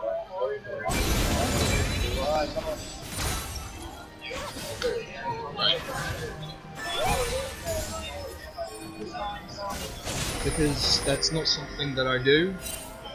It makes design messy. Alright, here we go. I'm back. So we've got nothing going on. When sort of pushing down the spot lane though, definitely allowing for some extra team gold and vision denial for Lucy. Interesting to note, a lot of this gold that is keeping Blue in the game is all locked up in turrets. So the red team will catch up and break away with that when they eventually do start pushing down these turrets.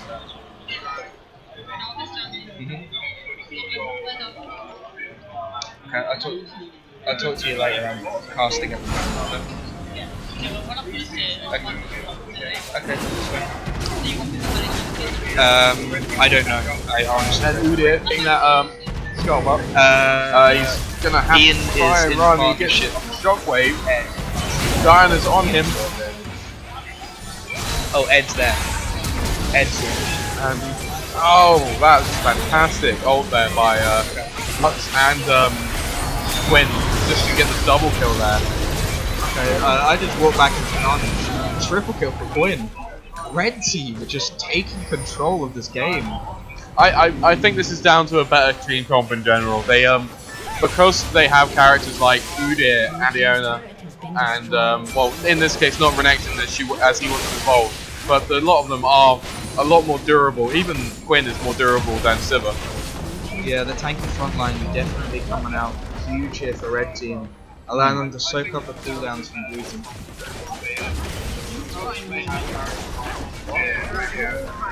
No, I'm not playing, I'm cutting. Yeah, this is everyone here, yeah. I played this morning. Okay, so we've got everyone backing off on the red team, just going back to buy a lot of money in the bank right there for Quinn. Still needs to go back to 5. She can definitely get another large damage item, probably a Last Whisper, as there's Sonia's coming out on the Diana. Actually, probably not even the Last Whisper. Looking at that. Danny is very far forward here. The exhaust goes down from Frozen. Oriana's being caught out by the Udyr as well. You can't escape Udyr. That movement speed, which does flash away and get away, so I guess you can escape Udyr. I'm wrong. You can, as long as you can keep Udyr down with hard CC as you're escaping, or just constant slows, you can just about get away from him. He's very kiteable, but he does have an insane amount of movement speed. Oh yeah, it's all down to his passive. Monkey stance. Monkey stance. Is it monkey stance? I'm gonna find out. Monkey's agility. Sorry. I didn't even know that. I didn't even know monkey thing was saying.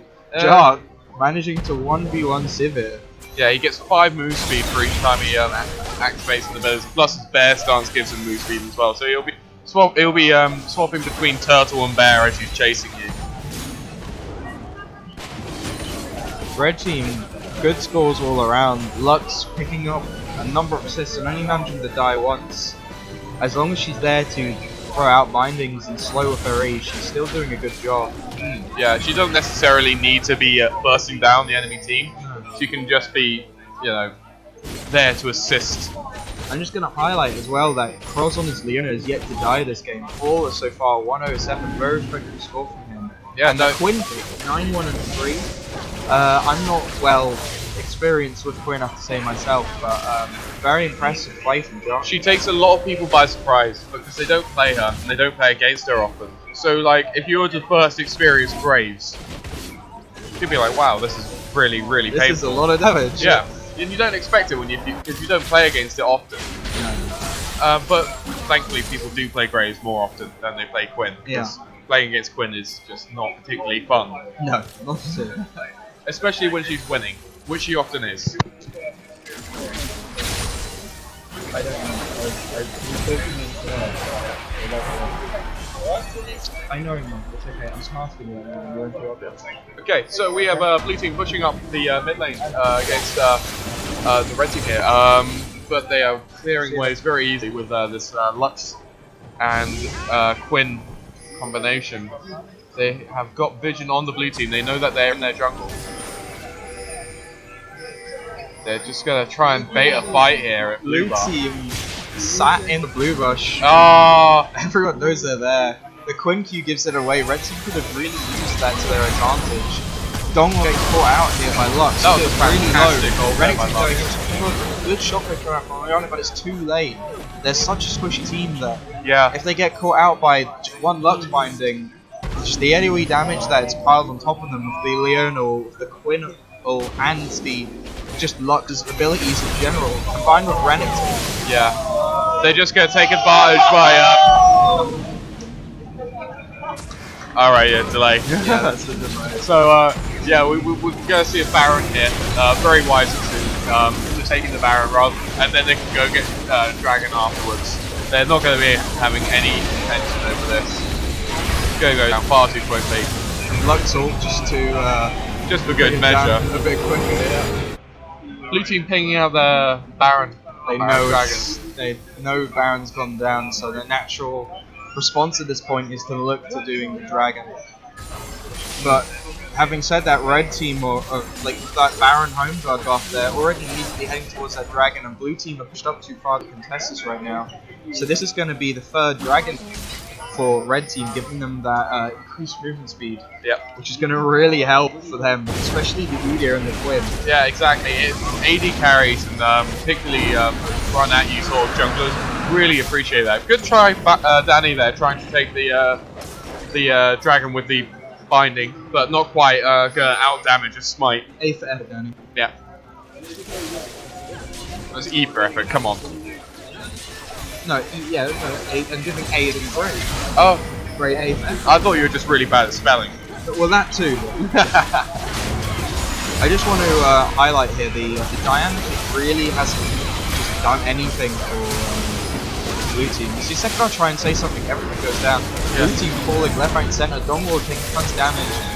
An okay shockwave from Loveworm, but even so, it's just even a 5-man at this point would struggle to do much because blue team is so far behind. Almost a 10k gold lead here for red team. Yeah, Lux tanking turret there for a little bit. Lux now 1-1 and 11 with Rabadons. She's doing a lot of damage. Definitely, she's been instrumental to this team's continued dominance.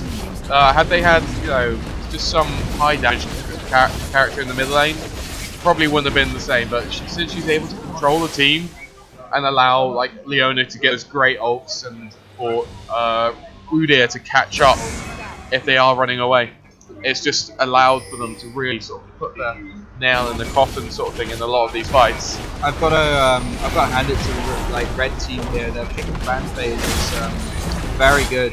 Leaving Fiora open didn't seem to be too much of an issue because by the looks of it, each seems to play a fair bit of Renekton, and Fiora's 2-5-1 really a non-affecting factor in this game, to be honest. Yeah. Blue team could have really done with a tank-based jungler and maybe more bruiser-reliant top lane because Fiora, Black Cleaver, Hydra, Merktread, she's, like I said, one luck finding and she's dead. She has no zombies. So they should have. I honestly, in my view, they should have taken Gangplank. But I mean, again, maybe they don't. Maybe they don't play Gangplank. Maybe they don't. But just well, you know, they don't. They should. Does Zenoria play Fiora either? 2-5-1.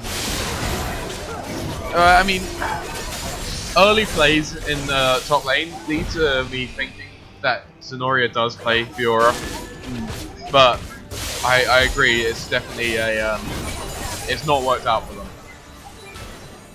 But I mean, that's largely due to the presence that Udyr's had early game. Yeah, we've got to give it to Udyr. He's hit 3-1 and 7 whilst he hasn't been that active in that many of his team's kills. Just his presence and the constant pressure he's been outputting on the jungle has allowed his team to make plays, and in bot lane in particular, Diana just has been a non-existent force this game. And Quinn's burned her ult, she's going to be going in for this. Red team look to go in, Quinn goes immediately on Danny. The Lux ult comes across not hitting anyone, but red team look to disengage from this. Fiora gets caught by a binding, takes a fair bit of damage, bringing her to 2/3 of her health. Quinn finds Orianna, but gets hit by a binding, jumped by Diana, but the heal keeps her alive. Diana's now the one in a sticky situation.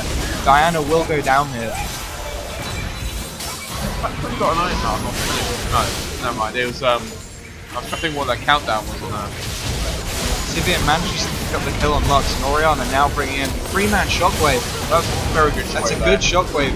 But not quite enough. She takes down Quinn, but again, it's not enough. Fiora just drops them. Like Udyr just farming.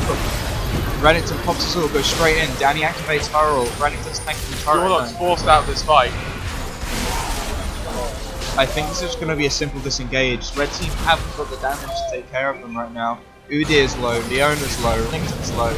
Red team just need to get out right now.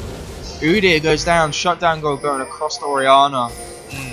They definitely need to start leaving earlier. They overstayed their welcome. Having said that, look at blue team's base right now. We've got super minions coming in, Diana's left on her own, Sivir's now up to take care of them. But that that Nexus turret taking a lot of damage. It does regenerate though, slowly. Very slowly, but I would be surprised if red team was passive enough to allow it to regen. Oh no, yeah, they've been full throttle all game. Dragon coming up at 1 minute 30, Nash coming 150. Red team are obviously going to look to secure their next straight and deny blue team of that crucial 6% damage increase at this point in the game. Yeah, no, it'll definitely be good for them, as I believe 4th Dragon gives them... What does 4th Dragon give? I feel bad for not knowing this. Click one of them, yeah, and then... Dragon 4 gives, the minions...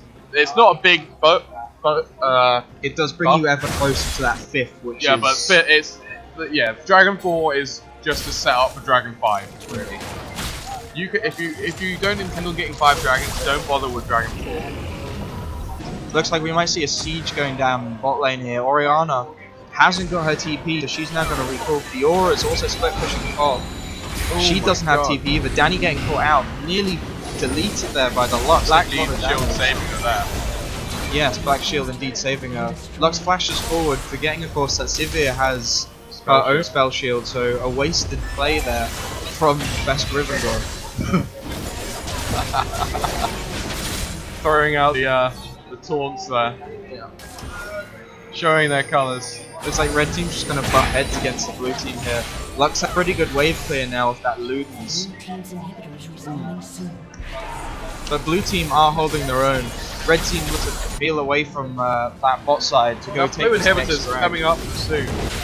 Should be another minute or so, I'd say. Red team now sat on a 10k gold lead. Blue team no drags. Red team 3. Very good objective control this game from red team. 7 turrets as well to 3. Yeah, no, it's the red team has definitely looked ahead all game, but blue team did have that gold tie earlier on. Holy crap, that turret's doing nothing. This still has it's been, you know, the closest game we've had so far, which I guess says something. Yeah, no, I'm thankful to both teams here for giving us a good game to cast on. Yeah, We're so gonna, Donglord nearly going down. Donglord caught out again. Oh, it flashes away from the Leona, but red team seems to look at that. Yeah, I killed it. I'll do that early. Red team looked to take up the Baron. Sorry about that. Interrupted by everyone. It'll cut. I'm on this, don't worry. Sorry, I'm just being criticised on my casting ability. Control of the camera. Not the best casters, but they should really cut us some slack. We're not getting paid for this. No, we're not getting anything. I suppose I got a bottle of water, so that's something. Actually, I got a bottle of water too. Worth. Well, Okay, I wouldn't be surprised. This game isn't going to last much longer, judging by red team now finally reaching their full builds and with that Baron buff. yeah, They're going to look to push down mid again and take that inhib, and then I presume with the minion wave they'll probably finish the game here. Yeah, and we've got Renekton, as you said earlier, he's got that Titanic Hydra finished. He's working on his Spirit Visage, just to make him that little bit extra tanky. Renekton is building exactly what he needs to be building and is doing his job perfectly this game. He just needs to be a meat shield for his team and soak up blue team's cooldowns. Try and stun anyone who goes in on Quinn. The amount of AoE damage that Renekton outputs thanks to his ult it's underestimated. Combined with that Sunfires, he's in that team fight doing a lot of AoE damage, and you combine that with the Lux. Yeah. Red team has an incredible team fight, whereas blue team... And as you look on the blue team, they've not built anything to try and survive this either. There's no Banshees coming out to deal for Lux. They've got, what, a Giant's Belt going down on Fiora. That's pretty much it. Zonia's on Diana. But the entire team is just pretty dead. They're pretty squishy. I mean, like I said, any one of these targets, if Lux manages to take them out and kills them, it's a cooldown that like it's an advantage to the rest of the team. Blue team has no tank, so it's just not a very good draft phase from blue team here, if I'm honest. I'm also a little bit confused by the Fiora Ignite. Yeah, a teleport would have allowed her to definitely stick in them, even into the later game as well. It allowed just that extra map control. Jordan caught out there by a Lux bind. He's going to get picked up by Jark. Jark's had a good game here. The Ono ult goes down. Cross goes in and manages to hit on the Fiora. Shockwave goes down, just did too much damage. Fiora's in the middle of it. Fiora also goes down. Red team is just running riot over blue team here. And that's game. That's game. Triple kill picked up by Jark. GG, well played, red team. Flawless game there as well from Leona. That was pointed out by the Leona player pointing over my shoulder. Point Jark the BM there. Alright. That was going to cost. Like, that was my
let's Hey.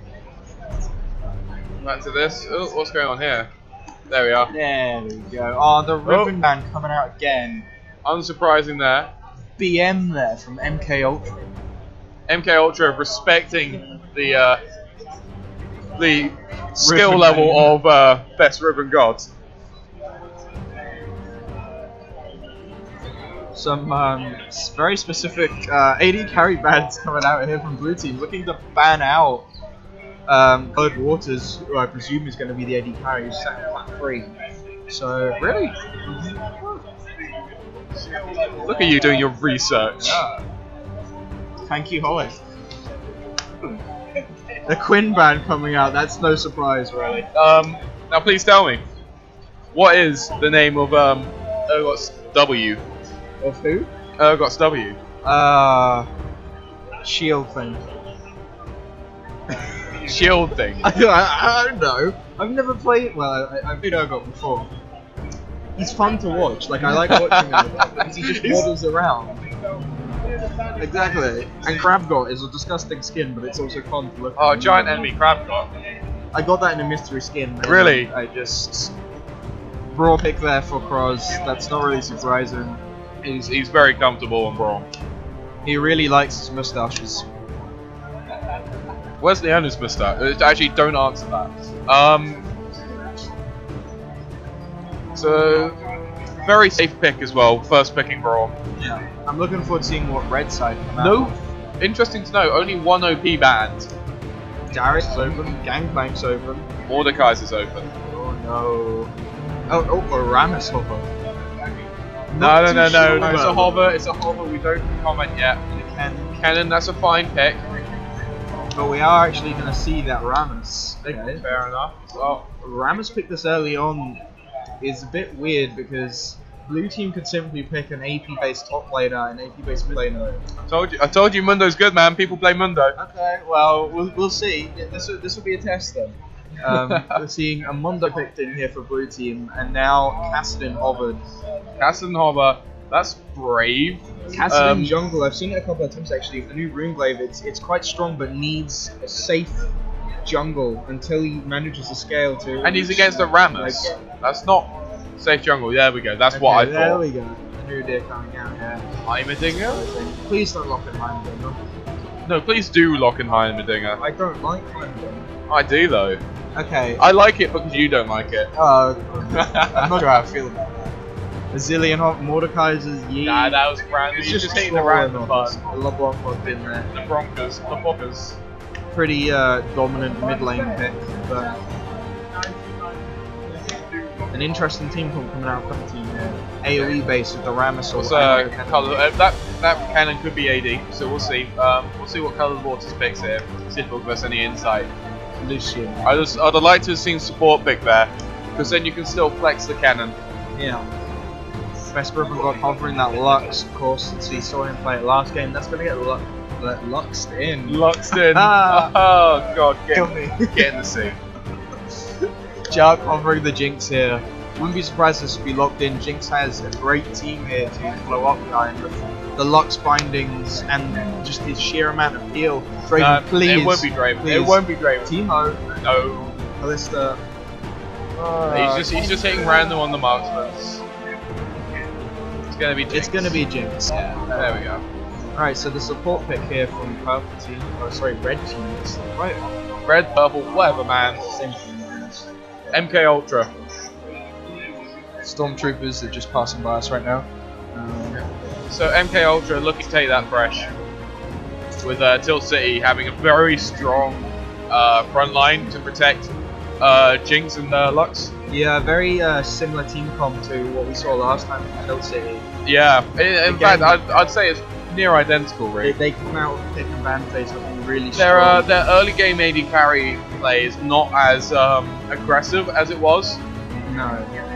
But it's definitely going to be still a strong lane. If this game makes it to the late game, I'm going to go on a win here and say that blue team will completely sweep late game. Kennen falls off past mid game because just his damage stats just, apart from his ult stunning people, he becomes just a mediocre damage source late game. Same goes for Long, and Lucian isn't the best late game AD carry. Saying that though, we saw a very effective Kennen pick yesterday. Actually, I'm not sure if you were playing that I don't game. think so. I don't remember a cannon. So. No, he basically it sort of reached the point where he was sort of altered in, and they're like, oh yeah, we got him. He's only just 2 of their carries are dead. He just got that far ahead. I was playing that game. Yeah, I thought you were playing that game. Yeah, I remember that. That was not fun. That was with Nasus top, wasn't it? Yeah, because Nasus got straight up hammer picked by Kennen, and Nasus does not deal well with Kennen at all. Nasus needs like a safe lane to allow him time to farm his Q, but Kennen just completely rolled over Nasus, and then by the time it reached teamfight stage, we simply couldn't deal with Kennen. I took Ignite because I needed the snowball bot lane because our top laner was less experienced than their Kennen, so at the end of the day, we couldn't deal with it. There was no possible way. I built Aegis, and that was about it. But yeah, 2 strong teams here from both MK and Tilt City, but I'd say out of draft phase, Tilt City has a stronger team comp going on here.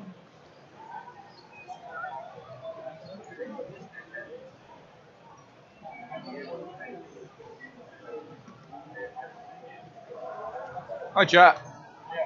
Hi, Cat. Yeah, We'll just roll with it. Yeah, hi, Cat. We love you, Cat. 8 people watching right now.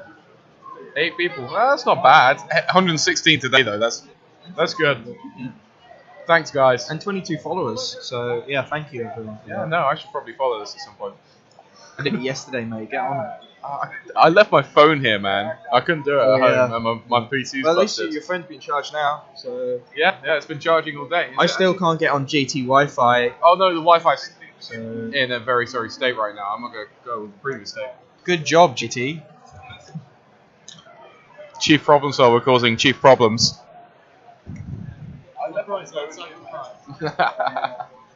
We're just sat looking at the. Oh, don't you start this Hayden love here now. Down with Hayden. What? Oh wait, is this Hayden hate? Yeah, this is Hayden hate. Yeah. Ross, what have I done to deserve this?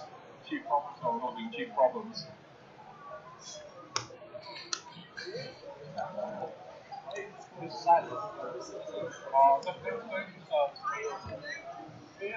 Alright, we've got the cameras up as per requested. Hashtag Hayden hate. Let's get this going. Yeah. Let's just get into the game. No, I like this. I like this hashtag Hayden hate. Let's roll with it. I'd rather we looked at the game than looked at Twitch chat because, as per usual, Twitch chat is a not exactly a nice place to be. So you can stay there, Ross. I'm gonna watch League of Legends. It's probably better than you playing League of Legends. Wow. I got nothing for that. I played flawlessly today, apart from a couple of things like I played flawlessly, except for where I didn't play flawlessly. Yeah. Pretty standard starts. Kennen, of course, going to start with the Doran Blade hotline, which will help him last hit, as well as harass. Nothing else. Lux actually remembers to buy items this time. Good job, Lux. Round of applause. Alright, let's organise these sod muffins. I like how you can do that. It makes looking at the stats so much easier. I know, right? Actually, that's already set. Ding! Oh my god, my phone. Is it just turned on? No, I just turned it on now. Oh, right. Yes. Ding, ding. Let's bit of a moment there. Whoa! Throw it! Throw it quickly! It's gonna explode. Holy what? 28. Someone's that's a day. popular. That's a day, man. I'm gonna turn the volume off on this bad boy. Teach me. I'm sad and lonely. Please.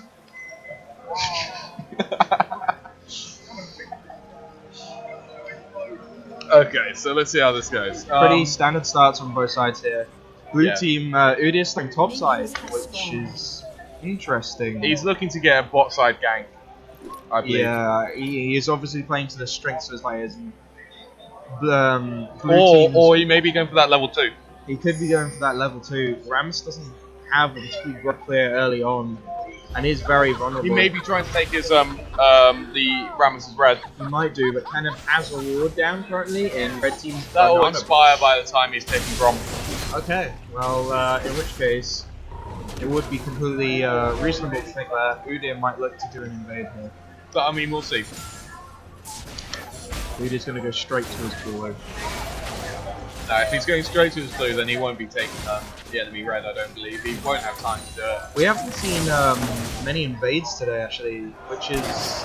There was the one attempted invade, which didn't. They got spotted out and they didn't really do anything. And then there was that one amazing invade where they took down Rammus in game 2 of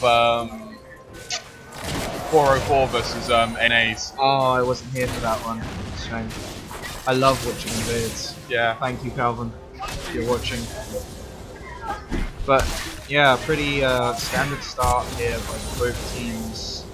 Lux is already up 6 CS on LeBlanc, which is pretty worrying when LeBlanc needs to be winning this lane. Like, the LeBlanc-Lux matchup actually goes in LeBlanc's favor, provided she can deal with Lux's push, which at the moment Lux is she pushing the isn't. lane into her turret though, so Which is going to leave her vulnerable to the gank, and Rams is looking to come around. The ping goes down on Lux.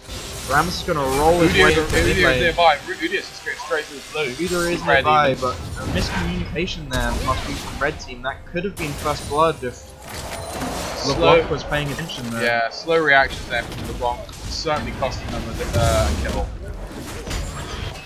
Udyr doing his red buff. Yeah. I'll be interested to see how the Mundo Kennen matchup goes up. I imagine it goes Kennen's favor until Spirit Visage. Yeah, until the Spirit Visage. Yeah. In which case it's just gonna be all Mundo all the time. Yeah.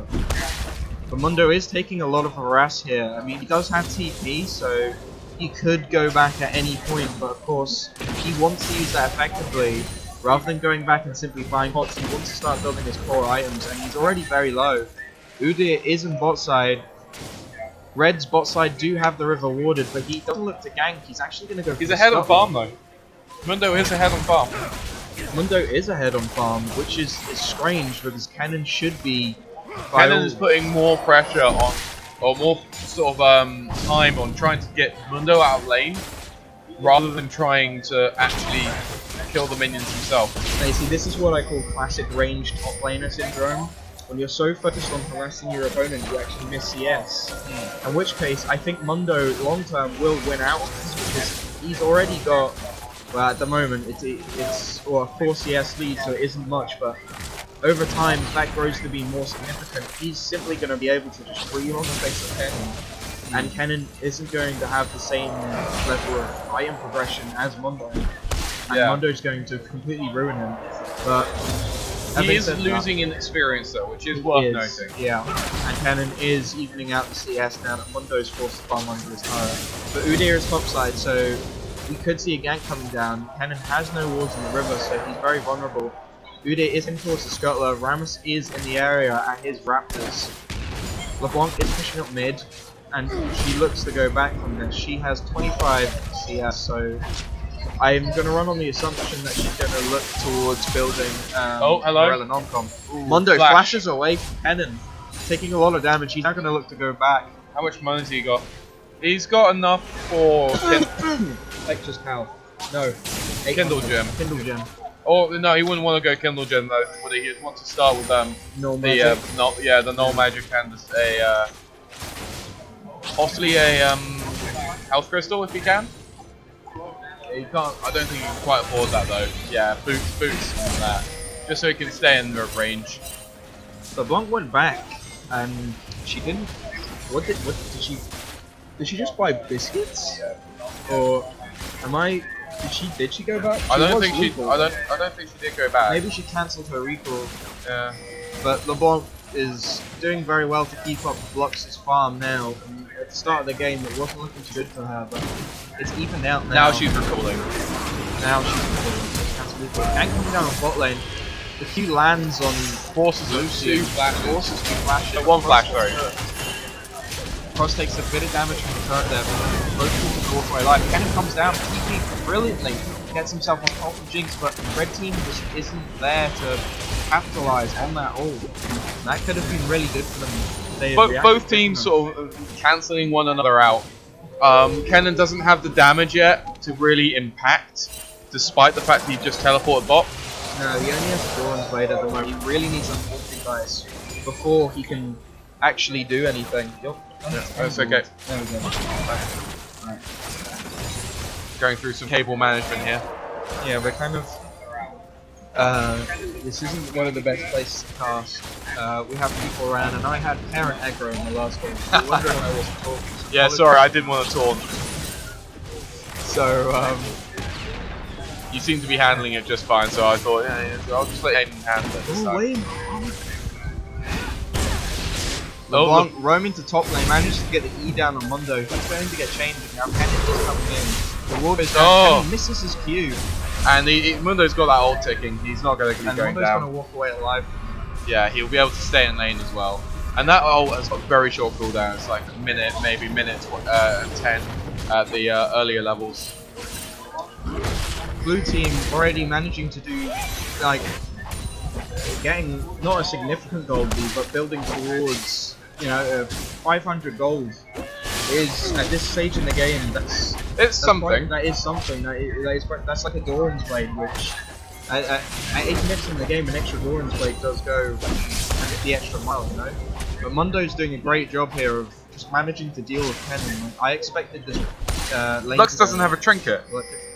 Lux doesn't have a trinket.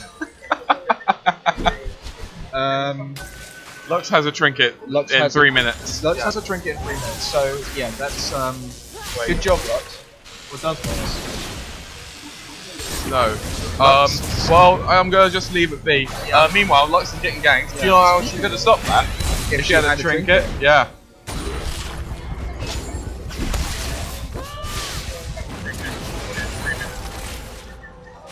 I'll keep an eye out for Lux's trinket buy.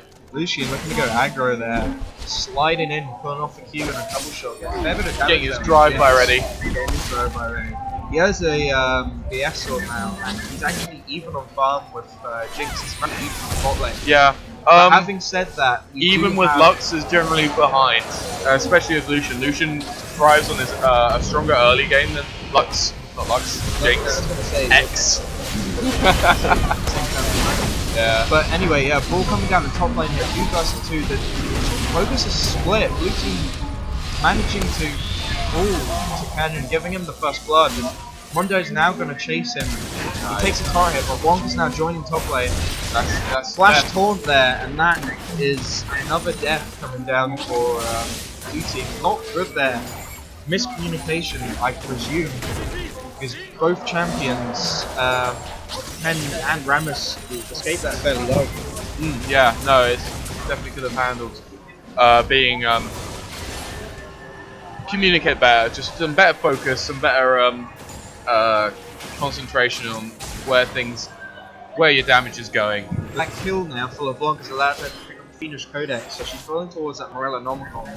Yeah, looks like it's going to be the same on both sides. As Lux has now got a minion wave advantage due to that roam from LeBlanc. I think she picked up the kill. It's about even. Work.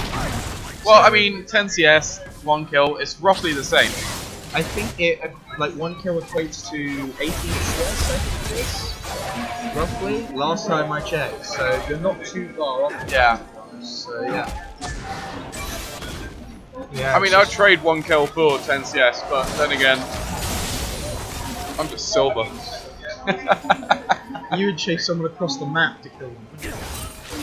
It's not unheard of. Alright, okay. Just having a mic adjustment. Yeah. Testing, 1 2 1 2. Alright, thanks Mike.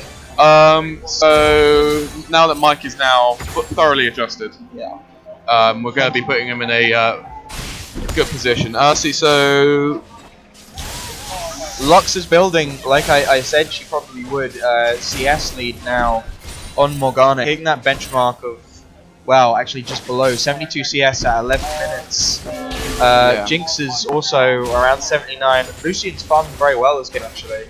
Yeah, no, he's doing very good. Not very much going on in bot lane here, which I'm surprised because Fresh Lucian is a very aggro lane. Yeah, but I think Brown Jinx is a very balancing lane as well. So if you try and go in too early, it can definitely backfire. And Udyr takes Dragon. Managing to pick up the Drake here. Mundo is probably going to go down. No, he's got his ult. He's got his sadism. That is very good trade there for blue team. Rammus shouldn't have been there. Allowed blue team to pick up the first Drake of the game. Definitely. With an Udyr on the team, you need to keep that Dragon warded, and you need to make sure that if he tries solo it, you're there to stop him. Yeah, no, definitely. If maybe red team had picked up the kill there, arguably would have been worth, but a free Drake essentially, and Mundo, all he has to do is pop his ult. Yeah. Mundo, of course, now has his flash back up, so he's looking very safe in lane. And his ult will be back up in about 30 seconds or so. So he can he's sort of reaching the point where he's at parity with Kennen. He's got that Spectre's Cowl, and he's got his ult, which is allowing him just about survive the lane. Ken finally picking up that Haunting Guise though now. He's probably going to look to build towards the Seekers next and finish that Zhonya's, which will create his mid-game power spike. Yeah, definitely.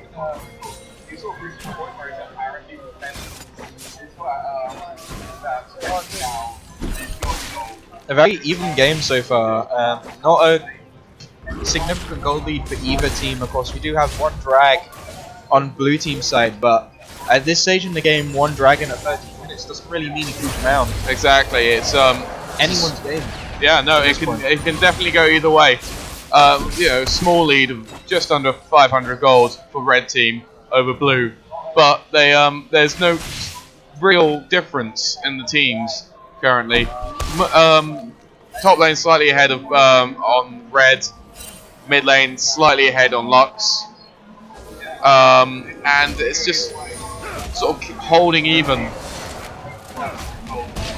I'm just going to highlight as well, I said before that bot lane was very even. We're forgetting, of course, that Braum has targets. So that 14 CS, Jinx is also getting. Yeah. So Jinx has an extra 14 CS on top of Lucian. Is that targets already, or is that Relic Shield? The Relic Shield. Yeah. There we go, but still, he's got 15 CS, which means that Jinx will no doubt have 15 CS. Looks like we might see a gank going down here on bot lane. Udyr flashes away, but there's 4 people here for red team, and Udyr's they're going learning to get completely ruined. Yeah, they're handling Udyr very well. They're making sure that they're where he is when he's trying to sort of move around in the neutral areas or air area of the jungle. So here we are. We're looking at let's just look at the gold difference between Lucian and Jinx. So yeah, Jinx is actually behind by about 500 gold. That one kill doing 400 gold. Yeah, but it was even until then, I'd say. 3 kills for red team, 0 on blue side, but even so, there's only just under a 1k gold lead here. Yeah, no. For red team, so like I said, it's still a very even game. It could go any way at this point. Yeah. The Rammus pick, surprisingly doing very well. 3 assists for him at this point. He's had 100% kill participation. Yeah, no, he's been the centerpiece to their team so far. And I was thinking that as soon as I saw him picked. He was played yesterday to great effect on that team. So maybe it's a comfort pick for Nick. It's the first time I've seen him play, so. Yeah, I've seen him play Rammus before. He's definitely comfortable on Rammus. We have also seen a turret go down for the blue team. Turret there for blue team, which is going to actually put them slightly ahead in gold, despite that 3 kill deficit. Jinx will no doubt be looking to pick up our IE on our next back. Lucian has now picked up his. Jinx rocket being fired off up here. I'm not sure what that's for. It's not going to. It does hit, and that's. It does connect. It does a fair bit of damage. Mondo flashes. That was too aggressive. That was too aggressive there. Missing the chain on stationary Lux. Missing the chain on recalling Lux, but the Q will follow her back to base. Not that it matters at that point though. But it looks cool. Oh yeah, no, it's just like getting hit by stuff when you land. It's just like, When you get Caitlyn all in, you recall, it follows you all the way across the map. And then it hits your ally who was really low on the way through mid lane. I've seen so many videos of that. I know. It never gets old. It's funny every single time. Yeah, Dragon is now going to be up at LeBlanc's roaming down bot. Yeah, red team seem to be putting a lot of focus here onto blue side's bot lane, which is definitely a good shout because arguably it was blue side bot lane last game that caused them to do so well with that Quinn and Leona. But these are two different champions there. But I mean, Jinx plays very differently to Quinn. She's not going to be scaling up until at least her Zeal. Riverboat caught out here. This all goes down. There's a lot of damage being torn by Rammus, and he is going to die here. His team aren't able to react to it, but they are going on Fresh. Fresh is very low. Shark manages to cough up the form.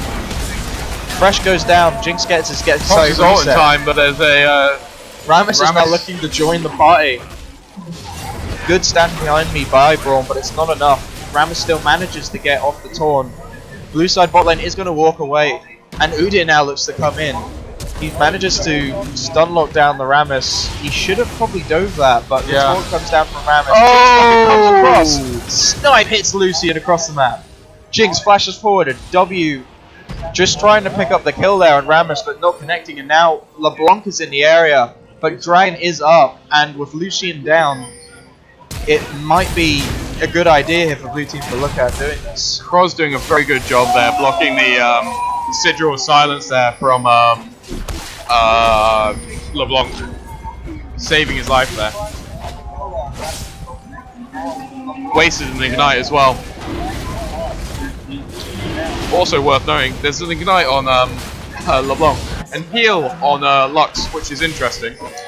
Yeah, when I play a little bit of Lux, and whenever I play Lux mid, I prefer to, if I'm taking a defensive spell, take Carrier, because it is still quite common for mid laners to take Ignite, and Ignite completely cancels out heal. Jark getting picked off there after taking Dragon, but it is the second Dragon. They got a 2-Dragon lead now. Arguably it is worth. That is his first death of the game, but that does put LeBlanc on 3 kills. Yeah, which is going to be a serious problem here for blue team. Having said that, they do have that really tanky Mundo who's already finished the Spirit Visage. We have to talk about top lane in a while. Yeah. Kennen now finishes his ulted guys. Yeah, no, it's going to be Leandry Torment. Yeah. It's going to be, definitely the lane's going to be moving into Mundo's favour now, I believe. As Mundo he can't be out-sustained anymore. I mean, you can't just poke him down. He just sustains through it. Bot tower going down for red team.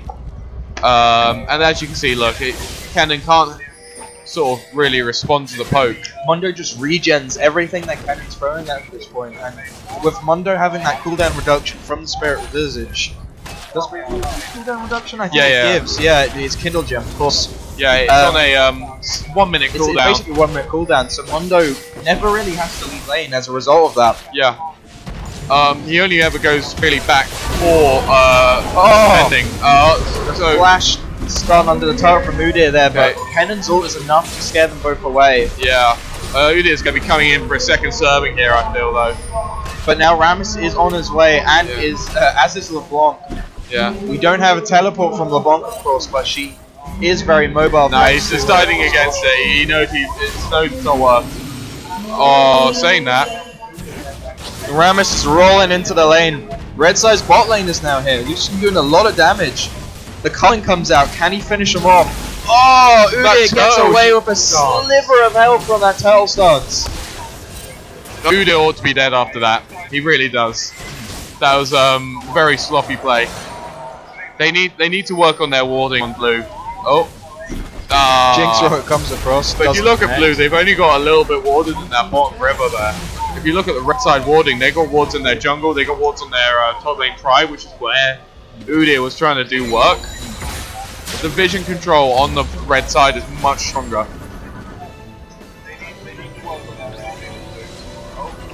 Since you're better than me at this, describe to the viewers why vision is valuable. Well, when you consider the fact that the only things that give you vision in this game are minions, turrets, and your own champions, a lot of the map is quite often dark. So if you don't have wards, you can often walk into traps set by the enemy team. I mean, you look at the bushes. When someone's hiding in the bush and you don't have it warded, they're invisible. You can't see them. So you never know who's waiting for you, which is why vision is completely, like, it's detrimental in this game. I mean, we are having some changes coming across in the pre-season with green wards being removed from the game, and the only wards being left available to buy are pinks and sight stones. But in this current meta, without vision, you can't really do anything without risk. Yeah. You never know when you could be walking into the trap, and because vision exists, you can track the enemy team's movement if you ward well. Yeah. For those of you who don't know, every champion is restricted to 3 green wards, which are a standard sight ward, and 1 pink ward. So you can have a maximum of 5 pink wards and have a maximum of 15 green wards. Blue team looking to set up an ambush down here, taking the Sculler for that increased movement speed. Red team are now coming to look. They don't know where blue team is, and this is exactly what I was talking about. The vision. Chompers go down, Fresh gets caught out. Binding just misses, but Fresh is still going to go down here. Udyr picking up the kill. Yeah, no, it's and that's where vision comes into play. Thankfully, it came right at just the right time. But we're looking at some very poor warding leads to some very poor plays, and also worth noting, green wards, they're invisible. You can't see them unless you have a pink ward or a sweeping lens. Yeah. Or if you smite raptors, but let's not get into that. Yeah, we'll get into that later. But yeah, I'm gonna highlight again the Rammus pick here. I'm actually really impressed. 100% kill participation coming in from him.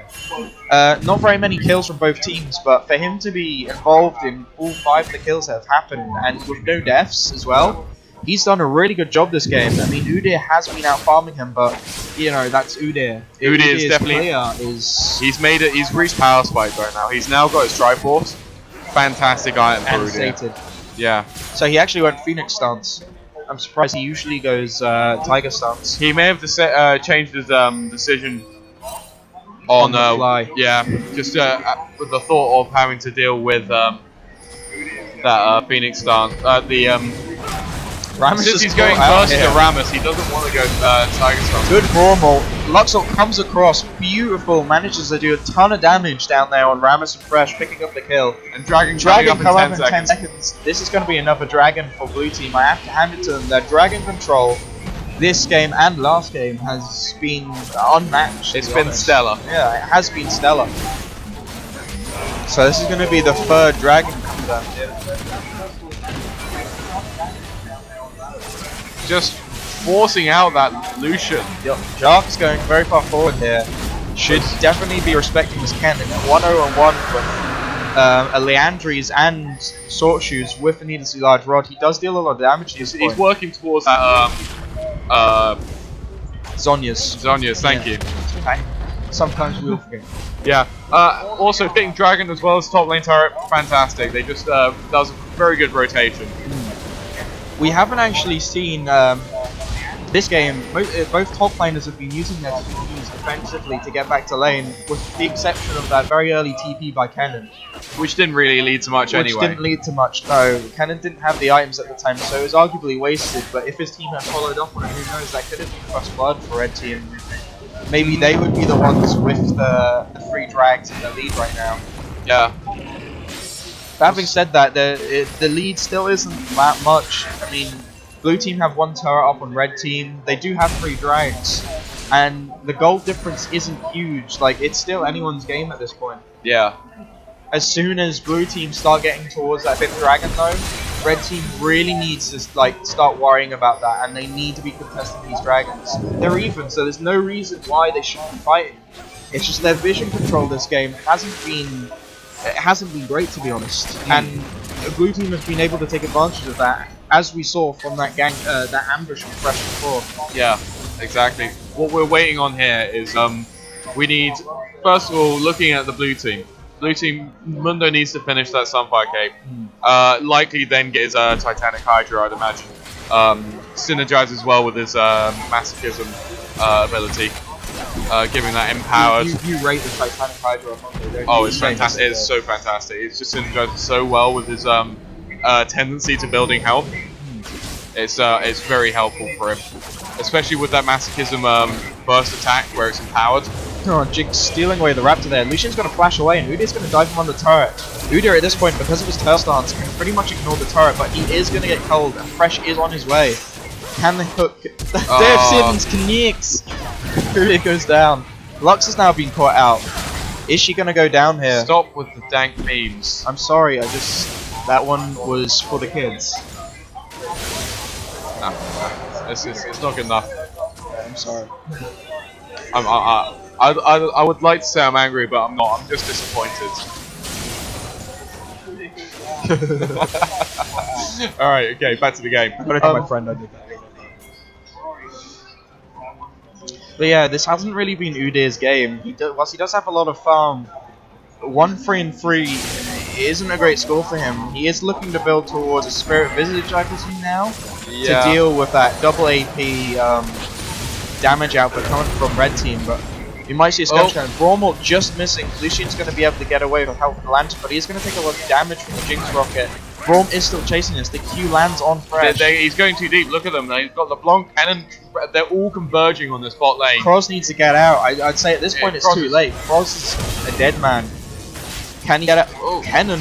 That was interesting flash. Interesting flash. But he's down now. He's going to go down. Lands on Braum. Braum is going to go down here. Oh! Primus comes in. Taunt goes down. No. I thought we were going to see a sick escape there. Yeah. Jark doing a good job of playing back. Best Riven gets caught out, but just manages to stay alive. LeBlanc taken very low there. Mundo is still doing things in top lane, as is Udyr. He does have TP, so if red team continue to hang around here, we might see a TP come here. But in the meantime, it looks like good old split push Udyr.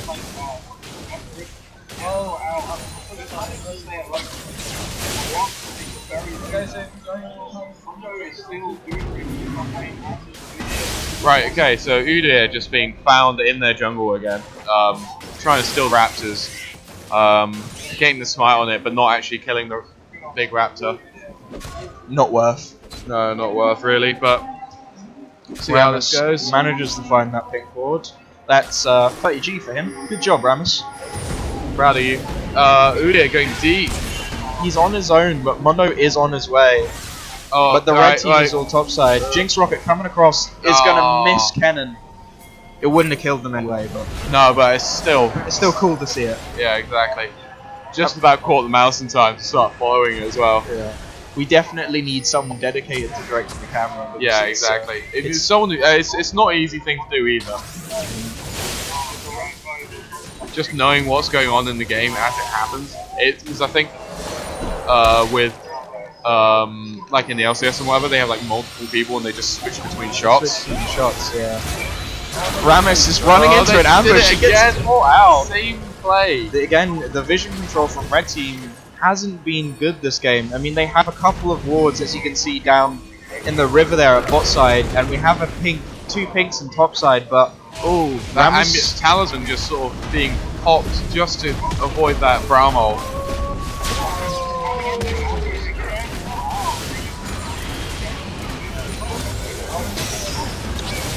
Best Revan being caught out here. He's going to go down. Best Revan goes down really quickly. Binding does go off and the crit hits. Jinx manages to pick up a double kill and now she's excited. Cannon does come in, but meanwhile, Mundo in the top lane.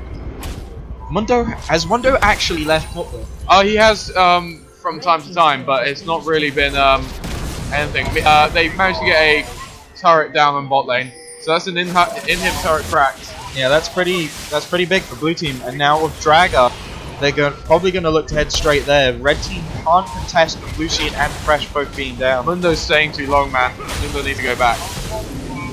Ramus is now coming into the lane to meet Mundo. Cannon's also on his way, so Mundo they're going to get this dragon uncontested. They're going to be looking for that 5 dragon. With this dragon, that brings them up to 4, and he one closer to the OP dragon. Yeah. So you don't know, 5th dragon doubles every benefit that all previous dragons have given to you, and also give you 150 or something true damage on hit. We'll just check that. Yeah, 150, but Look over at 3 seconds. It's red buff. It's basically a red buff, but late game, that is huge. Yeah, no, it's a huge amount of damage. For those of you who don't know, true damage ignores any defensive stats, so it goes past magic resist and armor. I'm standing on your. No, it just got hooked on your laces. Health's a defensive stat.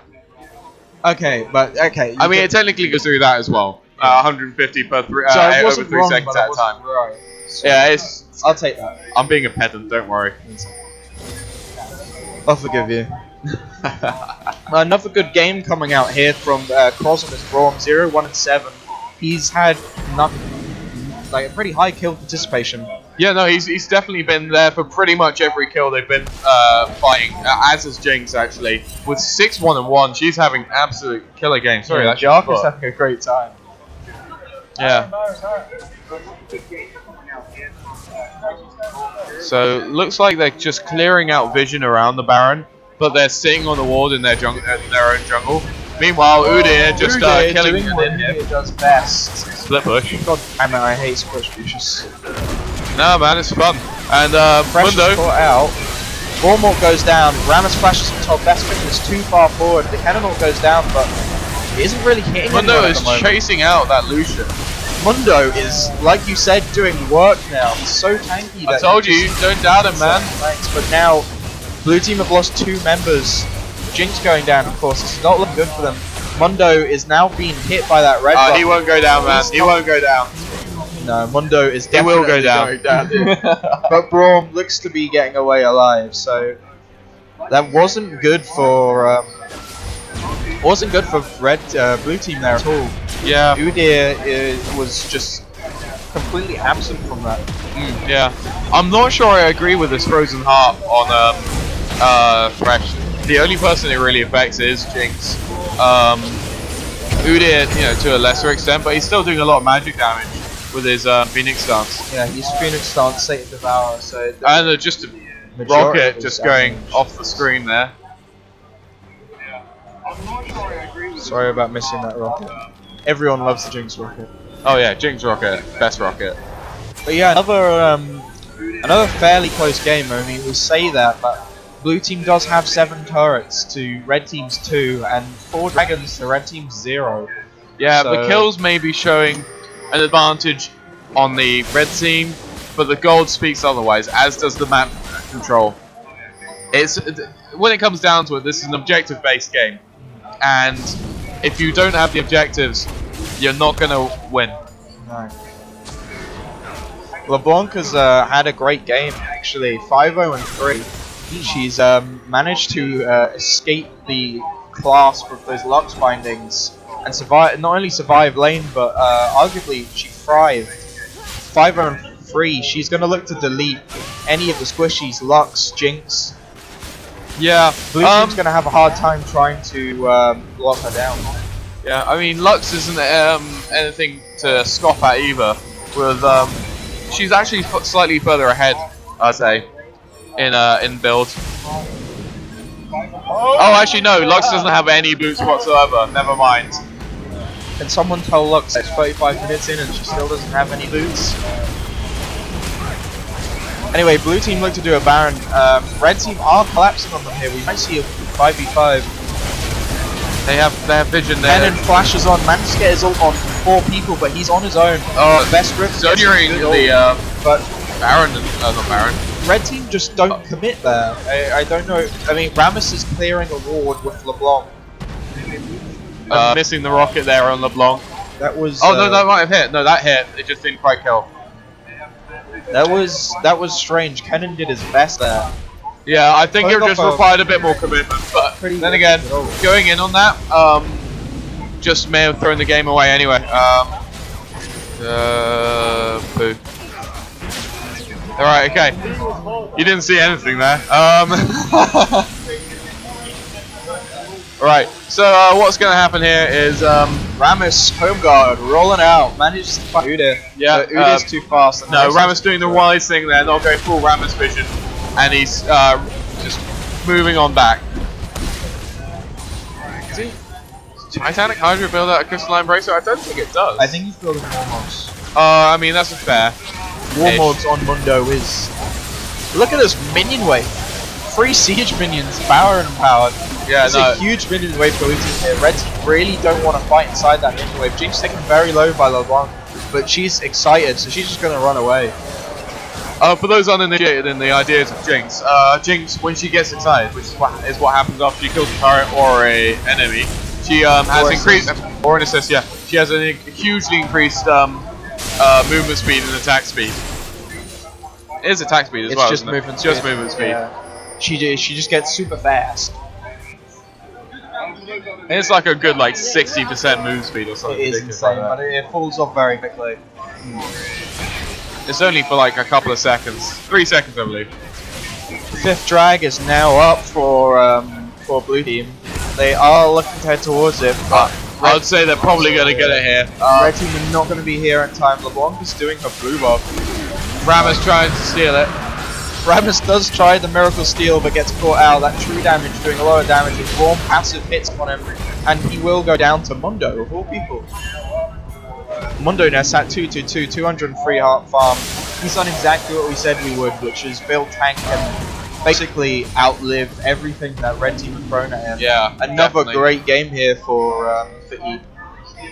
Yeah, he wasn't as impactful as he was last game, but he's definitely, he's doing his job. He's done what he's had to do in both games, which is be a giant skill for his team. Yeah, and that's what top lane is currently, really.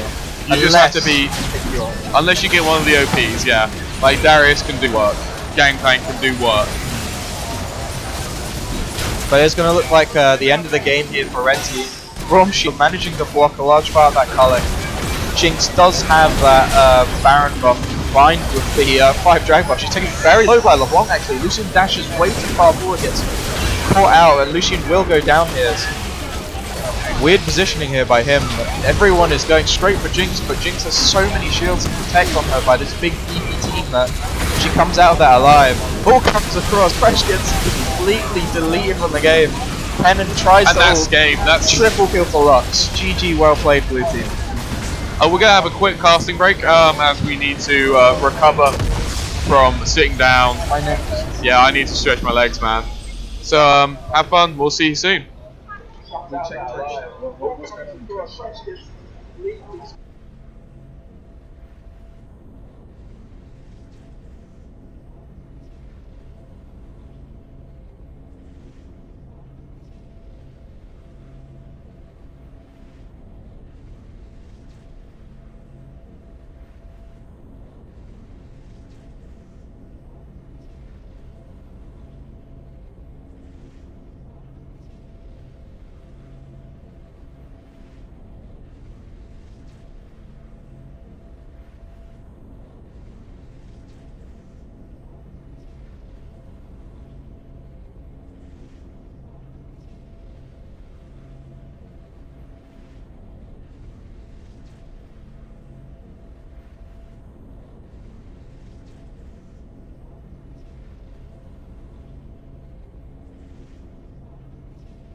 Bring the microphones on.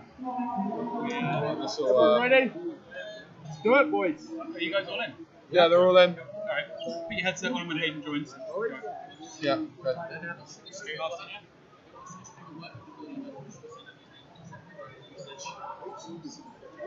Oops.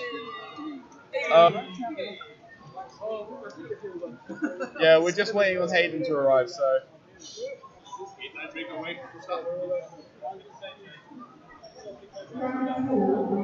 Where's Hayden? Where's Hayden? Where's Hayden? Sorry? He's going for a bike, so he's coming back in a second. He's going out for a pop.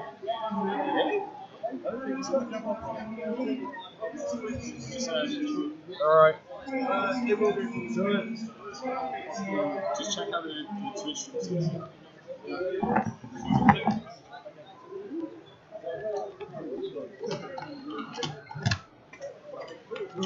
Alright. Pause.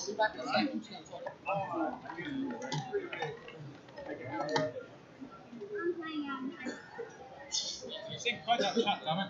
Sorry? Hide that chat and move that Facebook icon or text. And Why hide? Close the tab, otherwise it's going to get feedback. No, it's muted. We've got a chat. So what? Hide that chat. Okay, yeah. And then move the Facebook so it's in. How many people were you in the Twitch? Currently about 15. Oh, but it's still decent. Yeah. Yeah, exactly. At least you know you've got viewers. Yeah, we had about. Could be worse. We had about 30 at once at one point. Oh, yeah? We've got a grand total of about 100 so far. What's the Twitch name? I'll put it on my Twitter. eSports.je. So twitch.tv/eSports.je. I can hear you guys talking about how many viewers this is. Yeah. Alright, viewers, you alright?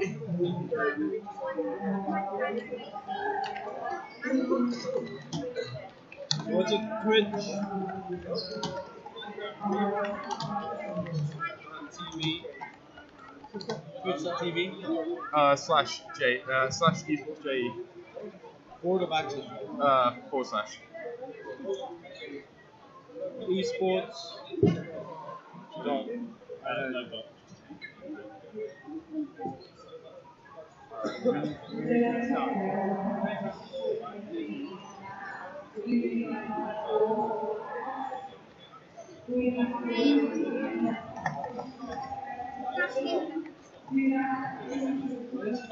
Yeah, Callum, you're going to have to count fast with me. Alright, okay, let's go. We're kicking off this game now. We don't have Hayden back, so it's going to be myself, Sink, and the Wordsmith. Hi guys. We're going to see what happens when this game kicks off. So we can talk about picking bands. Obviously, it's 1-0 in favour of Tilt City of MK Ultra. Okay, let's go. We're kicking off this game now. We don't have Hayden back, so it's going to be. We're going to see what happens.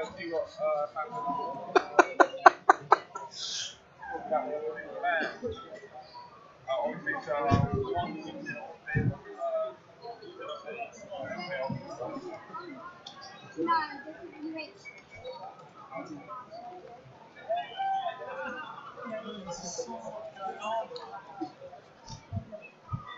Oh god, that woo! Hearing that woo. Yeah, it's up to you. It's who's lobby of us? Cross. It's Colin. Yeah, you can start when you want. It's Colin. Colin's got it. All right, okay, we're into games. Colin holding up the proceedings here. Scrum. So here we go.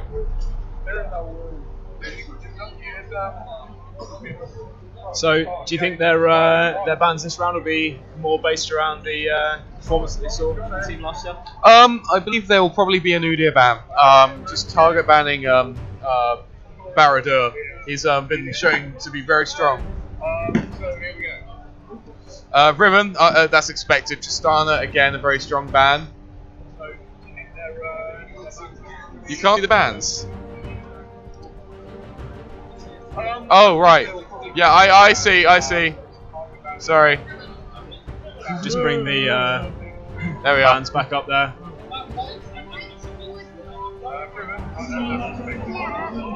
Right, okay. Shall we just stream around a bit? Just fixing the stream. Sorry. There we go. So Quinn coming in. Okay, Quinn ban and Zed ban as well. Okay, so we'll be expecting a banning of one of the OP champions, I'd imagine here, likely Mordekaiser, possibly Fiora, possibly even Darius.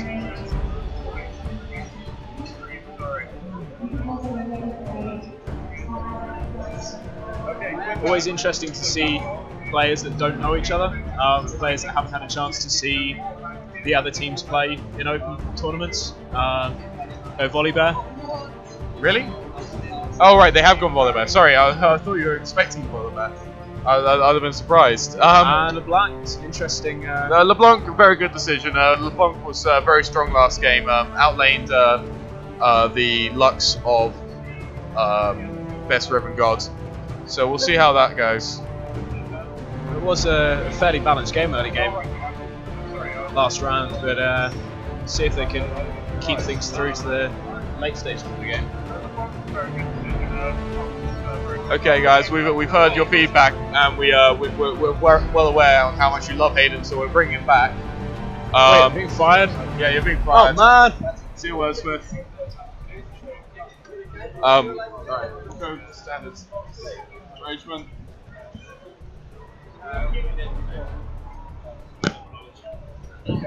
Right. Here we go. So Cross hovering over that Leona. Certainly be. You're standing on my microphone again. Sorry, it's not in the best place. There we go. Okay, we're good. We're happy. I'm okay. You enjoy your break? Yeah, it was a good break. They're actually making Hayden hate a hashtag now. Yeah, man. Waiting for Hayden to arrive. I've been asked to ask you if you have a soul. Phantom it. Ask him if he's. No, I've already eaten. Oh, Slimanabad's here. Oh, all the boys are here. Hey guys. Alright, okay, so we've already got early Vayne Locket going into Leona Jinx.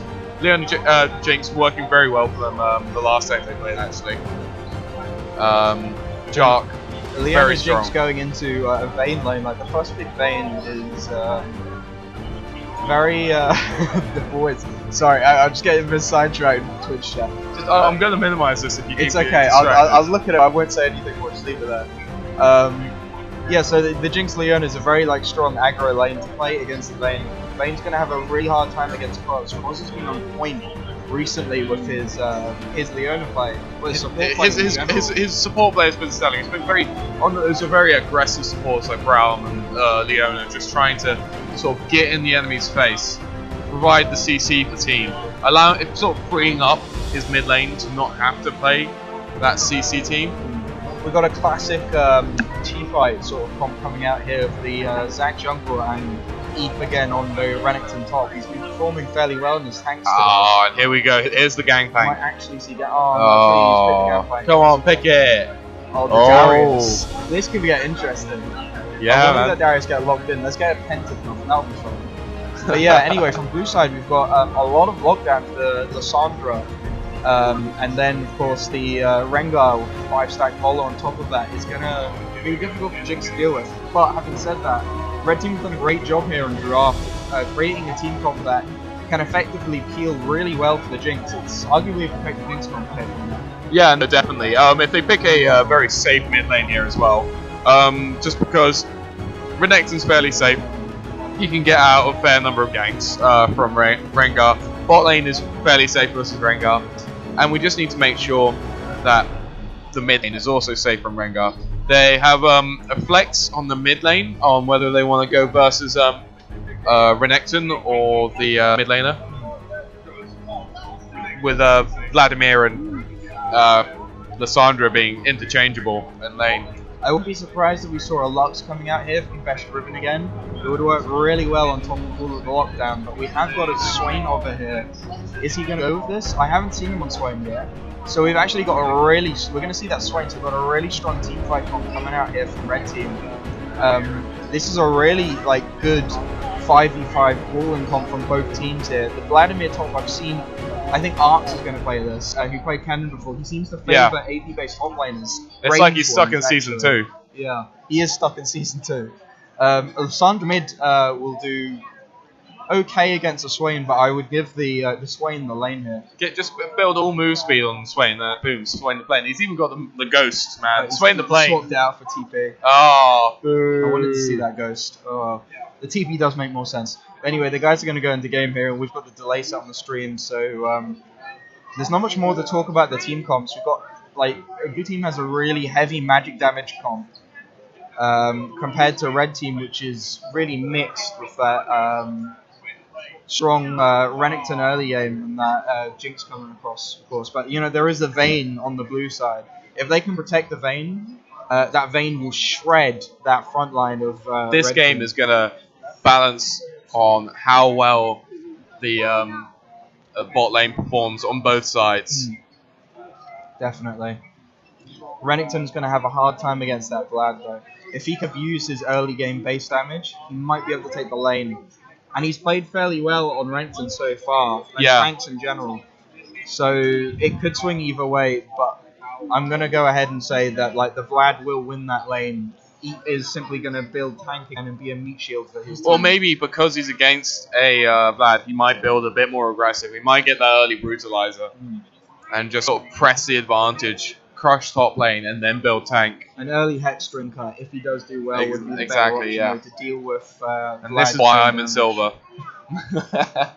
It's okay. I was bronze 3 when I first started playing. Bronze represent. I think most people start in bronze. Did you start in bronze? No, I started silver. Okay, well there you go. I'm just still here. Still stuck in silver. I seem to climb like a tier a season, so who knows? At one point, you guys might see me in challenged. Challenged? Yeah, I'm glad you picked up on that. Yeah. I'll never be challenger, but I'll certainly be challenged. Mate, you're already challenged. Yeah. Okay. Hashtag Hayden Hate. Okay, Yeah, well, boys. 1 minute coming in until the game. Not really much else to talk about. Apart from bans, actually, I didn't mention anything about bans. Best Riven has had his Riven denied from every single game so far, which is a shame because I really want to see how he performs in it. Well, if this goes to game 3, teams have agreed that blind pick is going to be the mode. Okay. Probably because I keep making games in blind pick. So we should run with it next time. Yeah, we're just going to keep going. We won't have time. 30 seconds until we come into game. Yeah. A Quinn ban coming across from blue team, obviously to deny Jark of that Quinn that he was so good on in that first game. I can't remember what his final score was, but Whoa. Okay, we've just. Oh wait. Okay. Game's just What's happened there? Half bar. One of our players don't have a half bar. Oh, someone doesn't have a health bar. Okay, wait. Okay, someone doesn't have a health bar, so apparently the natural resolution to this is for everyone to leave the game rather than that one person relogging his client. I don't really know what that's about, but it'll be I'm just a caster. Exactly what you had. Yeah, so that seems fair. Yeah. We're just going to get a remake coming down. We'll get into the game as quickly as we can. Unfortunately, that adds another 3 minutes of delay. And also, I'm running out of things to talk about. The weather here is nice. We've got that going for us. Yeah, so there's that. Invite. Ross, Dawson. Invite. I'm just going to go on a limb here and say that Unbound Sports would tear every team that I've seen today apart. Good old voice crack there. I bet Ross will pick up on that. Talk about the Hayden hate. There's not really much to say about it, apart from Hayden hate's real, man. Hayden hate's definitely real today, anyway. Hayden hate's just real in general. I'm gonna go home tonight, and they'll still keep it going. Then. What the movement means to everyone. Hayden hate inspires people to bond together and strive for greatness. Strive for greater hating of Hayden. Yeah, they all have one unique goal, which is making my life hell, which they succeed at every single day. Okay. We're just remaking the game right now, so let's see. It's an endurance sport, man. You have to. Oh really? Oh, that sucks. Alright. Salad cream, get on the. There we go. Okay, start cross. Colin. I presume we're gonna get some pick and bans. Yeah, here. it's good. Well, it's not good. It's just picks. I've just put it on blind, making sure everyone picks the same stuff. Okay, it doesn't really matter then. Yeah. Yeah. The exact same game. There we go.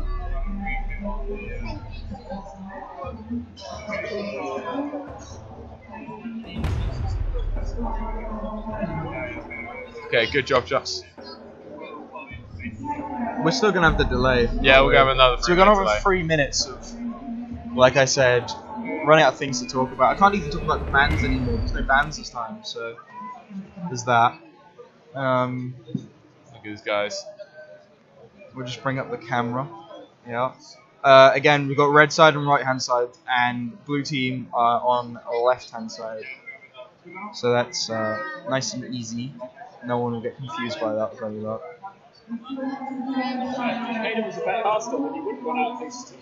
Hey! I don't know if anyone on stream or at home heard that, but the quote was, "If Hayden was a better caster, we would have things to talk about." Yeah, if you look, you didn't have to cast on your own yesterday, man. You don't know that pain. No. You had to cast for like a minute whilst I ate a sandwich. Yeah, and I struggled even then. I can't even remember what I talked about. I think your parents assaulted you midway through that though. To be fair. Yeah, they gave me a short break, parent aggro. But at least they think I'm working, so there's that. You're not working. No. I'd like to think I was. Hayden is vulgar. Word at casting. Thanks. Hayden will be better as a caster sugar. Ah, Rainbow Kappa. Yeah, baby.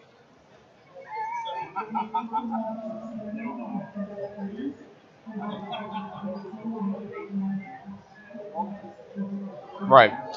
Okay, so let's just comment on how the teams look. So we've got over here, we've got some very interestingly groomed gentlemen on the right hand side. Yeah, we got team South Africa on the right, also known as Tilt City. Ollie's gonna love that. South Africa. South Africa.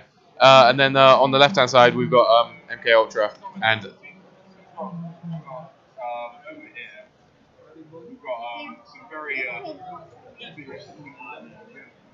I'm really disappointed we haven't seen a Draven or a Darius. I really want to cast a Darius. I really want to see a Pentadon. Yeah, man. Just like the fact that we were so close to seeing a Penta earlier as well with that Katarina. Yeah. Good point. Russ and Oriana would be good, especially in a Protect Jinx comp. Yeah. No, I agree. Oh, my number one fan is back. At least the Hayden hate might calm down a little bit. Since No. He'll be on the Hayden hate train soon. Don't worry. Everyone is. We got 30 seconds until we get in the game, until we can finally actually cast some gameplay and not talk rubbish. So I'm looking forward to that. Well, you say that, but I mean, it's early stages of the game. We may just still be talking rubbish. Yeah. Oh, wait, he's. Okay, I'll just give a shout out to Amagil, also known as Amagil. See, look, this is what's wrong with you. You're pandering to the chat just to try and bring back the favour towards you. Well, what do you expect me to do? I feel like I'm being ganged up in this particular case. And the only you have been ganged up on. Okay, well, this is the only option I have. You give me no choice. Poor party Zach. Sick. Got that Vayne mastery coming out. Coloured Waters. Flat free obviously plays a fair bit of Vayne, so I hope to see a good game from him here. And here we go, we're into game. Summoner's Rift. Okay, all eyes on Swain, see if he can get a trinket and his items this time. Yeah, look, he's got it. Good job, Swain. Not letting the team down for once. That might be why they restarted earlier, maybe. Yeah, maybe he just forgot his items. Just like, I'm not losing the lane again. Well, he didn't lose the lane before, but, you know, he could have lost the lane. Okay, right. I'm just going to organise the character portraits to make it easier for us to compare the stats here. Alright, there we go. So, God, I've got these the wrong way around, haven't I? There we go. So, interesting. We've got the relic shield on the which is standard, but we've got the Thresh opting for the Ancient Coin rather than Relic Shield. Yeah, it's in solo queue at least. That's fairly common nowadays because a lot of freshers don't feel competent enough to last hit with the relic shield. They don't feel comfortable enough with their own Auto attack damage. yeah, their own competence. The amount of like, oh, is that a Scar Award? Did that actually hit? No, that's a Scar Award, man. Oh. Okay, that was. I don't think you can actually ward that anymore. You can. You can. It's a lot harder than it was. Raw in chat. I'm just gonna put shout out to him. Is an absolute god at landing. Look, you're pandering to the chat again. Stop pandering to the chat, man. Pander to the crowd in front of us. Okay. Shout out goes to I don't know, Gov. Gov, where are you? Gov was watching us all the way from work, and then walked to work with walked to here from work with his phone out with Twitch on. Gotta love Gov. Yeah, proud of you, Gov. He'll clean up. Anyway, pretty standard side from both teams here. Zach picking up the Grump, and Rengar's going to pick up his Krugs. Or maybe his red buff. He started his red buff. Actually, I say that. Blue team are sacrificing the Krugs to their bot lane, looking to get the early bot lane lead for that lane and Fresh. Very good start by them. Good choice. Rengar's going to pick up his red, and then I presume he's going to head straight to his Krugs. Blue team not doing a particularly great job of juggling the aggro. Fresh should have been the one to take most of those hits. Vayne already really low, is going to have to go into lane on less than a third health. Yeah, it's not going to be fun for Vayne here. I mean, having said that, the level 1 regen, she's already come towards 50% health, so provided she can not get hit, she will be back at an even point with the Jinx. She'll be level 2 soon as well. She will, but she's already had to pop a pot, and Fresh is already taking a lot of harass from Jinx. Jock is doing a good job there of stopping that base regen kicking in. And Red team even getting the level 1 before Blue team, so that Krog start not paying off for them there. Salacream's taking a lot of auto attack harass here from Garth, and he's not losing a lot of mana for it. Sunder's doing a good job at zoning out the Swain, managing to land those Qs from the minion wave. Yeah, it's going to be interesting to watch actually, because Briven's God has been forced off his preferred character in every game. Yeah, I'm not sure how they knew what he liked to make. Yeah, maybe they're just they did their research before the game, watched him in solo queue a few times. You know what it's like. I mean, it's almost like it's a bad idea to name yourself after a champion. Am I right? Well, no. What if I name myself? I don't know, Poppy God. I suppose that then it might work, but in the case of naming yourself Riven is God is kind of a meme in itself, isn't it? So yeah. Lissandra got a 7 CS lead in Swain already, but that's to be expected because Lissandra has that easy farm with her Q. Pretty even in top lane here. Vlad opting to start for a pop and 5 pot to make sure he survives the early game against Renekton. Renekton going for the Doran shield to make sure he does the same. Yeah, no, it's a very, very conservative start with Zac coming in top lane on a puddle. The Q lands on Vlad. Vlad is taking a bit of damage. Renekton doesn't have a stun up, so Vlad is simply going to walk away from that and manage to get a bit of damage back on Zac. Zac is going to walk away, and it looks like top lane is going to go straight back to the farm fest. But having said that, Rengar is making his way towards top lane. Zac appears to be doing his scuttler, or his scuttler, the scuttler. And now Zac is in a sticky situation. He's going to elastic slingshot away from the damage. Very good job there. So, no fuss blood being given up there. I will highlight in bot lane, because Vayne being shoved up to the turret, Jinx already has an 8 CS lead in her. Rengar's already been back as well, is worth noting. He's already got his chilling smite. Vlad taking a fair bit of damage here from Renekton. Vlad doing his thing of pushing in early means he's going to be very vulnerable to ganks from Zac. We've already seen Zac here in top lane, so probably not the best decision from him here to continuously push the wave. But Red team's bot side is doing the right choice, pushing Vayne into the turret because she's having difficulties farming under the turret, as you can see by the CS difference already. Yeah, 15 CS difference at this time in the game. Not something you want to be expecting, or you want to have to deal with rather. An early blue buff going across to the Lissandra. I say early, it's 5:30. Is that early, or did Rengar just take his blue buff late? Rengar took his blue buff late. Okay, so did he actually get a blue buff? Or did he just give it across? No, I think he just gave it straight away. He's not actually caring about pulling ahead. which is not something I'd do on Rengar. Generally on Rengar you want to be quite selfish with your jungle. You want No, to that's true, but to be fair, against the Swain, because Lissandra now has that blue buff, she can continuously push Swain to his turret, and she's a fairly safe champion. With her E, she can get away from Zac fairly easily, provided she's not interrupted in the channel that they'd have passed through. We want any more water. need to get something checked out for that cough, man. Yeah, asthma. Alright, okay, so let's see, is Cos going to get this minion? He's going to get the cannon? Yeah, he's got that cannon. In solo queue, that wouldn't be a thing. Sandra gets caught by the Swain snare, but Swain is too far back to his turret to capitalize off of that. Sandra's blue buff really doing work here, managing to continuously push Swain into his turret, but Zac is behind her. He might look to gank from Raptors, but Rengar is heading round. No, he is. Oh, the ping goes down. He is going to elastic slingshot, but Swain is very far back here. The gank goes down, Lissandra's E goes off, she gets away safely. Yeah, he's going to collect his blobs.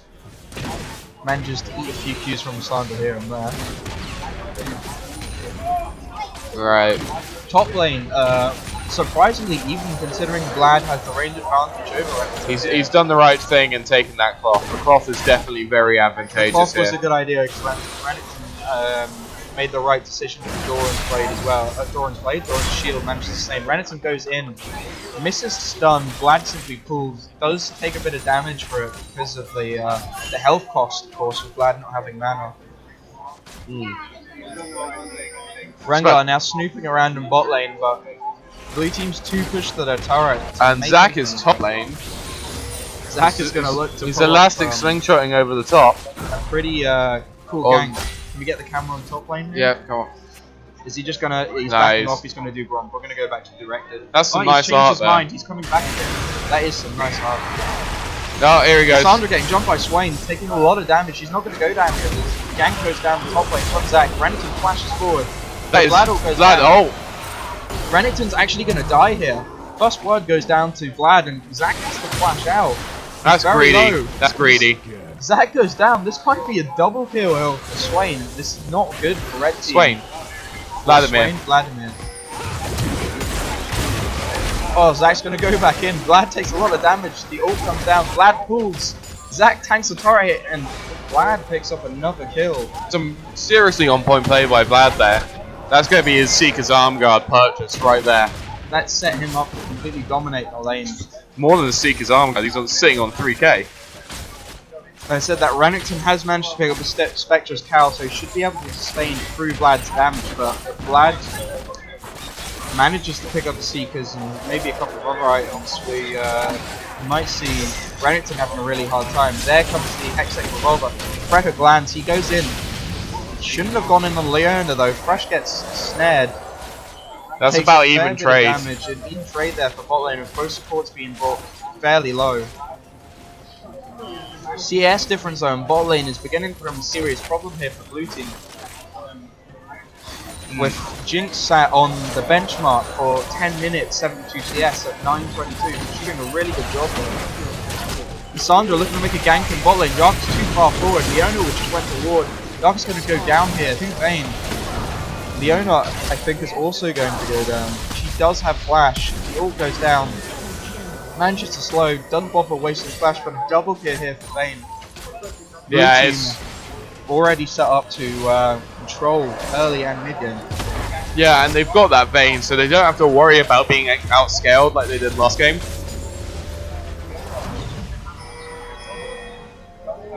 So we have a Jinx ult coming down.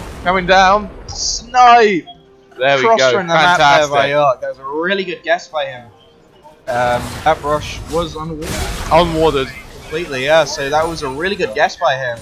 Well played, Yark. Yark. Yeah.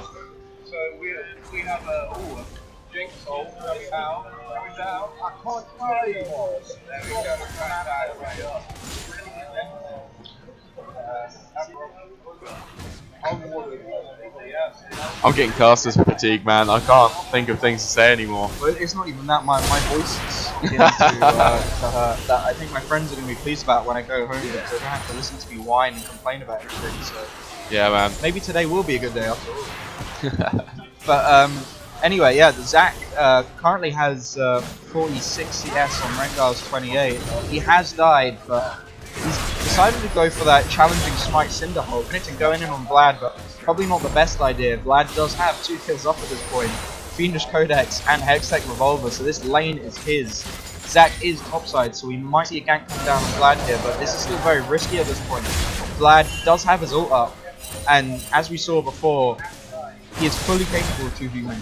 Yeah, no. Well, I mean, that was a combination of greed and yeah, from the red team. They went in too deep and stuck around when they shouldn't have. To be fair to Zach, after his passive popped and he went in on flash come out from Swain. I don't think he needed to do that as well. Sandra had her ult. No, she wasn't going to be able to burst him. He's full health, so I don't really. That was a waste. The red team are not playing their best this game. Like Jinx getting a nice little zap there on the Rengar, showing him that she knows he's Get out of my lane. Get out of my river. The blue team are sniffing around Dragon. They might look to do this, and to be honest, it might not be a bad idea because it will force a fight when they're already ahead against red. Red team are collapsing. Zach is also down here, so they're not going to let blue team simply have this. Renekton does have TP, as does Vlad, so a 5v5 rule for the first Dragon is a possibility. Do red team have any vision on it? They do. They got a ward inside the pit, which is good.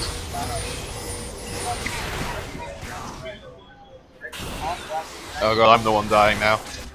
So let's see. Renekton's doing the best he can here to keep up his farm against Vlad, but the constant harass and just push that Vlad has is just too much for him. He's taking like a huge amount of damage constantly on the turret and has no lifesteal. The only sustain he has is from the Spectres. I have a feeling this game is definitely going to start tipping in favour of blue a lot harder soon. You say that, but we still only have a 1.4k gold lead for blue team with no turrets or dragons picked up at this point. It's still anyone's game. And as we've already seen from red team, misplays are a possibility, especially here anyway. So yeah, no. Well, we need to see some real plays here from Rengar, as he's not really been much of a force. No, he's pretty much power farmed, which, to be fair to him, is still not a bad idea on Rengar. Like, he's level 7 and he hasn't used his ult yet. Zach now coming into the top lane, looking to get Vlad. Elastic Slingshot lands, Renekton taking a fair bit of damage. He is going to pop his ult. Vlad is taking a lot here as well. Zach ults as well on top of Vlad. Vlad simply flashes away. Vlad's W is down, but Zach and Renekton, remembering what happened last time, seem to have learned from the mistakes. Yeah, no, you can't dive him like that. Yes, his puddle is down. Oh, well, saying that, you can dive him. Okay, Zach goes in and proves us wrong. So, there we go. Very well done, knowing his limits there.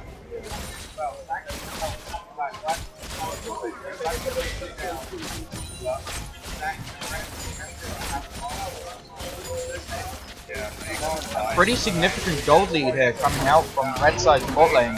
Jock doing a really good job of farming on 121 CS at 14 minutes. Say gold lead, but I mean, he's only 200 ahead because Vane's got a couple of kills. Jinx rocket goes across. I think that did land, but it wasn't significant. Vane goes in, manages to pull off a really good condemn against Jinx. Leona was warding. Leona tries to let Rengar taking Dragon at the same time. Sandra now looking in a pickle as well. Swain misses the snare, but the kill is picked up there by Zach. Rengar now looking to gank. This could be a double kill for him. He's very low. Zach does have his passive, but that's not going to matter against Rengar. Rengar picks up a double kill. It's exactly what needs to happen here. That's a dragon and 2 kills for Rengar. Interesting to know, Cinderhulk still ticking from the center of where Zach dies, rather than each one of his blobs. Well, can you imagine if it was each blob had a Cinderhulk? How broken would that be? I think that was a thing. Yeah, I think it was. When Cinderhulk first came out, I actually think that was a thing. Or it might have been like, it might have happened on Sunfire Cape. But this Vayne looking really scary at 4-1-0 and 111 farm, managing to close that deficit that Jark managed to make from CS very well here. Yeah, Vayne is definitely in a commanding position here. She's probably going to go back, finish her Blade of the Ruin King, and pick up. I'd say at least boost 1, maybe boost 2. But see, Yeah, the thing is, Red boost Team 2. picked a super aggro bot lane, and whilst they did make sure that Vayne was pushed up to the turret so you can farm very well, that means they can't go in. Yeah. They're not going to dive on bot lane with a Fresh who has CC coming out of his ears and a Condemn coming out from Vayne, which would be foolish for them to dive. And they haven't been able to pressure the Vayne as much as they should have, really. If I was them, I would have frozen that lane and just tried to zone the best they can with the Leona Zenith Blade. If Leona manages to land a Zenith Blade and a stun and Jinx like chompers on top of that, Vayne can't even tumble to get the invisibility. Yeah. And she's dead before she can react. Whilst you're commenting, what? 1 second, we've got Lissandra up top here. Let's focus on top lane here.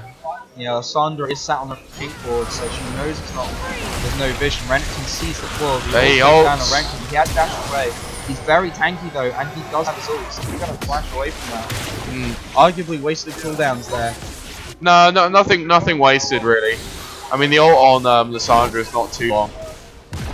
It's forced his flash, so now you can Zac come being back for a bot second. side, Rengar is gonna take his red. Zac looks to respond by taking Raptors, but Raptors aren't there. And I'm sorry, Zac, but Raptors simply aren't as valuable as red buff.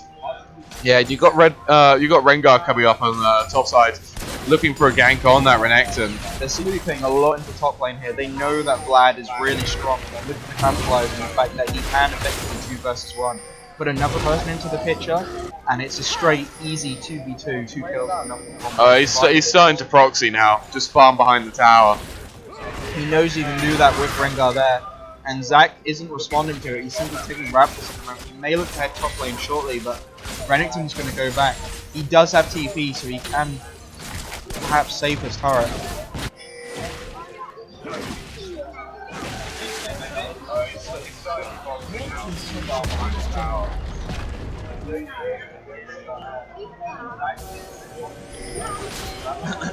Ward clearing, woo! Woo! Good job, Fresh. Zac managing to find the pink ward, but Vlad finds Zac. Lissandra is behind him. And Zac Rengar might be in a sticky situation here. We've got 3 people collapsing here on 2. Zac manages to get out the elastic slingshot, but that turret will go down. Yeah.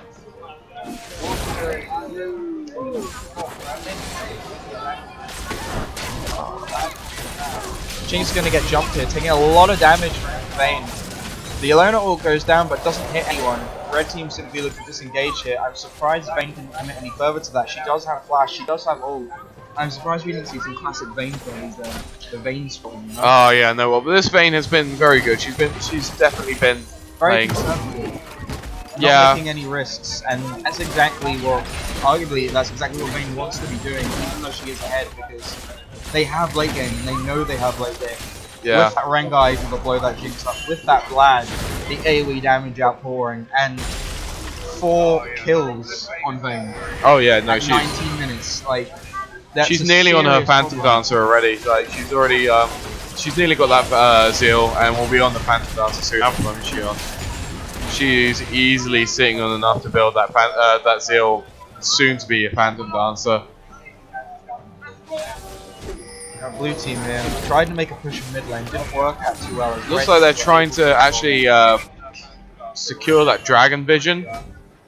Drag isn't up for another minute though, so Scuttler is kind of wasted. I'm pretty sure Scuttler only lasts 30 seconds. Lissandra, 1 minute. It lasts a minute.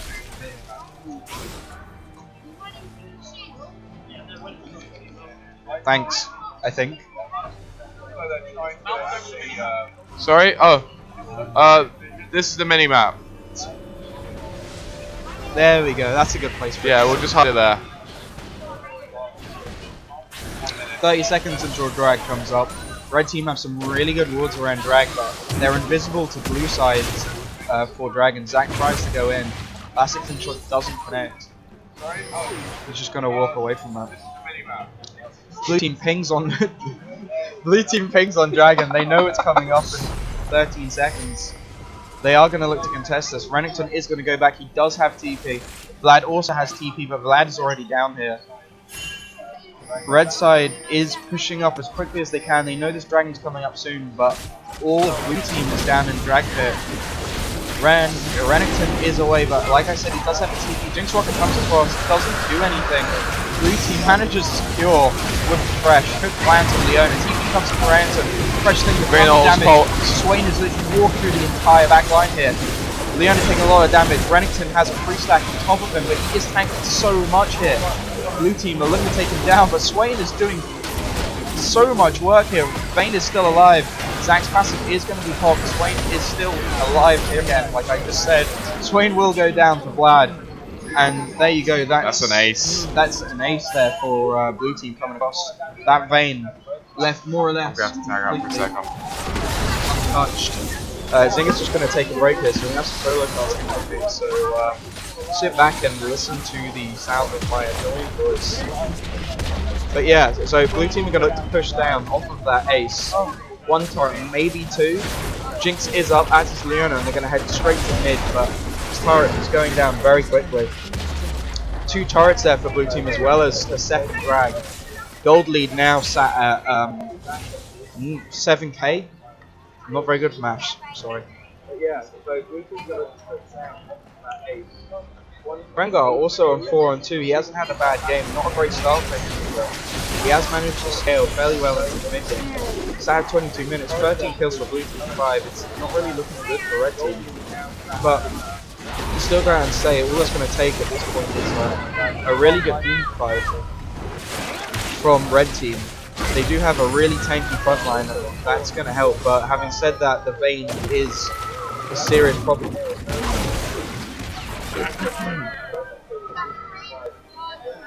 Oh, it's my voice. Yeah, my neck hurts too. Swain soloing that blue buff. Not much is going on at the moment. Cormac is gonna jump on with me, and hello. Hello, Cormac. How are you today? I'm fine, and how are you? I'm wonderful. Good. We've got a good game coming across today, or kill difference would say otherwise, as with turrets. Red team have yet to secure a turret, which is disappointing for them with a Jinx on their team. You think that they would look to have at least one turret by 23 minutes. She is leading with farms, so she wants to start being part of that backline and push them back. So yeah, see, the problem is with the Rengar and the Lissandra are able to pretty much skip past all of red team's front line. It's really difficult for Jinx to do her job of sitting in the backline and hit with her rockets here. But like I said, all it's going to take at this point is a good team fight from red team. They have a lot of AoE damage from Swain. Speaking of Swain, he is looking to come around the side of blue team, but Rengar's also there, and Lissandra's also on her way. Leona doesn't connect, and Vayne's doing a good job of fighting back.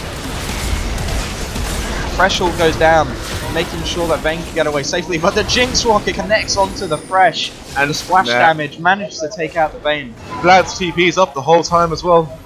Turn us around if you wanted to help. He could, but I think at this point he's looking to a bit late for it now. They know that they can afford to let this happen if they get that tier 2, but having said that, Swain and Rennington are on their way. Rennington with early home guards is going to make it in time. Vlad is the best at turret pushing, but here we go. Like I was saying, finally, red team managed to pick up the first turret of the game, closing that gold lead out a little bit. 5k at this point, so they've managed to close 2k, so good job to red team for doing that. That was a really good collapse by them, and a really good Jinx rocket by Shark. But Rennington is now on his own. Swain is looking to head up. Blue team have no wards in their side of the jungle. They're in fact going to call it a day in top lane and recall. Drag is coming up now in 2 minutes. It seems like it's only 30 seconds since the last fight.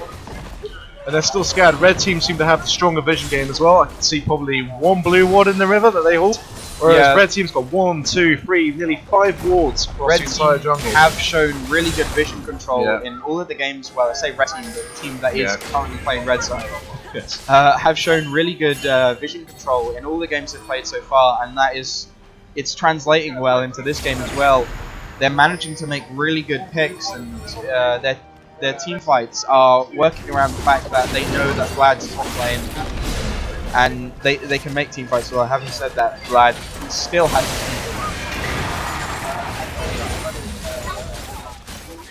I think the ideal thing right now would be for blue teams to pick a lane and push it at this moment. Because before the gold gap gets any worse, they're going to need to try and initiate a team fight.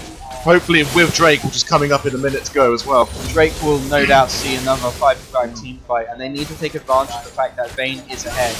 Vayne is late game orientated, but all it's going to take is once Vayne's down, there is still the 5-1 Vlad and the 4-0 Rennington. Alright, Lissandra split now amongst my team. Lissandra caught out here. She's going to get jumped on and has to ult herself, but she's... good flash from her, but she's still going to get jumped on by Leon. She goes down to the Jinx. Jinx Rocket is still available. Rengar is now caught out in the pit. He's going to flash over the wall.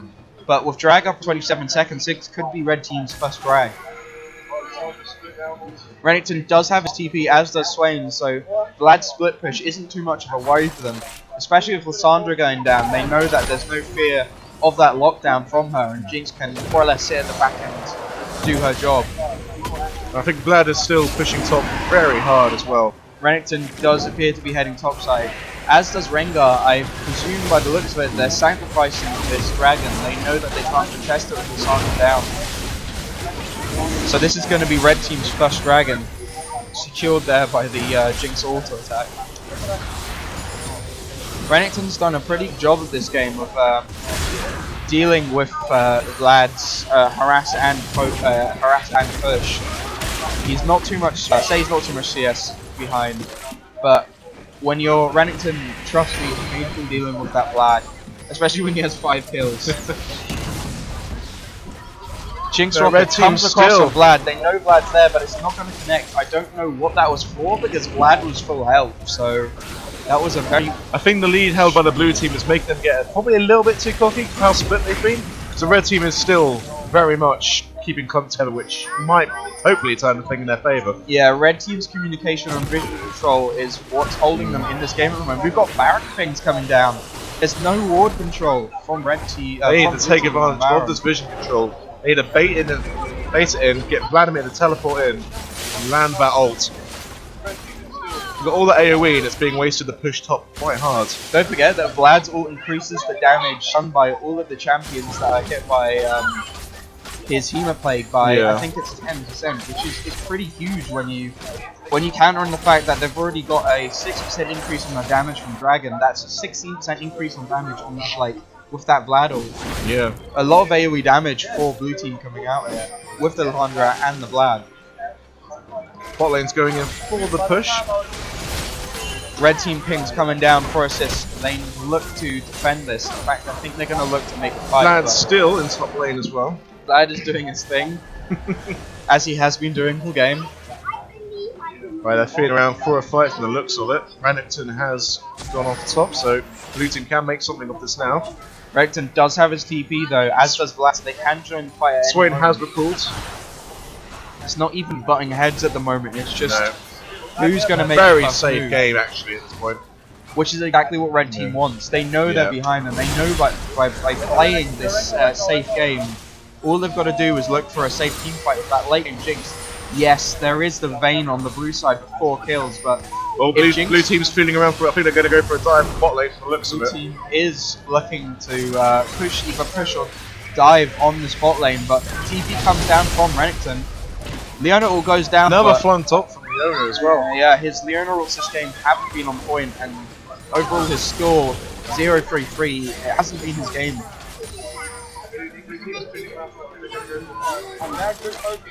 But red team is still looking to collapse blue team. Blue team does have their coin down now. They used it to disengage before. Zac is on his own. He's going to take a fair bit of damage there. Rengar's looking out for someone to focus on. He's gone around the back line. Swain. Vayne taking a lot of damage. Vayne is going to go down here to Leona. Thresh is also on his own, and Sandra comes in from the side as Rengar. Rengar gets blown up by the AoE. But Vlad has joined the fight. That 5 kill Vlad doing work, now 6 kill, turning that team fight around. Rennington, interestingly enough, didn't TP at all that team fight. Perhaps if he was there it would have been different. Who knows? Nobody knows. Look at that Zac system. He picks up his blob, he has all that health. I love that Zac skin.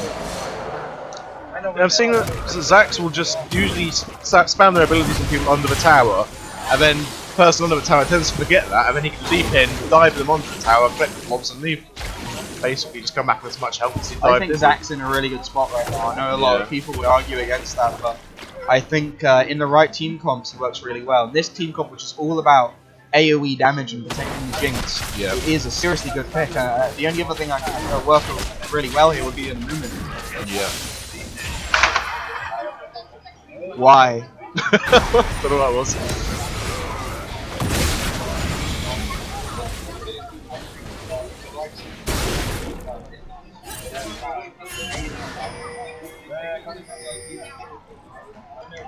Oh, I'm just taking a break quickly because my voice is seriously hurting right now. I don't normally cast, so I'm just trying to follow Hayden's lead. That's okay.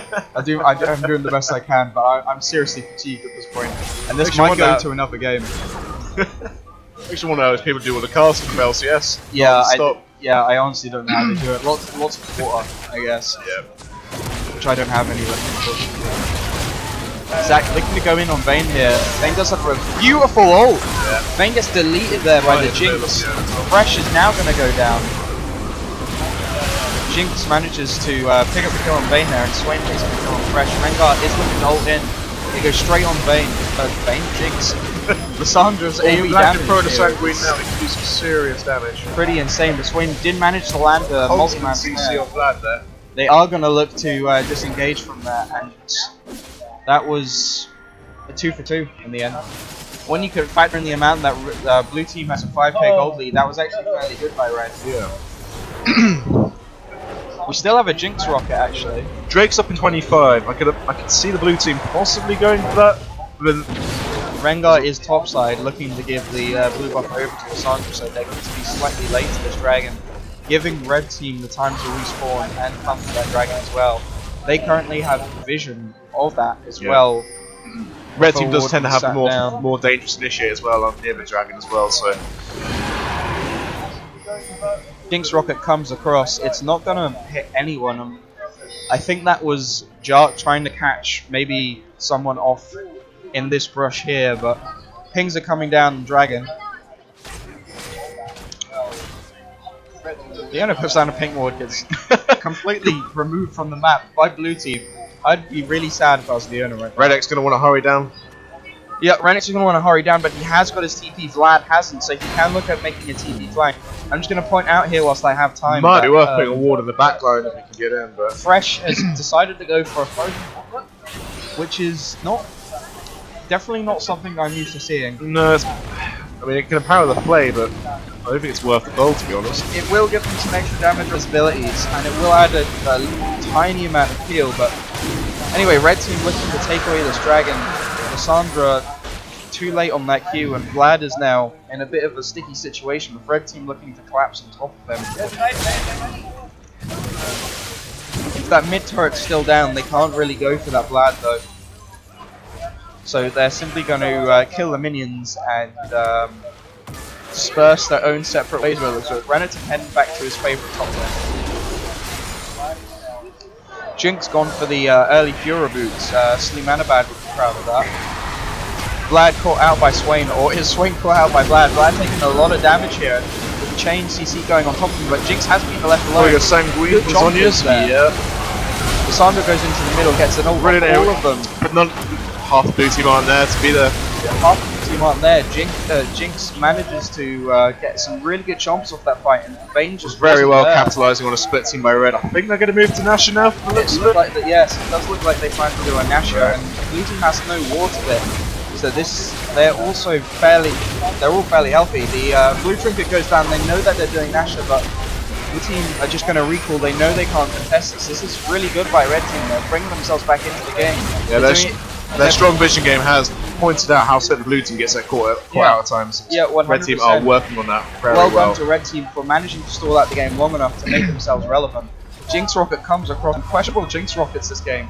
They look cool to watch, but they don't kill anyone. It's not as exciting, is it? So, TP coming down from Vlad, but it's not going to get there in time. Well, it is. Vlad is going to make it there in time, but the turret is still going to go down. Arguably a wasted TP there from him.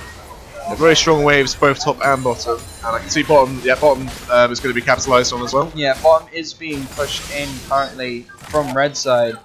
A nice big minion wave, and with that Baron buff empowering them, red team should now look to either split push with that Renekton TP, or simply 5-man one of the lanes. Mid turret still has its tier 1 up. Red team have yet to take that, and that's granting blue team a lot of vision at this point in the game. 35 minutes in, that turret's still up. That's really valuable for blue team, so they are definitely going to look to hold on to that as best as they can. But with the Baron buff red team, or some members, I say that as Leona has no Baron buff, it's going to be very difficult for them to stop any pushes.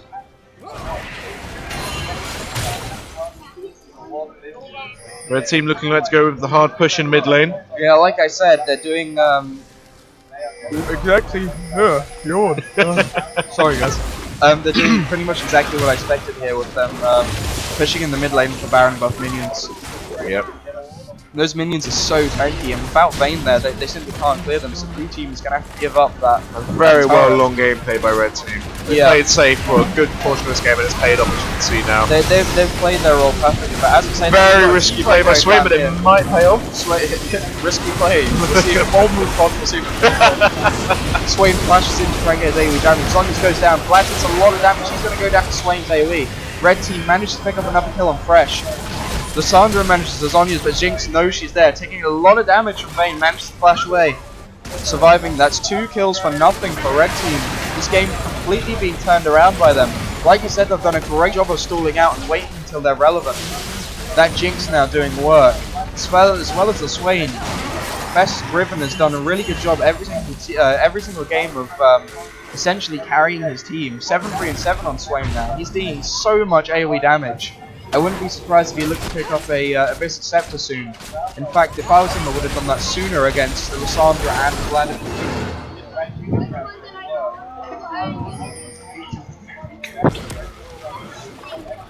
Tab out, remove the camera. Is the camera on? Yeah, camera on. How do I do it? This one. This one.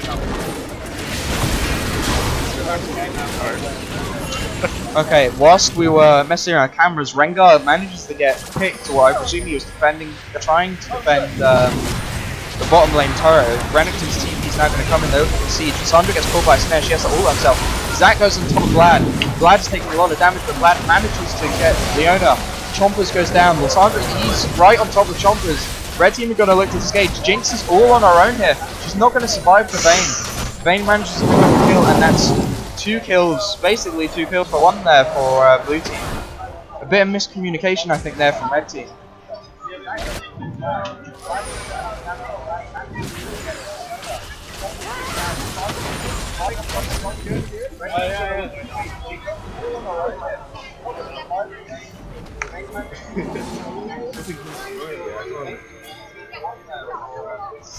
Cormac is still here, but he's taken off his headset, so I'm going back into solo mode. So yeah, anyway, at this point, I think a good thing to talk about would perhaps be... I'm running out of things to talk about at this point. See, the problem is with solo casting is I have to talk myself, and I'm not particularly great at talking to myself. So I'll stay here for support. Okay, Cormac's here for moral support. Moral support. He's here to listen to me, so I'm okay with that. At least he's here to hold my hand, so I'm not alone. As you can see, stuff is going on, possibly around, in and inside of this game. In, around, and outside this game. Red team are doing stuff, and I reckon blue team may or may not react to that, depending on what happens next. We've got Dragon come up in 10 seconds, but blue team can't really come and contest it with their inhib down. Red team does get rid of the 1 ward that they have on Dragon, so blue team know that this is happening. This is going to take red team to 3 Drakes to blue team's 2, so not a huge difference in Drakes, and not a huge old difference here, but simply objective-wise. Lissandra goes in on her own. Completely caught out. She's completely caught out. Red team win this fight, that's probably going to be GG. Red team win this fight, and at this point, with 55-second death timers, red team would be good to capitalize on it. If ping goes down on the top turret, Renekton doesn't have TP, so I think they're simply just going to push us out. Surely Vladimir knows that there's a hard push been going on a mid. I don't know what he's doing at top lane. The turret is very low, and he does have teleport, so he is going to look to join his team in a second. Jinx gets caught out with a hook, but there isn't any follow-up here from Blue Team for it. They're too far, like communication-wise. The Jinx Woman comes across, deals no damage. Leona is tanking the turret. A lot Again, of there's damage. just in the background, away from the fight, not being focused whatsoever. She's simply focusing the turret at the moment. Vayne was caught out by that Zac. That Zac dealing a lot of damage. He's had a pretty good game here, 6-4 and 10. Rengar comes out of home guards, but he's just gonna Gone straight for the Zac. He's gone straight for the Again, Zac. Jinx, that full health, just chipping away. Jinx has been left more or less untouched this game, and Blue Team managed to throw away an early lead that they had. They had a pretty consistent early game, but Red Team did a great job of holding on to the very end there. GG well played, GG well played, Red Team. GG well played. Well played. Thank you.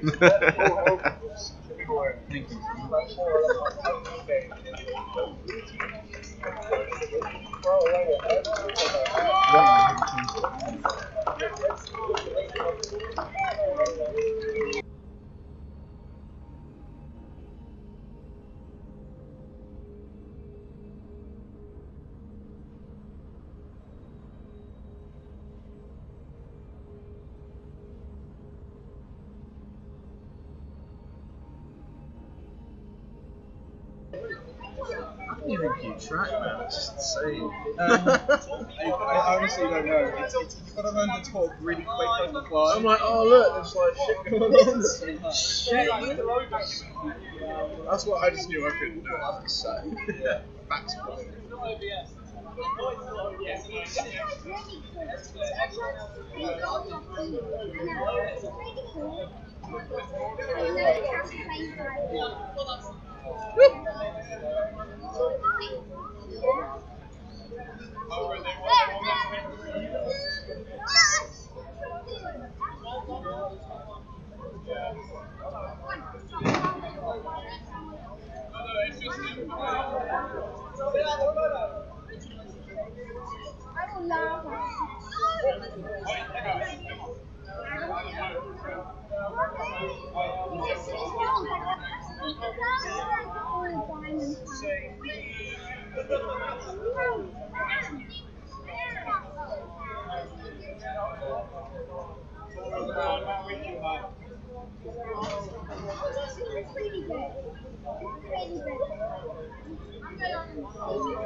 Are you gonna kill yourself now? I think so. I don't know. Did you kill it? He's still alive.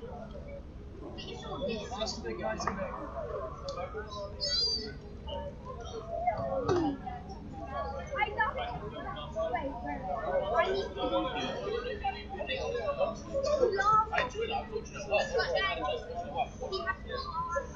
Because I'm gonna shut down now. We're gonna get out of here. So. Yep. No, I need to.